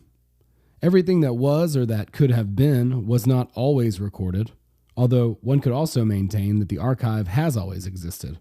Only then one has to delve into philosophy and determine the semantics of the word always. What does always mean? Does anyone know? Evolution is, in a certain sense, a process of producing information. Both living and non-living nature evolves, develops, and simultaneously produces information about itself concerning the variance of its existence. The evolution of the web is a good analogy. Visitors type in their information, and the data accumulates. The film archive is not a comprehensive, totally infinite information field, which has always existed in relation to everything, but rather, let's say, a part of infinity, which moves and grows like a huge construct, which is also infinite. It moves and grows within infinity. It's infinity as a part of infinity. Can you imagine such a thing? No. And there's no need to. There's no point in overanalyzing things that are beyond the mind. Who knows? Someone may argue that infinity does not exist and the universe is finite. But who can say for certain? Don't overthink things. Instead, act and enjoy the feeling of delight simply from knowing that you are capable of recreating yourself in your own reality. This discovery of light at the end of the tunnel gives you strength, hope, and purpose, which also means the energy for the intention to create such something that from the point of view of the average man in the street is impossible. Conclusion. So, my good ones, we have come to the end of the first volume of our narrative. This is just the first volume, and we will, of course, meet again. If you have not transformed into fireflies then, you are at least close to it, and are currently somewhere in the transitionary phase of a lizard, an elusive, curious lizard. You will bask in the rays of my glory. Narrow your eyes, wag your tails, open your mouths wide, and make zoological sounds hissing. Tufti, Priestess. And then gather in a flock and whisper to each other whilst glancing back at me. How can we use her in our own interests? The most important thing is that you use the knowledge you have received. Most people, almost all, live without ever waking up. They go through life as if not of sound mind, without looking up or looking about them. They never try to create their own reality and just drift through the existing motion picture like a fish drifts around an aquarium. Do you understand now how strikingly you differ? Don't forget, though, that this does not give you the right to look down on others, or worse, behave towards them with contempt. Don't be sleeping characters. It is a worthless task. Let other people live as they want to and as they are able. Those who are capable of awakening will find me just like you did. Remember me and don't forget yourself. The knowledge described here is given in a very concentrated form, and what is more, it is the kind of knowledge that may appear too vague and elusive. You could let it wash over you without understanding it at all. The reason it is elusive is that it concerns an illusion in which you are constantly immersed. The illusion of action, which consists, if I may remind you, in that you think you live in an independent life and are in complete control of your actions. At the same time, nothing works out the way you want it to. Herein lie the contradiction and the paradox. If you act according to your will, why is it that everything turns out differently to how you would like it to? You think the reason things aren't working out is simply that they aren't working out, and that's it. In fact, the reason things aren't working out is that you are not in fact acting according to your will. You are being led by the script. When you are taken over by anxiety, fear, dislike, and other emotions, you are plunged into a dream, into a trance, and are not yourself. You might think that it is these emotions that have taken control over you, but that is not the case. Emotions immerse you in sleep, and then the script owns you. The other reason that things are not working out is that you don't know how to act so that they do. Instead of composing your future reality, you fight with your current reality. The aim of this book is to drag you out of the illusion. There's not an awful lot that needs to be said on the matter. It is better that you first understand, become aware, and see wherein your illusion lies. This of itself will not be enough to radically change your life, but in the forthcoming books, you will be able to learn much more about it. Every day there is something that bothers you, that makes you feel disheartened or oppressed. You have to catch yourself when these moments occur and redirect the vector of change instead of giving into them. I can create reality, and it is up to me to decide what the reality will look like. Remember that you are composing an end result, the goal frame, and not a specific course of events. Develop this habit. Remember I said that power is a reality driver? This is what turns the film roll. If you start to compose reality, power will notice you. Power always focuses attention on those who help to turn the film roll. Power lifts them up and begins to help them. Power is not interested in an empty dream mannequin who plays roles in films unawakened. Adopt the following motto: I look for power, I find power, and do everything with power. That is, I do everything powerfully, brilliantly, and with soul. Do this, and then power will walk with you. Be careful not to fall into a state of childish glee as you delight in your own miracles. Rejoice to yourself quietly, or reality might be tempted to take revenge. Reality can be like that sometimes, a tad malicious. And even more importantly, avoid bragging about it to your friends. Don't talk to your friends in conversation about the methods for creating your own reality and mannequins. They might not understand, and then you will be laughed at. These techniques should not be looked at out of context. It is better to recommend that your friends read the book for themselves if they are curious about what you say. Do not lend your own copy, as a book like this is a kind of talisman. This book is more than a collection of texts. It is a thing that has power. Hold it in your hands, feel its weight, and the overall sense of it. It is yours. And I am Tufti. Farewell, snails, until we meet again in the following volumes. Methods. Why is it so important to carry out the methods described here? Because methods release you from the script, bring you to life in the film, and instill helpful automatic responses. Awakening method. 1. You wake up the moment something happens. 2. Before doing anything, you wake up. Focus your attention on your awareness center, on the point between the inner and outer screens. From here, you can simultaneously observe your thoughts and what is happening around you. You can see your surrounding reality and yourself within that reality. Nothing prevents you from watching both screens at the same time. You can do this. Examples of external triggers. You met with someone. Someone asked you something. Something happened close by. It doesn't matter what. Any sound or movement. Anything at all that would have attracted and involved you previously. As soon as something happens, focus your attention on it immediately. But do not lose control of your focus. Hold it at the center. Examples of inner triggers. You are planning to go somewhere, do something, or talk to someone. Before you act, bring your attention to the awareness center. It is important to do this beforehand, because after you have taken action, it will be too late. You will simply discover that first you fell asleep. Then you woke up and realized you were sleeping. Frame illumination method. 3. Catch yourself being affected by one of the triggers.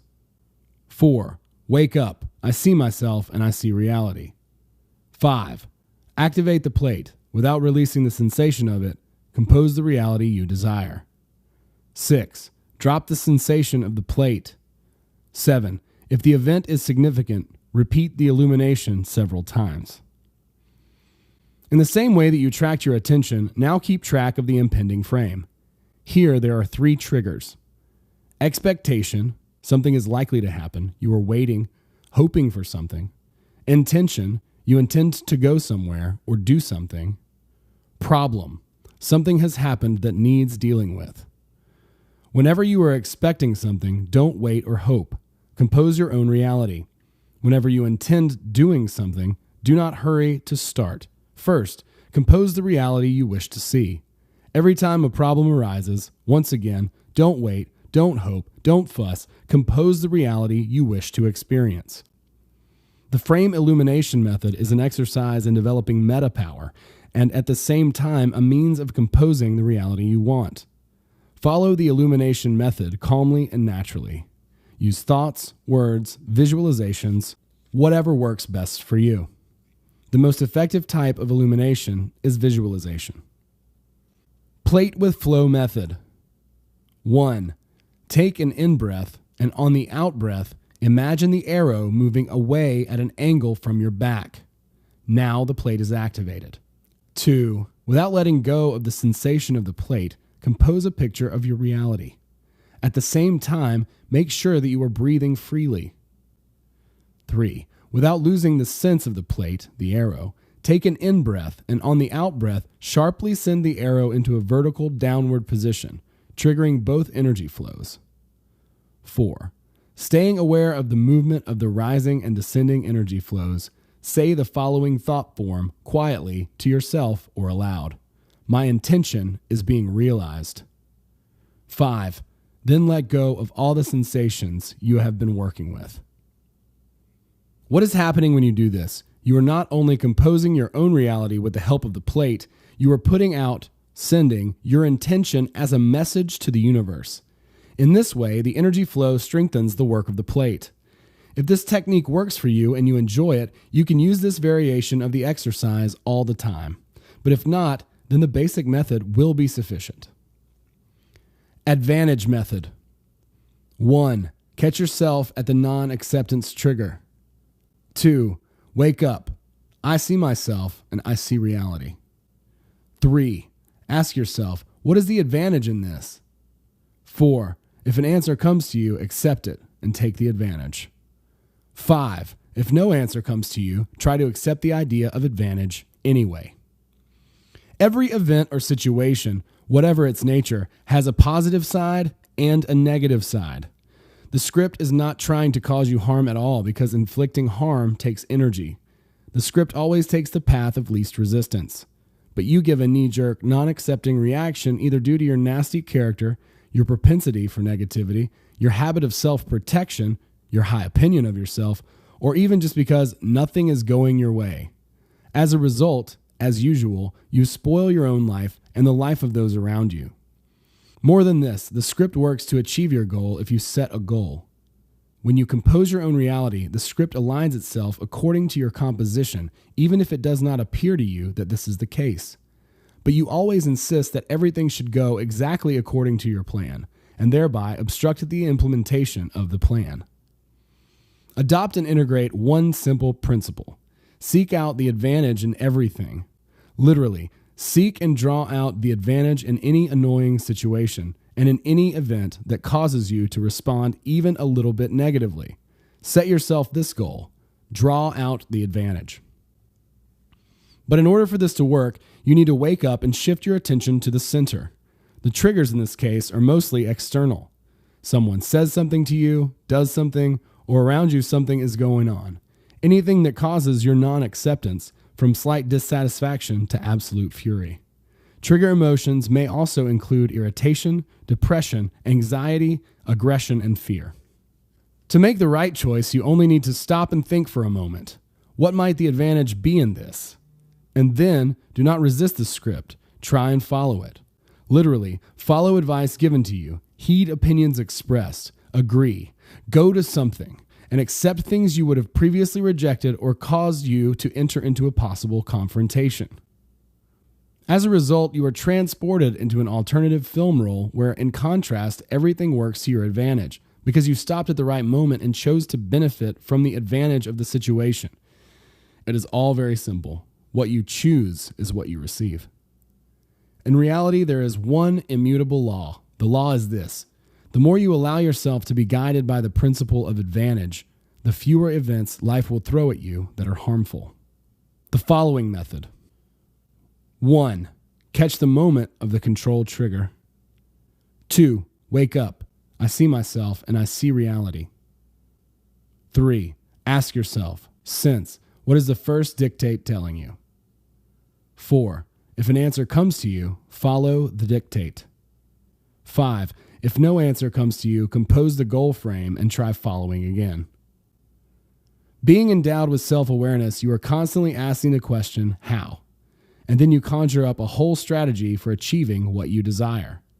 Yes, in the moments that you ask yourself this question, your self-awareness awakens, but it hinders you because in your mind, rather than holding sight of the goal, you focus on your own silly ideas of how to achieve it. You spoil everything by insisting on having things your own way. What you must keep in mind is not a specific course of events or people's behavior, but the end result, the goal frame. You should observe yourself and where you place your attention to prevent it from fabricating its own plan, and instead follow the subtle nudges of the script by taking them to be the dictates of power. By consciously allowing the script to lead you, you are in fact leading yourself, using the power and wisdom of the script, and then everything goes smoothly and well. It's when you don't allow it to lead you that you end up spoiling everything. It turns out that nothing is going my way, in part, because you're not allowing it to. Here you can use all the triggers which we included in the attention tracking method, frame illumination, and advantage methods. You should make regular use of all the triggers until it becomes habit. This is the only way to learn to wake up at the right moment. If you don't adopt this habit, nothing will happen. The ability to wake up at the right moment is essential. In addition to the above, I'll mention the control triggers. Your most harmful habit is your desire to control everything: the script, events, other people. 1. I want something from people and events. 2. I want everything to go according to my plan. 3. Something is not turning out the way I wanted it to. The habit of controlling must be replaced with a new habit of letting go and following. The image method. As soon as you find yourself wanting something from someone, wake up and stand in front of the mirror. What do you need to do for the reflection to meet you halfway? Take the first step. Give to others what you would like to receive. 1. Catch yourself thinking, I want other people to give me something. 2. Be fully present. Wanting is futile. You have to give. 3. Ask yourself, what can I give that is the same? 4. If you find something similar, give it now and just give up front.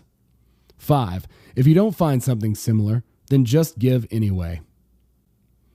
Use the following table to compose the image you want. You want fun time with friends. Compose the image by listening carefully. The reflection gives people socializing with you. You want to be interesting. Compose the image by showing interest, and people will be interested in you. You want to receive help and support. Compose the image by helping others, and people will help you. You want people to understand you. Compose the image by trying to understand others, and the reflection will give you understanding. You want people to be compassionate toward you. Compose the image by showing compassion. People reciprocate. You want approval. Show approval, and people will approve of you. You want to gain respect. Give respect. You'll be respected. You want to receive gratitude. Show gratitude, and you will be appreciated. You want to be liked by others. Be kind, and people will like you. You want to be loved. Be loving, and you will be loved. Simply line up all your thoughts and actions with a plus sign after them. All your give me's have a minus sign after them, and either don't work or create the opposite effect. Similarly, all your negative thoughts and actions come back to you like a boomerang. What you don't want: encountering aggressive types. Well, don't show aggression. If you don't want to be criticized, then don't criticize others. If you don't want to feel judged, don't judge anybody. If you don't want to suffer any damage, don't do any harm. If you don't want to be afraid, don't make threats. If you don't want to have an unpleasant personality, then don't cause trouble. There's a general principle for composing the image. Rather than complaining to the world, love it. In reality, all you need is love. It's just that you don't always understand these words in the right context.